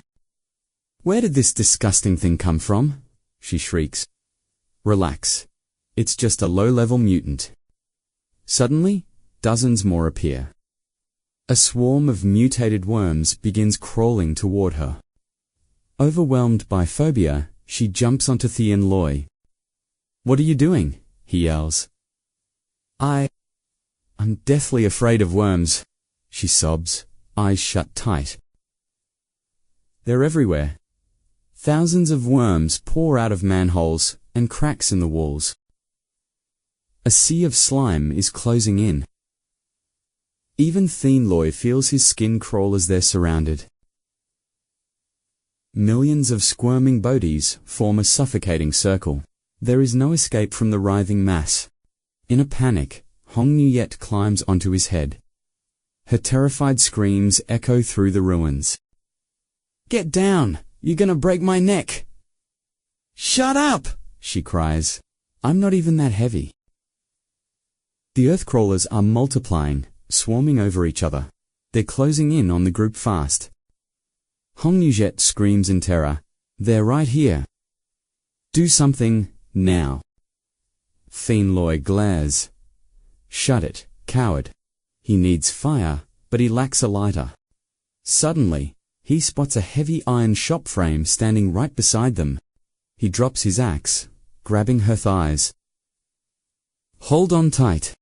Sprinting with her on his shoulder, he leaps. He reaches for the sky mid-air.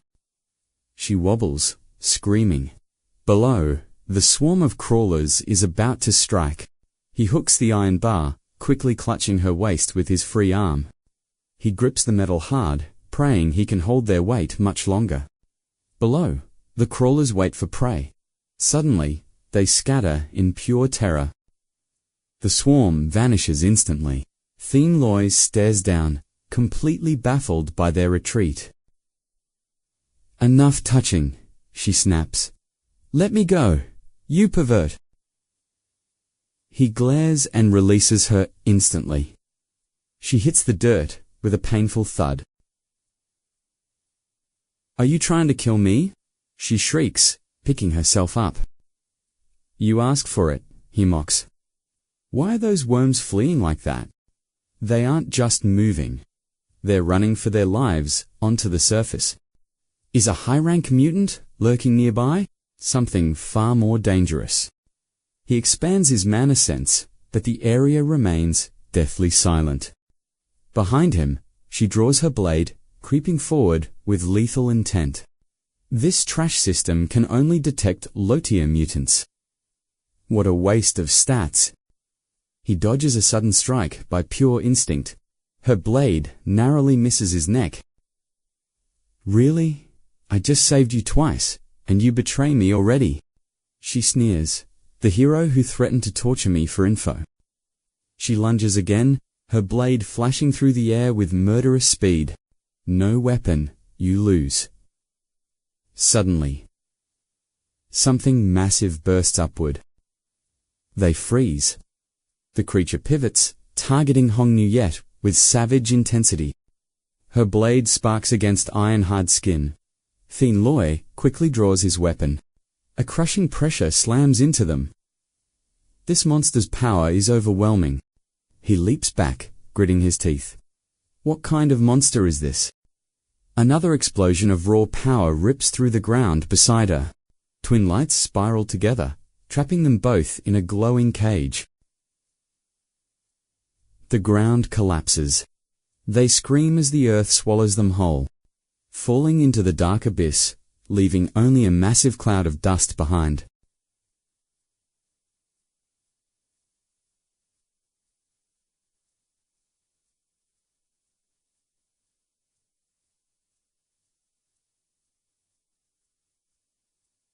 Elsewhere. Damn it, we're pinned down without our gear. Liu Kang shouts, panicked. Lone Wolf laughs like a maniac. Time for a little gift. He primes a tear gas grenade, grinning wickedly. The canister flies through the air, landing right in their hiding spot. Boom. Choking white smoke floods the room. Gas. They cough. Outside the building, the zombie horde begins to swell. They sent the living inside, clawing desperately at the entrance. Gnashing teeth and roaring hunger the monsters. A shadow looms behind them. Tantin smiles, let's liven things up. Adding fuel to the fire. He charges into the fray, blade drawn. His massive greatsword carves through flesh. The real hunt has finally begun. With a blinding flash of steel, he carved the monsters into ribbons. Tantin's rage boiled over. His eyes burned as he raised his blade for a lethal strike. A golden shockwave erupted, shattering the glass into a jagged, massive gateway. The undead horde poured inside. Tantin watched them with a haunting, angelic smile. Hey! Meanwhile, Tin Van wandered the halls. Since the leader wasn't around, he didn't give a damn who lived or died. He hurried away, sighing. Time to bail. Suddenly, his hunter instincts screamed danger. A sea of zombies was flooding the building. What the hell is this? He roared. Panic surged. He bolted toward 𝐾𝐞𝐦𝐨's group, screaming at the top of his lungs. The team looked up in confusion. High above, the sniper gasped, "Is that ... they chem Tin Van?" Tin Van sprinted like a madman, a wall of rotting flesh. Liu Kang's face paled. Breach. They're inside. Form a perimeter and defend. The melee exploded. Chu Hai swung his club, crushing a zombie's skull with a sickening thud. Duongfeng's boot met a decaying jaw. 𝐾𝐞𝐦 turned to the others. Stay hidden, no matter what. Wu Hane trembled, tears blurring her vision. Please, don't leave me alone. 𝐾𝐞𝐦𝐨𝐧 gaze was ice. Guard the wounded. If you play games, I'll end you. He vanished into the smoke. She watched his back, her heart heavy with dread. His cold warning echoed in her mind, leaving her drowning in a sea of worry. Two monsters lunged at Tin Van. He unleashed the fire extinguisher. Duong screamed for help. Tin Van slammed the canister into a zombie's head, saving him. 𝐾𝐞𝐦𝐿 shouted over the chaos. Nice work. Keep your head in the game. You're a lifesaver, Duong gasped. Tin Van just shrugged. Yeah, no big deal. Internally, why was he stuck babysitting these low-level players in this hellhole? You owe me big time, true Thien Lo. High above, the sniper watched with murderous eyes. That's Tin Van. You again. He gnashed his teeth, his grip tightening on his rifle. You've been a thorn in my side all day. Time to delete you from this world. He pulled the trigger, but Tan Tin appeared from the shadows. Oops, I slipped. Perched on the narrow ledge, the sniper lost his balance and plummeted toward the abyss. Pure survival instinct kicked in. He clawed at the stone wall, barely catching himself. Dangling over the hungry horde, he shrieked. Tan Tin! Tan Tin beamed down. Small Tin is my bestie. I can't let you kill him. No need for thanks, Tan Tin yelled. Below, Tin Van realized the horrific truth. It was a setup. He roared at the dangling sniper, using a horde to clear a path. Are you insane? High above, Tan Tin twirled on his heels, savoring the chaos he'd ignited. One pest down, one friend helped. Now, time to get serious. In the lobby, the squad was drowning. 𝐾𝐞𝐦𝐿's breath came in ragged, exhausted gasps. Kuhai's arms were leaden. We can't hold them off. Duong collapsed against a wall. I'm done. I've got nothing left. Luke Hang held the line with a steel bar. This is a death trap. We need a plan. We have to find the breach and seal it. 𝐾𝐞𝐦𝐿 stepped forward. I'll go. Hold them here. As he bolted, the snarling monsters closed in for the kill. The sniper clawed his way up, his voice dripping with lethal promises. You're dead, Tan Tin. I'll make sure your death is slow and agonizing. Inside the warehouse, Vu Hein's eyes widened. The sniper... He's still alive. Don't let him scale that wall. Kill him now, or we'll be flanked and finished. Damn it, the gun's outside. If only I could reach it. Vu Hin paused, her mind racing. Suddenly, a piercing shriek echoed, drawing the horde as a metal cart screeched across the floor. Vu Hin slammed a basket over her head and shoved the cart, her brow furrowed with grim resolve. Let's go, she roared, charging into the chaos. The starving ghouls lunged. One bit, the basket. Its teeth gnashing fruitlessly against the reinforced wire. Even the bald zombie failed. Seeing them helpless, Vu Hin let out a defiant, manic laugh. Giving up? Want a bite? Hope you like broken teeth. She shoved him toward the firearm. Vu Hin snatched it instantly. Got it. Locked and loaded. Without hesitation, he shouldered the rifle. He scanned through the scope, but his line of sight was blocked. Vu Hin barked to the back. It's no use. My vision is totally blocked from here. She understood instantly, glancing toward a hallway where a massive pack of zombies stood waiting. Wu Hin made a split-second choice. There, that's our only opening. Move now. Wu Hin hesitated, eyes wide. No way! That's suicide there. Are too many of them. She looked at him, her voice suddenly trembling. Wu, H-I-E-N. ... Do you believe I'm truly sorry? Summoning her final spark of courage, she charged. I won't leave Duong Duong or Sister Bangnan. If this earns your forgiveness, ... then I'm not afraid of any danger anymore. She screamed, diving headlong into the fray. Damn you monsters! I'm not scared of you. They plunged into the heart of the swarm. Finding his angle, Wu Hin raised his rifle. A single shot rang out. The bullet tore through Lang's hand, forcing his grip to fail. The plan was a success. Lang lost his hold on the wall and plummeted into the abyss. The moment he hit the ground, the ravenous zombies swarmed, tearing him apart in a frenzy. Direct hit. Wu Hin cheered. Wu Hin let out a triumphant cry. Yes, we did it.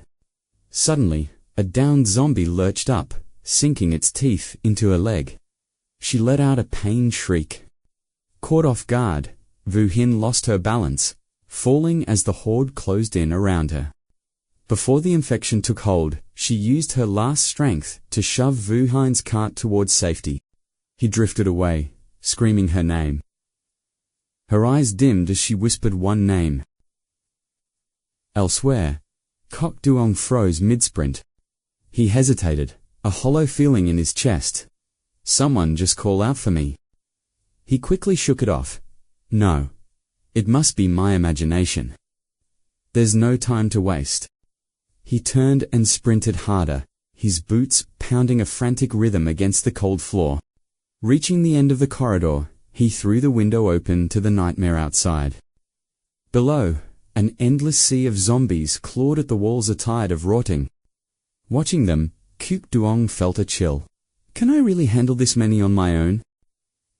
His body trembled, but he steeled his heart. Don't be afraid. Protecting them is your responsibility. He stepped onto the ledge, ready to dive into the chaos of the dying world. He gripped his sword. Life or death, ... Then, a flash of light caught his eye. An armored vehicle tore through the dark, headlights cutting the swarm. It was Van Fong. He didn't hesitate, ramming through the zombies with the weight of the massive beast. The vehicle slammed into the open doorway with a thunderous metallic crash. With the path blocked, the zombies snarled at the steel wall. Van Fong emerged from the hatch as a familiar voice called out, Brother Lutni. 𝐾𝐞𝐬𝐸 signaled from above. He reached down to pull him into the center. As he hauled him in, Van Fong gasped. Why was the back door open? The sniper's tricks, 𝐾𝐞𝐬𝐸 growled, luring the horde inside. You got here just in time. With that, the two of them hurried back toward the main hall together. Where are the others? He asked. Inside, Van Fong urged them to move faster. Let's go help them. The stormy night raged on, shifting the scene to a pitch-black abyss. A familiar figure clutched his head, slowly sitting up with a groan. Damn, that hurts. Tianlei stood up, scanning the filth of the environment. I'm in the sewers. He wondered, what was that monster? That black mass was likely just a limb. Its true body was hidden deep underground. I couldn't see its full form, but based on that power, it's at least a rank 3 mutant. He turned toward the only exit, muttering under his breath. The path is completely blocked. This space is too narrow. If another attack comes, I'm trapped. I must find another way out. He stopped mid-run, a realization hitting him. Wait, where is that woman? He searched the debris frantically. After a moment, Tianlei spotted a leather boot poking out from beneath the heavy rubble. He lunged forward, desperately tossing the stones aside. Are you okay? Answer me. Once cleared, Red Moon gasped for air, coughing violently. Despite the rescue, she coldly pushed him away. As she shoved Tianlei back, a sharp, agonizing sting flared in her lower abdomen. A jagged blade fragment had accidentally pierced her. Tianlei gasped, "That looks incredibly serious." Without hesitation, he immediately stripped off his outer coat to assist her. He tried to use the fabric to wrap the wound. "We have to stop the bleeding." She screamed in protest. "Don't touch me. I told you I don't need your help." He roared back. "Sit still." Startled by his sudden outburst of authority, Red Moon froze in stunned silence. "Your ribs are fractured, and you likely have internal damage. Keep talking if you want to die." Scolded into submission, she had no comeback and could only grit her teeth in pain. He gripped the blade and held her wound steady. "Brace yourself." In one motion, he ripped it out. The sudden extraction forced a sharp, pained groan from deep within Red Moon's throat. After finishing the emergency bandage, he stood up calmly. "This is all I can do for now."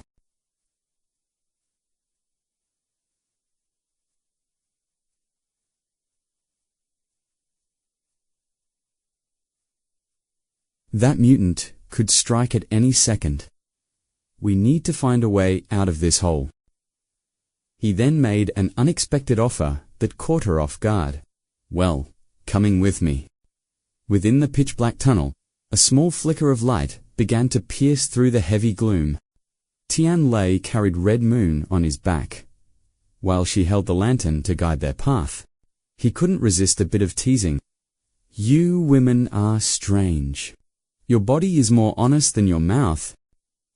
Flustered and annoyed by his remark, Red Moon snapped back in an attempt to save face. "I'm just being practical. Why stay here and die? What exactly was that mutant creature? I've never seen anything like it. A snake, or some kind of worm?" He sighed at her questions. "Whatever it is, you'd better pray we don't meet it again in this cramped space. Carrying a burden like you is a death sentence if we're attacked." She kicked him in anger. Tianlei stumbled slightly from her struggling. "Hey, I said sit still, damn it."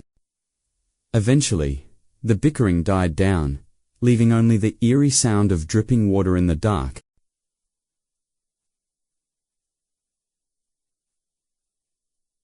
Red Moon broke the silence first. When she called his name, he looked back, and she cut to the chase. "Why did you save me? If I died, wouldn't all the spirit cores be yours alone?" Tianlei lowered his gaze, looking at her with a calm, unreadable expression. "Leaving someone to die isn't my style. Besides, I still need to bring you in for interrogation." "I knew you had an ulterior motive," she huffed. Suddenly, his sharp ears picked up a sound. Tianlei urgently gestured for her to be quiet. "I hear something coming." Deep within the sewer tunnel, a heavy, thundering vibration began to echo against the walls. The source revealed itself a massive, circular boulder hurtling toward them. "What the hell is that?" The stone sphere rolled closer with lethal speed, showing no signs of stopping. The beast drifts, locking its predatory sights directly onto their position before charging. He bolts, but the boulder unfurls into a colossal shadow beast. Qian Yu gasps in shock. A high-tier mutant creature has appeared. Hong Nuyet flashes her light back. A hideous face with glowing red eyes. Terrified by its monstrous appearance, she shrieks that it is a giant rat. Qian Yu realizes the grim truth. They are back at a dead-end stone wall. The boss monster is now breathing down their necks, closing the distance fast. He dives aside, narrowly dodging a lethal pounce. 𝐒𝐥𝐸𝐲𝐧 drops her flashlight in terror. The light flickers and vanishes into the dark. Blinded by the sudden darkness, the rat slams headfirst into the rocks and gets pinned. 𝐒𝐥𝐸𝐲𝐧 stares at its twitching tail. That thing from before was just its tail. She urgently presses him. Run while that monster is still struggling to break free. The rat rips itself loose, drooling with a primal murderous rage. 𝐾𝐞𝐦𝐨 pushes his limits, putting a desperate amount of distance between them and death. Blood trails behind his footsteps. His physical stats are clearly hitting a critical, dangerous low. "Watch where you're going," she warns. He snaps back, in this darkness. That's impossible. His foot suddenly crushes something small. He has stepped right into a nest of She screams in disgust, but 𝐾𝐞𝐦𝐨 pauses. A spark of hope ignites. "I've got it. I found a way out of here." He explains the plan while following the pests through the oppressive. These degenerates are fleeing the predator. Following them is their only quest for survival. Thousands of squirming grubs carpet the floor, moving forward in a terrifying, rhythmic swarm. They run until the swarm becomes a literal river of filth flowing toward one direction. Carrying her carefully, 𝐾𝐞𝐦𝐨 follows the trail until a massive structure finally appears. Before them lies a giant industrial well, overflowing with stinking, toxic waste and sewage. "It's all waste," she cries as the grubs dive headfirst into the foul water. He realizes the hidden truth.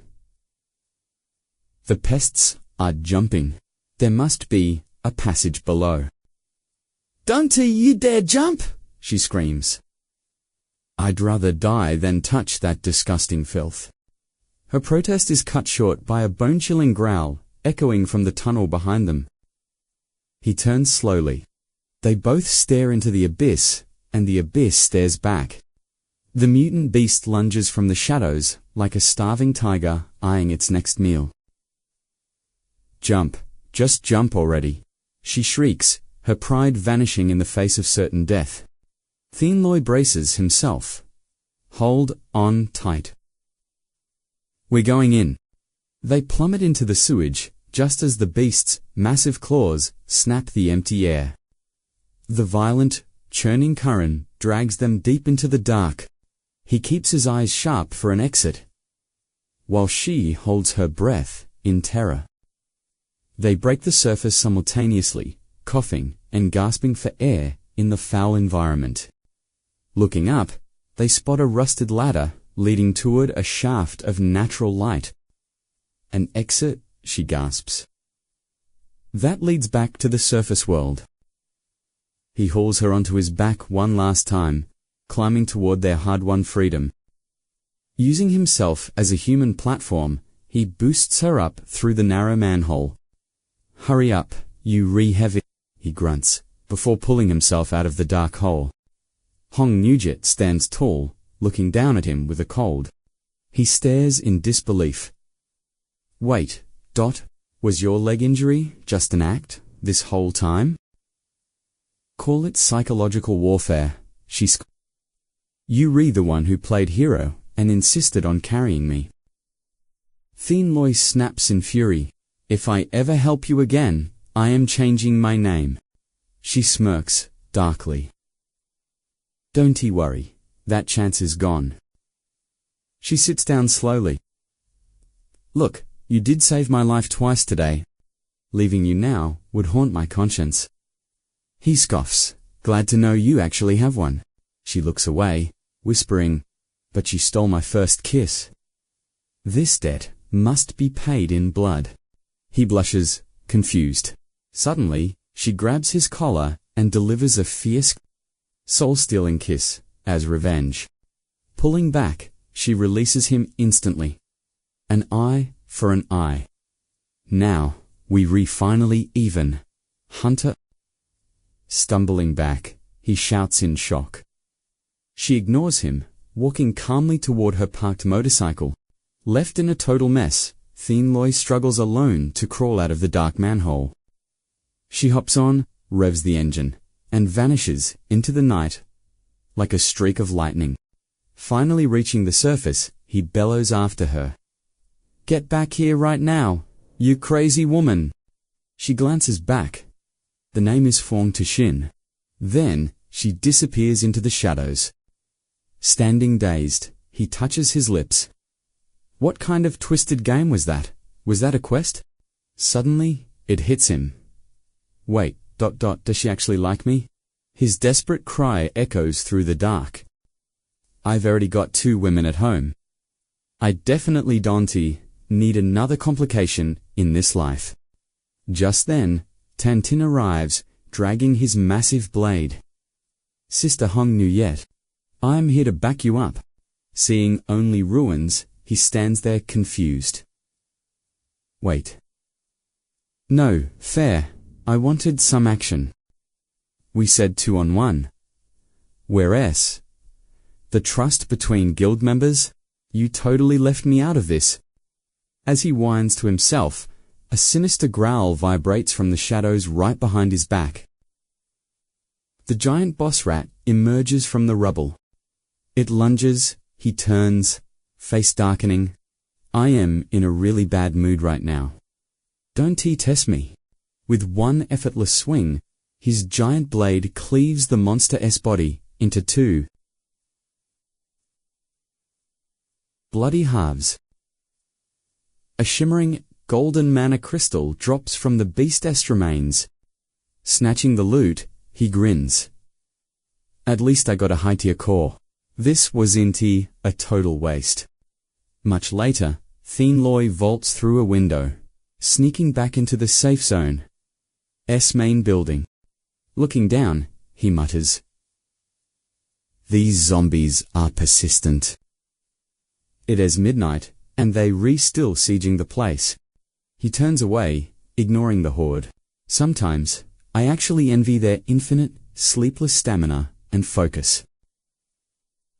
Limping down the dim hallway, Duong Fong spots him. Brother Loy, thank God, you're finally back. 𝐶𝐤𝐿 freezes. Zombie corpses litter the floor. Duong Fong rushes over, looking completely battered and exhausted. Luke Hanger's face is a mess of scars. Behind him, 𝐾𝐞𝐦 is gasping for air, collapsing. Van Fong is covered in deep gashes, while Tin Van stands nearby. What the hell happened? Duong Fong sighs. It's a long story, and it's not a good one. The horde breached the back. That sniper hunted us, but Vu Hin finally took the bastard out. Luke Ni returned just in time to block the exit. Vu Hin's been shot. He turns his head slowly, whispering. 𝐶𝐤𝐿 looks over. Hak Duong is cradling Vu Hin's broken body, his face filled with agony. He calls her name, his voice trembling. Her entire body is shaking from the severe blood loss. She gasps, sorry, I am so useless. I wanted to prove myself, Then, she coughs up thick blood. Don't talk. You hurt too bad. She looks at him sadly. Duong, can you ever forgive me? Silence fills the room. Hak Duong bows his head, the weight of his guilt finally breaking him. I am the one who should apologize. Deep down, I just wanted to be respected like brother-in-law. I wanted power. When you suggested I lead the team, I was actually thrilled to be captain. The other hunters remain silent, the heavy tension serving as a backdrop to their tragic confession. Hak Duong continues, but I was too vain to admit my greed. After everything went south, I lied to myself, blaming you just to hide my own As if that clears your conscience. You're just a hypocrite weakest, most irresponsible man here. This hardened warrior finally breaks, his tears falling for the woman he loves. Woo-hin, I'm so sorry. I finally see everything you've sacrificed. She smiles through the pain.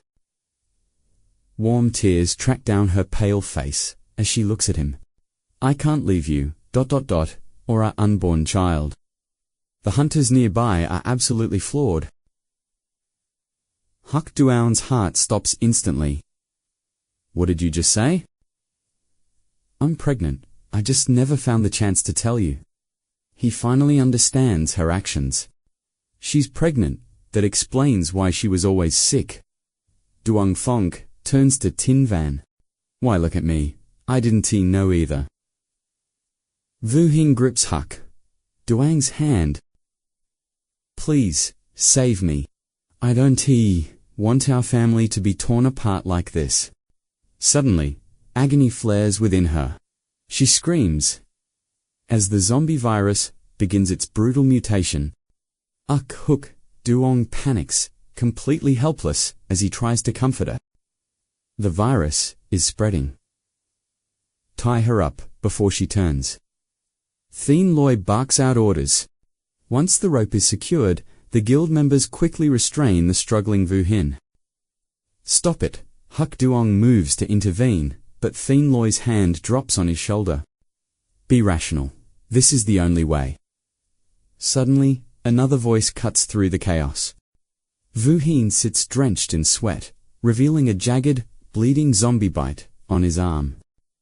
The team is stunned. When did this happen? He sighs. During the last firefight. His voice is weak, a final farewell. I want to make it to the end.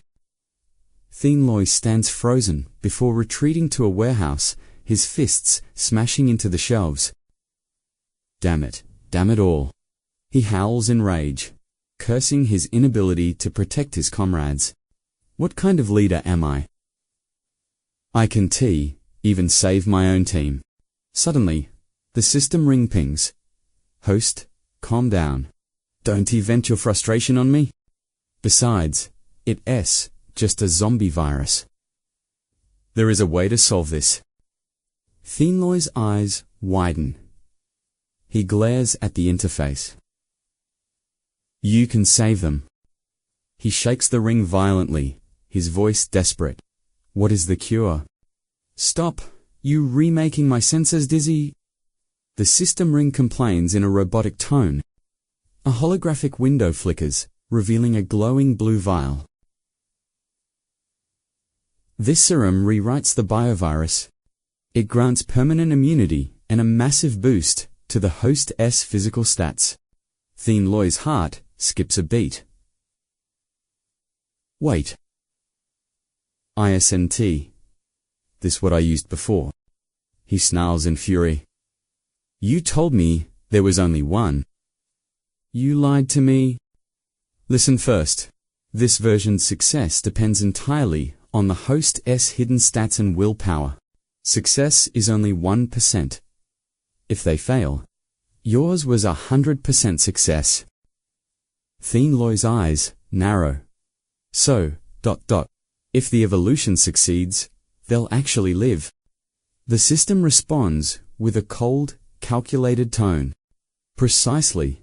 They will awaken. He roars. 𝐾𝐞𝐬 could have lived. The ring counters his anger instantly with a logical rebuttal. This only works on the infected. Physical trauma is final. The serum is useless there. Furthermore, this data required sergeant rank. You only just reached the necessary level. Rules are rules. If you want to save lives, go hunt more boss monsters. Level up faster. The world's survival is resting on your shoulders, hero. 𝐶 glares at the glowing interface, his teeth gritted in frustration. Useless trash system. Just give me the evolution fluid already. Certainly. That will be 2 level 5 soul cores for the exchange. To level 5 cores. The system ring coldly replied. Scanning the ruins, Logan searched for a drop from a high-tier boss. Stop looking, the ring chimed. Your hidden stats aren't enough to find one here. Logan growled. Where are these level 5 mutants? The system replied. You've met one before. You ran away in terror. Logan froze. You mean that subway spider? Meanwhile, at the camp, Hin lay bound and trembling. Young approached her fearfully, while the others rushed to untie a weakened Hin. Hang looked away, awkwardly, asking Hein for an apology. Hain's eyes went cold. If you were bitten, he rasped, I'd do the same. Take the gun, Hein ordered. If I turn into a degenerate, end me immediately. What's wrong? He snapped. Do I have to beg for a bullet? Shaking with fear, Fong had no choice but to obey the grim command. He raised the pistol, aiming at his friend, but his hands betrayed him. I can do it, he screamed. We survived together. I won T. Pull the trigger. Suddenly, Logan's sand landed on his shoulder. Stand down, he whispered.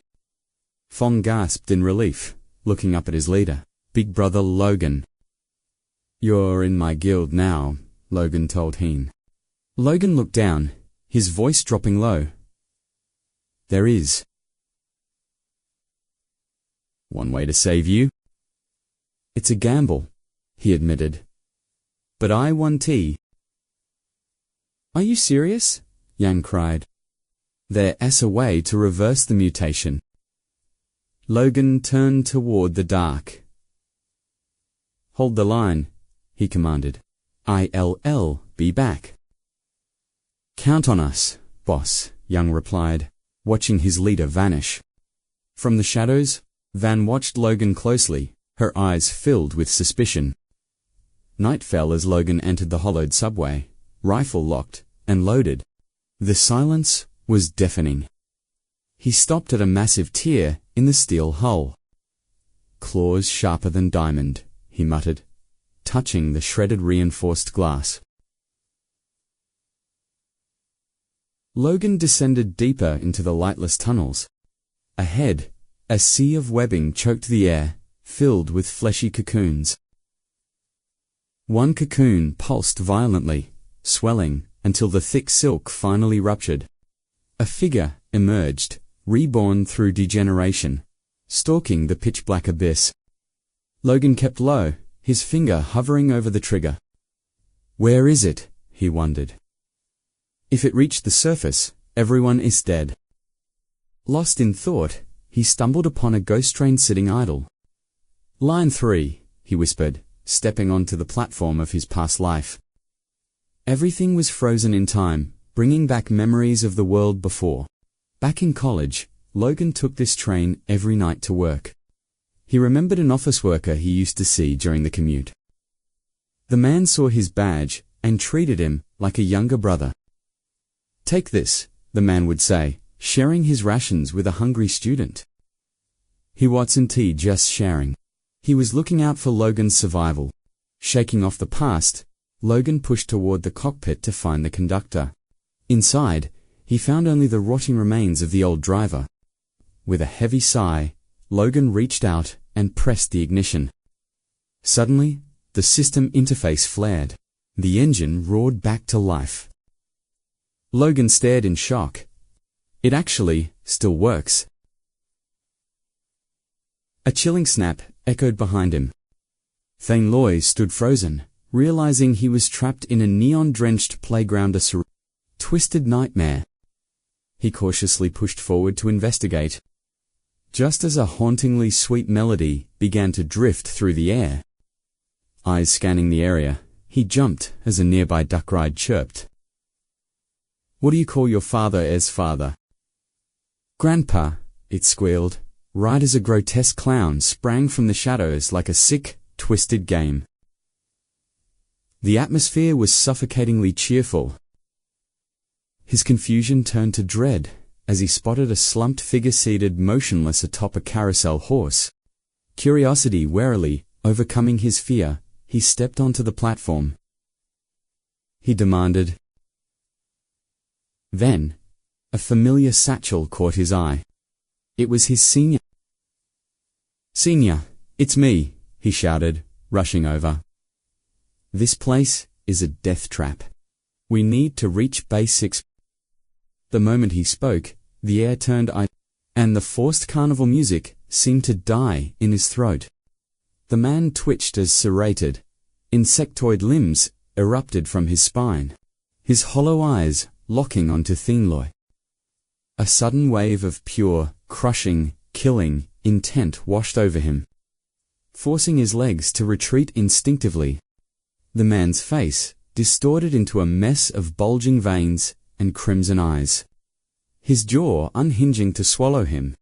In a blur of monstrous agility, the creature launched itself off the carousel with terrifying, explosive power. It loomed over him, letting out a guttural, bongling roar before 𝐶𝐤 could even draw his breath. Scythe-like limbs slashed forward in a lethal arc. Paralyzed by pure horror, 𝐶𝐤 stood frozen. He turned to bolt, but his heart sank as dozens of identical, shadowy silhouettes emerged from the gloom.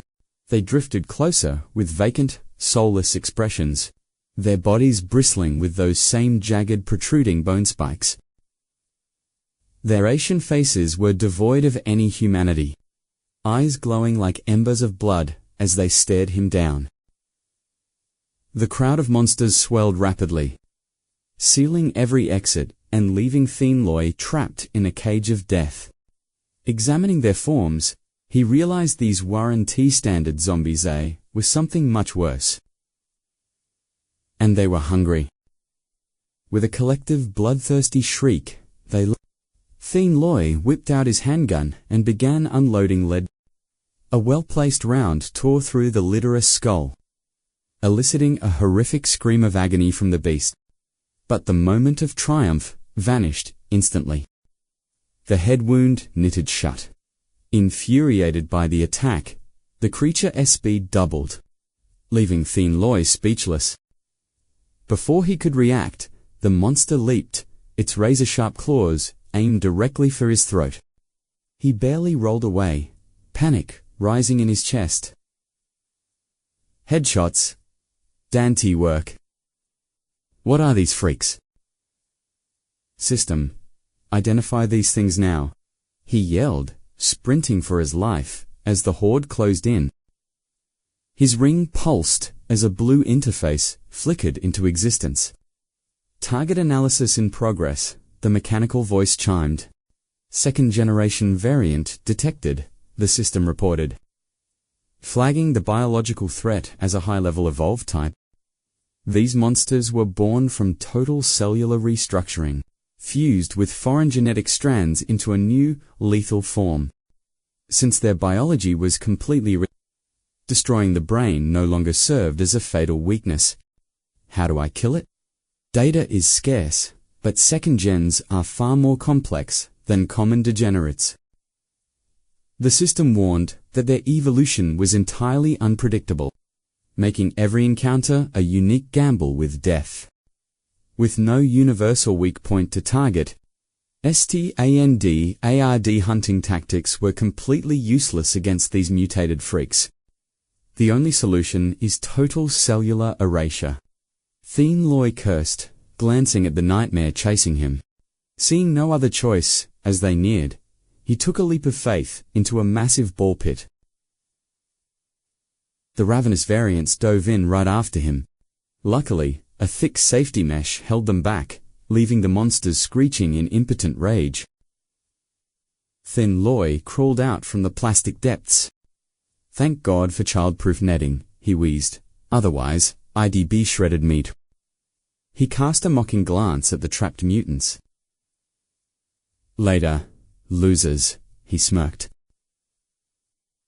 Enjoy the playground. He retreated into a nearby building. finally putting some distance between him and the horde. Stepping into the shadowed corridor, he began a low-voiced rant, cursing the uselessness of his system ring. "I've seen plenty of other systems provide god-tier gear and epic hidden stats. 𝐒𝐥𝐚𝐲𝐬 even updated your database system. All I get is trash info. Aaron. You ashamed?" A swarm of degenerates suddenly materialized before 𝐶𝐞𝐦𝐿. One creature rose slowly, head low. Suddenly, the cocoons lining the walls began to burst. Within seconds, countless more mutated degenerates crawled out from the ruptured membranes. They swarmed the area, choking the space. 𝐶𝐞𝐦 gasped.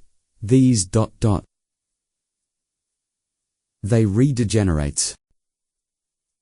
A sickening skittering echoed behind him.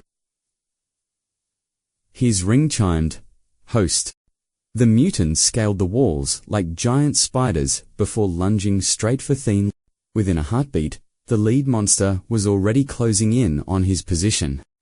He drew his gun, but the mutant's speed was insanely impossible to lock onto the target.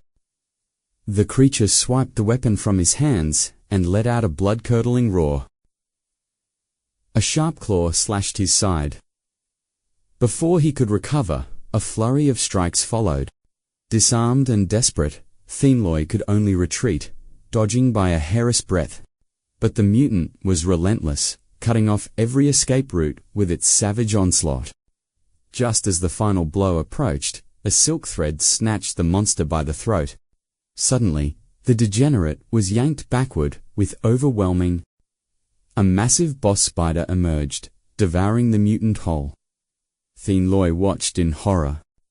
"Senior!" he screamed, realizing the monster was eating a familiar face. The spider ignored his cries, feasting until not a single trace of the man remained. Done with its meal, it spat out more silk. One victim wasn't nearly enough. The threads acted like chains, binding the other degenerates. They were utterly helpless to resist. Seconds later, the entire swarm was cocooned, trapped in the spider's sticky web. "It's hunting them, ... he whispered. The ring replied, "I see. They're just livestock to it." 𝐶𝐞𝐦 stood stunned, his eyes wide as the boss monster loomed ahead. "It can eat them all at once," the ring explained. "It's storing them for later. When its nutrients drop, it will pull them out to harvest one by one." The viral silk caused this mutation. They've been turned into the spider's personal larder. "Using my senior as food," 𝐶𝐞𝐦 hissed. "You're going to pay for that." He snatched his gun and unleashed a hail of bullets, fueled by pure rage. But the bullets just bounced off. To the boss, it was nothing more than an itch. However, the constant stinging provoked the beast. It let out an ear-shattering shriek. The air pressure spiked, nearly crushing him. Then, the spider lunged with terrifying speed. It slammed a massive leg down, but 𝐶𝐞𝐦 rolled away just in time. Seizing the moment, he grabbed its hairy limb and vaulted onto the spider's back. The beast bucked wildly. The ring shouted. Juve found its blind spot. "Can reach me here? Can you ugly bastard?" 𝐶𝐞𝐦 snarled. He pulled out a combat axe and roared. "Die, you overgrown pest." He hacked away relentlessly, screaming, "Die! Die!" with every bone-crushing swing.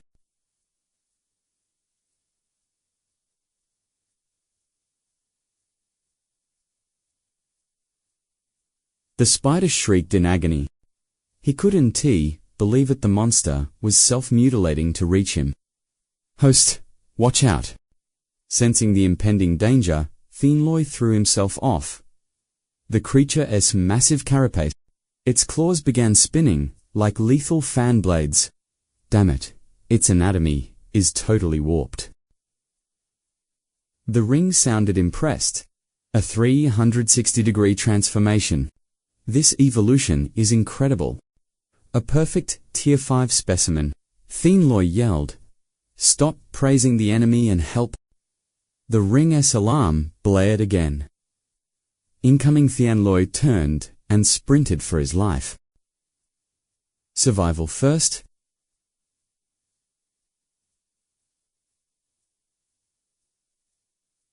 Loi sprints, pushing his body to the limit as the eight-legged predator closes the distance. The pressure of the hunt is suffocating. Suddenly, a flicker of hope catches his eye amidst the chaos. A faded warning glows on the wall. High-voltage subway tracks. Danger of electrocution. A desperate plan ignites in his mind. The thick, stagnant air of the underground station. Silence reigns until the beast emerges. Its crimson eyes burn with a feral, murderous bloodlust. Razor-sharp claws strike the concrete, each step echoing like a death knell against the cold floor. Every thundering impact carves deep fissures into the earth. The ground shatters as the monster locks onto its prey. A twisted sense of excitement fills the beast. Suddenly, the subway doors hiss open. The monster lunges forward. Mistaking his location, it fires thick webbing. The strands anchor deep into the walls with ironclad strength. It launches itself like a massive projectile, its gargantuan weight crashing down onto the electrified tracks. But fate has other plans. At that exact moment, the subway's power grid surges to life.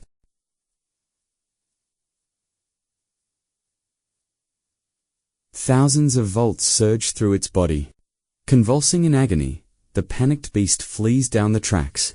As it limps forward, two blinding lights pierce the darkness. A train is approaching at terminal velocity. The iron leviathan roars closer. From the safety of the control cabin, 𝐶𝐤𝐽 glares with pure hatred. "Game over, you damn bug." He slams the throttle forward with intent. Drop dead. The train screams forward, steel wheels grinding against the rails in a violent shower of sparks. The massive machine accelerates into a blur of unstoppable kinetic force. Trapped and broken, the mutant can only shriek as the shadow of death looms over it. In a heartbeat, the steel behemoth obliterates the giant spider in a gruesome, bone-crushing collision. Victory, his ring glows. Alert, calculating rewards for the host. A massive system window flickers to life. Inventory expanded. 𝐶𝐤𝐽 gazes at the newly unlocked loot, stunned. Ammo, MED, --. Even C4 explosives? He can't help but smirk at the System S. Incredible generosity. This system interface is a total cheat code. The storage capacity just went through the roof. The ring's voice remains cold. Don't get cocky. Accessing items still requires mutant essence cores. 𝐶𝐤𝐽 groans. "You don't have to remind me?" His expression hardens as he looks back into the abyss. One last task before I leave this hellhole. Deep within the bowels of the subway station, mutants prowl, unaware of the explosive surprises. 𝐶𝐤𝐽. Weak point. A single detonation will trigger a chain reaction, burying this entire dungeon under tons of concrete. With the timers set, 𝐶𝐤𝐽 calmly walks toward the exit. He pauses at the threshold. Rest in peace. He clicks the detonator without looking back. A deafening roar shakes the earth. Inferno consumes the tunnels. 𝐶𝐤𝐽 vanishes into the night as the pale moon rises over the smoking ruins. A blue SUV streaks down the desolate highway. Behind the wheel, 𝐶 finally feels relief. This luxury SUV is a beast. 𝐊𝐢𝐬 reach the safe zone long before the sun comes up. His smile fades. System, exchange my points for the low-grade evolution serum. Now, a tiny vial materializes from the ring. 𝐶 stares at it, skeptical of its size. That's it, the ring replies. It's a trial dose. Level up for high-tier space access. He huffs in frustration. All that struggle against a rank 5 monster for just one dose? Affirmative, the system replies coldly. He clicks his tongue in annoyance, but keeps driving. Eventually, the skyline of 𝐶𝐤𝐴 appears. With a grim expression, he steps back into the world he fought so hard to protect. Loi Yuri Baekduong Fengsha. Beside him, a teammate looks pale.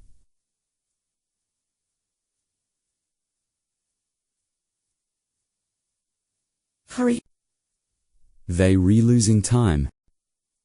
𝐶 rushed over to check the situation.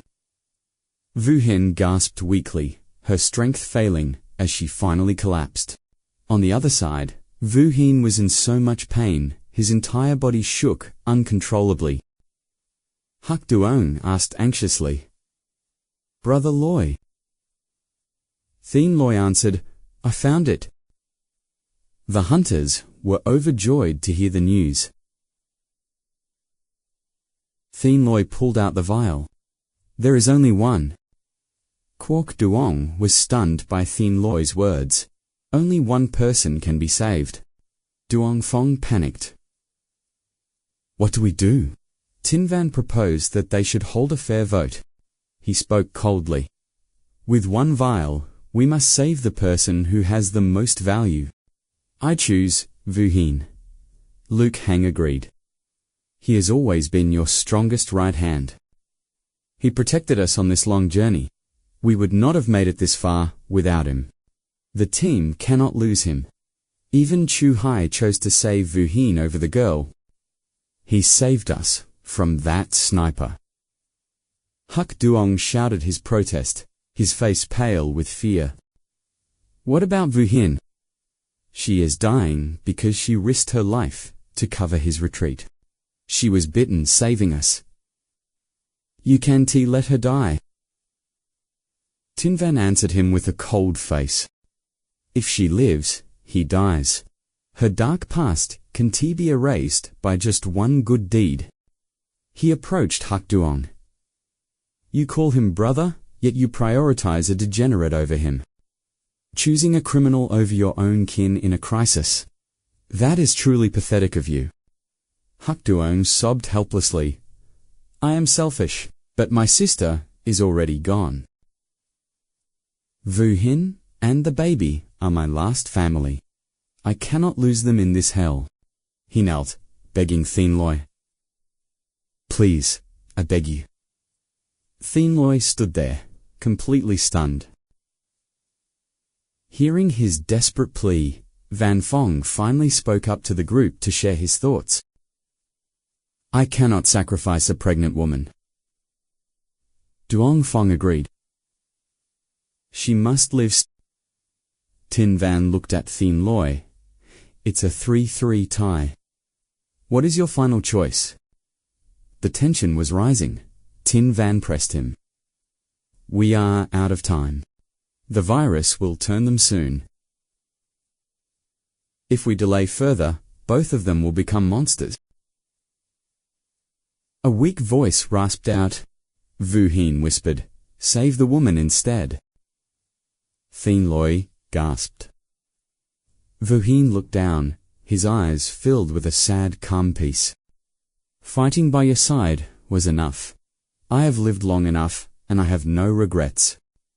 He remembered 𝐾𝐞𝐦𝐨's words and spoke with a final, selfless, and heroic resolve.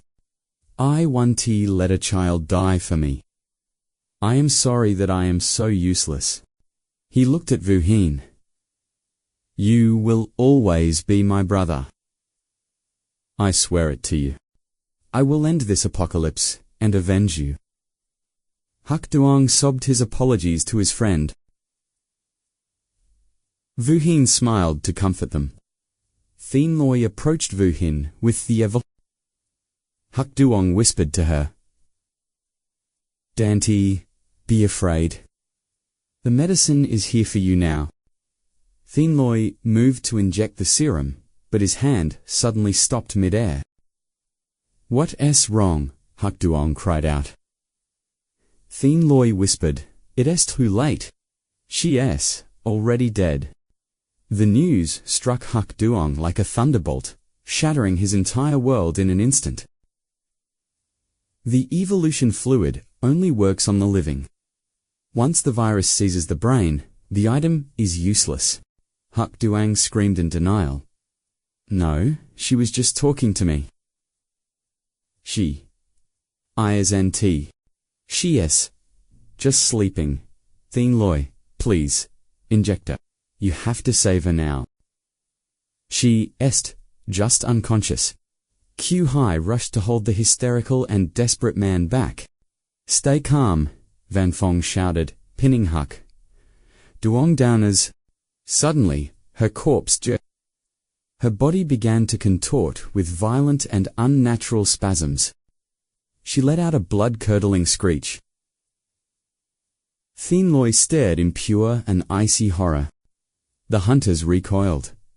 The woman was gone. Only a monster remained standing before them.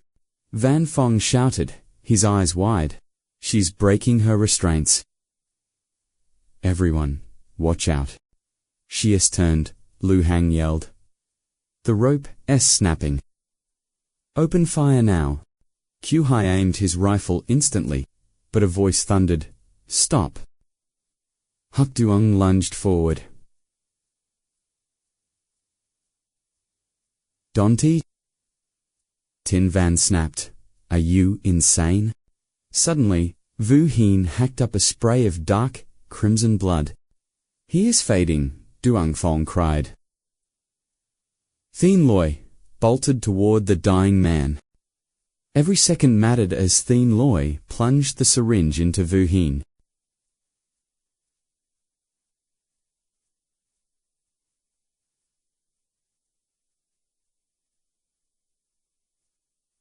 The fluid entered his veins. Vu-hin's body began to convulse violently. Is he... Is he going to make it? 𝐷𝐸ng Fong asked, trembling. 𝐶 gaze was cold. It is a 10% success rate. We wait. If he doesn't mutate by dawn, then and only. Get him to the storage room, 𝐶 ordered. They quickly untied him. Suddenly, a sharp voice cut through. Where did you get that? Tin Van's eyes narrowed. A miracle cure. Why only one dose? If this works, why hide it? Why let so many others die? You're keeping secrets from us, 𝐶. Suspicion filled the room. Even 𝐶𝐞𝐦𝐨 and 𝐷𝐸ng Fong froze, waiting for an explanation. 𝐶's heart raced. He was backed into a corner. He couldn't reveal the system interface. He needed a believable lie. The chief gave it to me, 𝐶 stated. The base's top scientists made a breakthrough. This was the prototype. It's the only one in existence. A last resort for this mission. I dropped it during the mutant spider attack and had to retrieve it. 𝐾𝐞𝐦𝐨 exhaled in relief. So that's what happened. Humanitize hope, 𝐷𝐸ng Fong cheered. But 𝐶 stayed grim. It's still in the trial phase. The success rate is abysmal. The chief ordered total secrecy. I couldn't risk a riot. Van Fong nodded. True. False hope is a death sentence in this world. Forget you saw this. Keep your mouths shut. Tin Van still sneered. Is that the whole truth? This brat... 𝐶𝐤 thought. If he wasn't her brother, he'd be dead. Vu Hin, look at me. 𝐾𝐞𝐦𝐨 screamed at the creature. But there was no soul left. Only a ranked tier monster remained. She hissed, her eyes glowing red, with a mindless hunger for flesh. I'm sorry, I'll never be angry again. Please, come back to us. He begged for their family, but only a demonic growl answered him. 𝐾𝐞𝐦𝐨 collapsed in despair. Than Loi watched, his heart heavy. 𝐾𝐞𝐦𝐨, stop. She's completely mutated. It's too dangerous. 𝐾𝐞𝐦𝐨 looked up, eyes full of hate. You re-enjoying this, aren't you? 𝐶𝐤 stiffened. What the hell are you talking about? I know how much you care about Qin Yu, 𝐾𝐞𝐦𝐨 spat. Vu Hin hurt her, so you let her to... You saved him instead. You chose your elite brother over a lowly follower like her.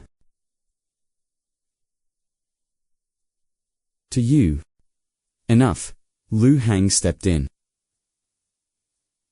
The virus had already taken her. Don't he do this? Duang Fong pleaded. He made you captain because he trusts you. 𝐷𝐞𝐻 let out a mocking laugh. Quite the speech. Who are you kidding? A leader who hides at the base while we rot. I am done following a coward. His rage boiled over. I should have been the one chosen in the rankings. You call me a brother, but you all look down on me like trash.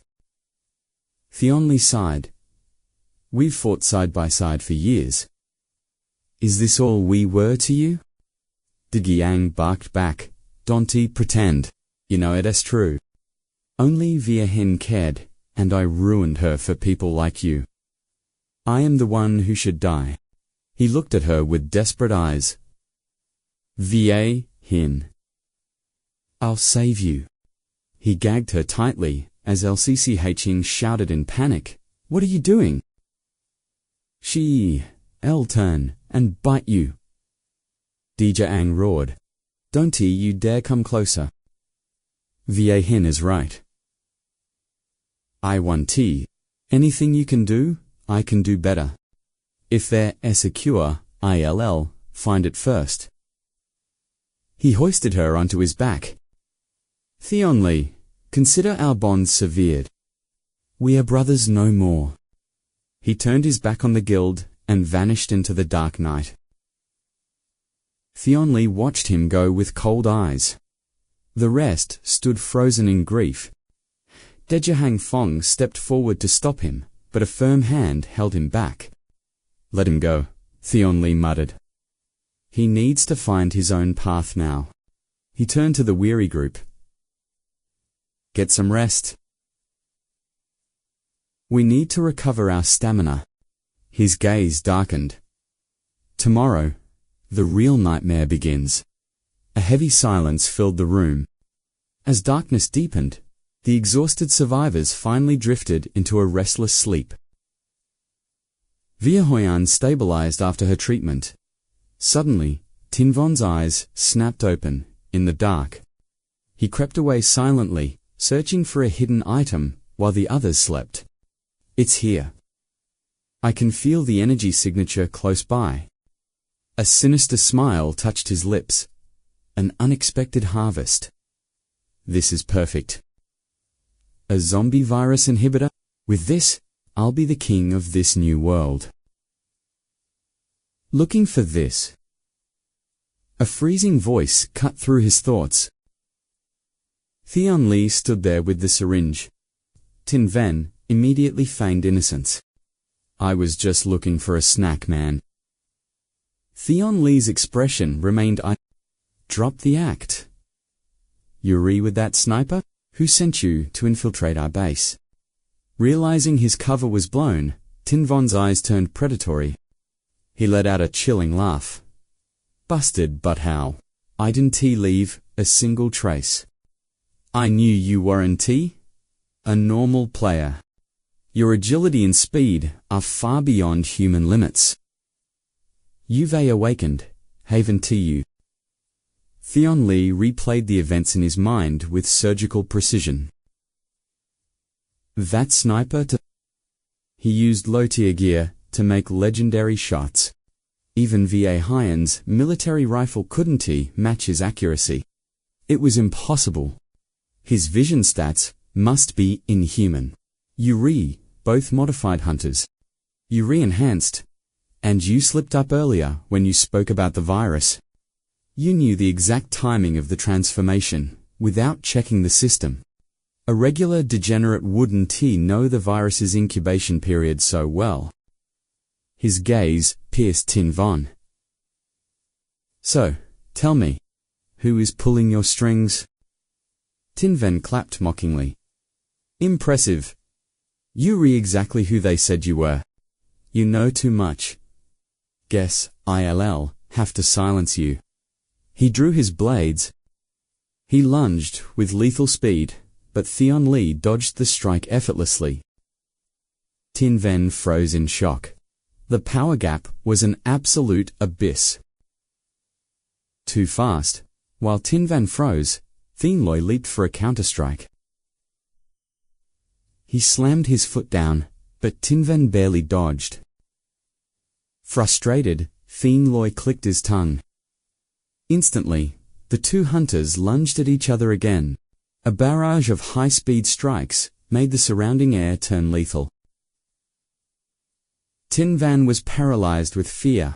How could this degenerate be the same Theon Lee from before? His power level was light years ahead. Meanwhile, Theon Lee felt a surge of pure, addictive euphoria. Is this the true power of the Sergeant tier? His fists were surgical, his speed and agility completely evolved. He realized the gap. It was like a Challenger tier pro crushing a Bronze tier scrub. During the clash, he meticulously analyzed every one of Tin Van's desperate movements. His opponent seemed half as slow. His body felt weightless, like he was flying through the battlefield. He landed a crushing kick to Tin Van's jaw. The impact sent a spray of crimson blood flying. The duel reached its brutal end with Theon Lee's final, decisive strike. Broken and trembling, Tin Van tried to rise. Theon Lee loomed over him like a vengeful god. He glared up with pure, unadulterated hatred. Suddenly, Tin Van shouted, "Sister, 𝐈." Theon Lee instinctively glanced back at the distraction. Tin Van lunged for a cheap shot, but Theon Lee blocked the strike with a single hand. Cheap tricks, Theon Lee sneered. Did you really think I'd fall for such pathetic bait? In that split second, Theon Lee summoned a massive razor-sharp battle axe from his inventory. Tin Van's eyes widened in terror at the heavy weapon. Before he could react, the axe rose high. As the blade descended, Tin Van's heart nearly stopped. A suffocating aura of death enveloped him. Panic surged. This wasn't a bluff. He was staring directly into the abyss. He lunged forward, grabbing Theon Lee's leg. Brother-in-law, stop! My sister will be heartbroken if I die. That single title made Theon Lee freeze. He muttered, his mind momentarily He kicked the boy away. Stop using her as a shield. She wouldn't forgive a traitor like you. I had a hidden quest, but I never intended to harm any of you. Tin Van pleaded. If I wanted you dead, I would let the zombies tear you apart back then. Asked the Liu brothers. Without my intervention, you'd be looking at their corpses right now. Theon Lee remained cold, his gaze piercing. If you want mercy, start talking. Or, I'll have to apologize to Tam Duck for your funeral. Tin Van hesitated, then sighed in defeat. Fine, I'll tell you everything about my past. He sat up slowly. You know Tam Duck and I are only half siblings. Right? She stayed in Jusho while I moved to Nam. Dark memories flooded his mind. I was at school when the initial zombie outbreak system went into overdrive. The stadium was pure carnage. Mutants were everywhere, ripping students to shreds in a bloody frenzy. I was terrified. I just followed the teachers and the other students like a coward. The horrifying trauma of that day began to leak into his voice. We reached the bus, but a horde of monsters had already cut off our escape.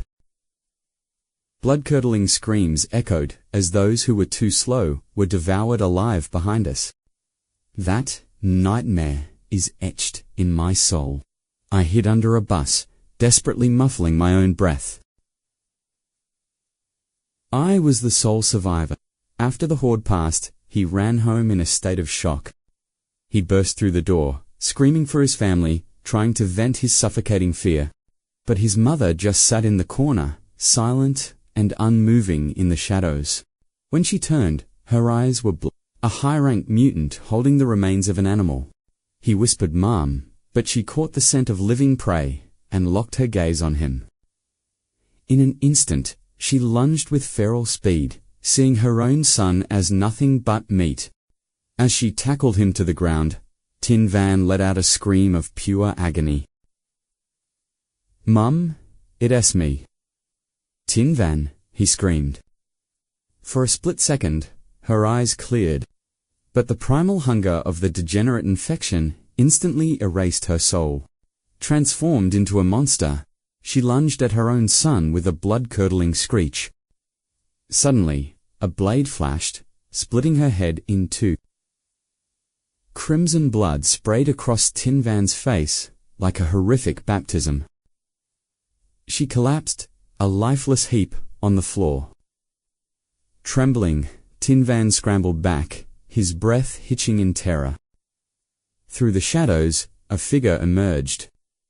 Tin Van's eyes widened, his survival instincts screaming in high alert. It was his father, knife trembling in hand. "Tin Van, you're safe now," he choked out, pulling the boy to his feet. "Dad," Tin Van sobbed, clinging to him. "What happened? Why did Mom... Why did she become that thing?" His father's face was a mask of despair. "I don't know," he whispered. The world just ended. People turned into mindless zombies. We came for you, but the neighbors. They bit her first. Suddenly, the front door shattered. A swarm of mutated degenerates flooded into the house. "They're inside," his father gasped. Without a second to lose, he dragged Tin Van toward the stairs. Reaching the upper floor, his father pressed a set of keys into Tin Van's. He threw open the window. "Take the car and drive. Don T. Look back." Tin Van wailed, "No. We go together." His father went silent, slowly rolling up his sleeve to reveal a jagged, festering bite mark. Tin Van's world crumbled. "I'm sorry, son," his father said softly. "I'm already at my limit." Downstairs, the roar of the mutated horde grew deafening as they breached the hallway. "Run, now." He shoved Tin Van toward the ledge. "I'll hold them back as long as I can." "Please, Dad, Don T. Leave me alone," Tin Van begged, his heart shattering into a million pieces. A sharp slap rang out. "Be a man," his father roared. "Cowardice, 1T. Keep you alive in this hell." With tears streaming down his face, his father whispered, "Protect her for me." The monsters burst through the door. With one final, desperate move, he hurled Tin Van out the window. "Go!" Tin Van plummeted, hitting the hard earth with a bone-jarring thud. From above, his father's final quest echoed. "You two have to survive. Be strong." The undead swarmed. His father gripped his knife, charging into the fray with a warrior's final cry. "Come and get me, you bastards!" He carved through the degenerates, a lone hunter facing the abyss, but the sheer ranking of the horde was too high. One man was no match. The monsters tore him apart. A horrific scream tore through the night air. Below, Tin Van could only wail in agony.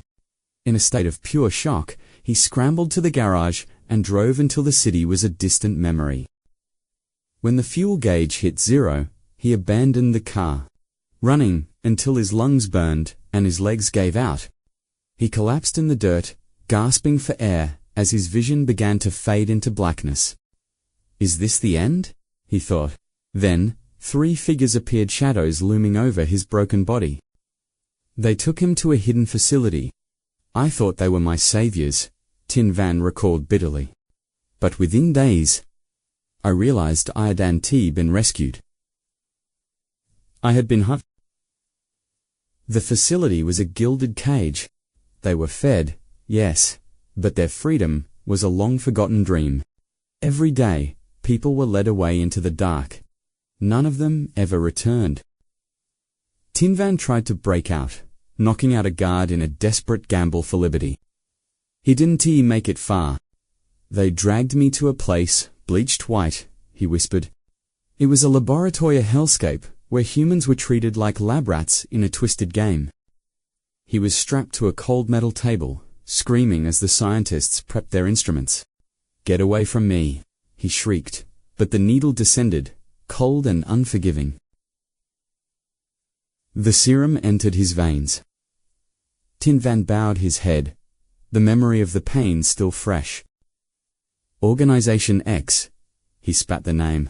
They've been hunting survivors since the awakening began.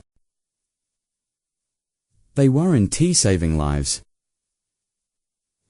They were using human bodies as raw material for their dark evil. It was a system-altering drug, he explained, designed to trigger an artificial awakening and grant superhuman stats. Tin Van paused, a cold light flickering in his eyes, as he prepared to reveal the rest. Only those with rare physiques adapt. Most just explode or turn into mindless degenerates. Tianlei muttered. Sounds like evolution fluid. Xingwen nodded in agreement. The similarities are definitely there. But that drug only boosts basic human stats. It won 𝐾𝐞𝐦𝐨, a pre-existing zombie virus. So you and that sniper, you awakened because of that serum? Tianlei asked.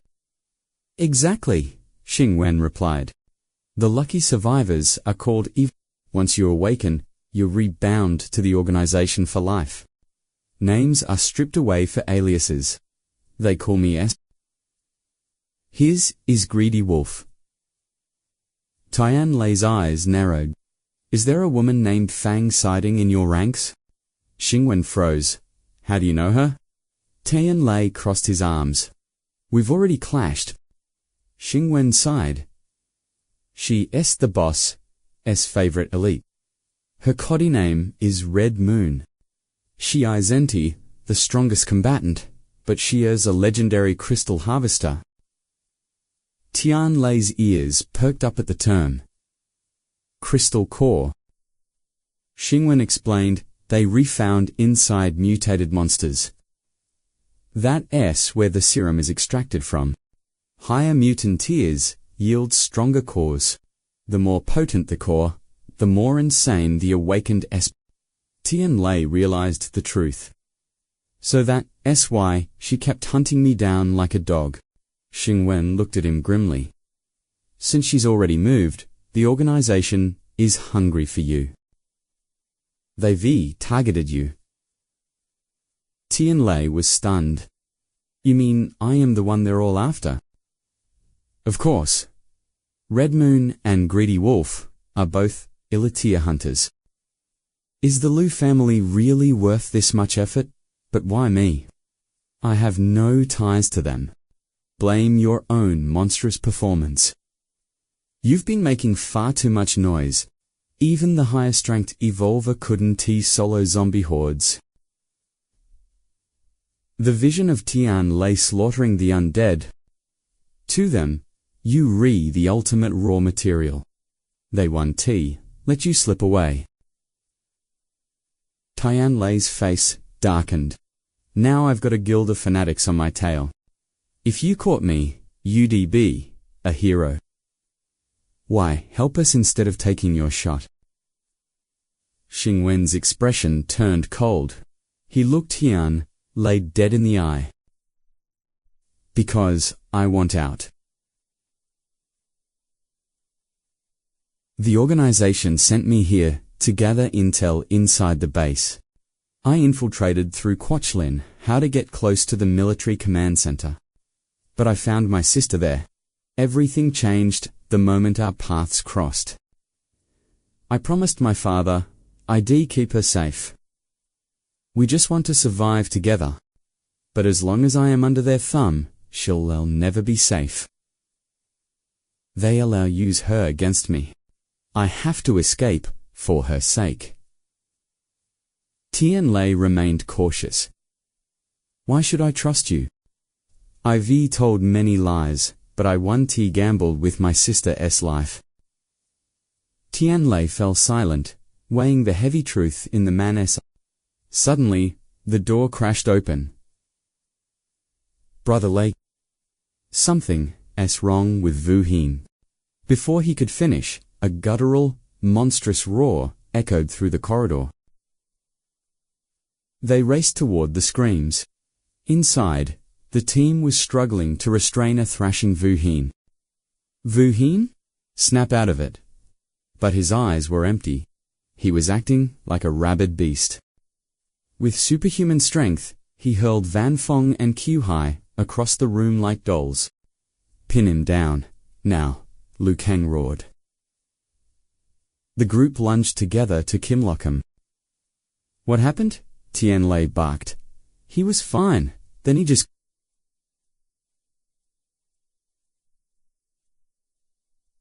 snapped. His strength is off the charts. We can hold him much longer. Tianlai's heart sank. Is this a side effect of the evolution fluid? System, scan Vu Hin. Why is he reacting like this? Alert, mutation in progress. Evolution has failed. NOI1T. Let him turn. System, tell me there's a way to save him. Vu Hin is my brother, our pillar of strength. I1T, let him turn into a zombie. There must be a way to halt this degeneration. But the system window flickers with a cold reality no. Other options remain. It bluntly suggests a gamble between evolution fluid and the virus. It already warned him. I told you, success is only 10%. The virus has taken over. He is simply unlucky. To resist the infection, he must undergo a complete physical overhaul and change his constitution.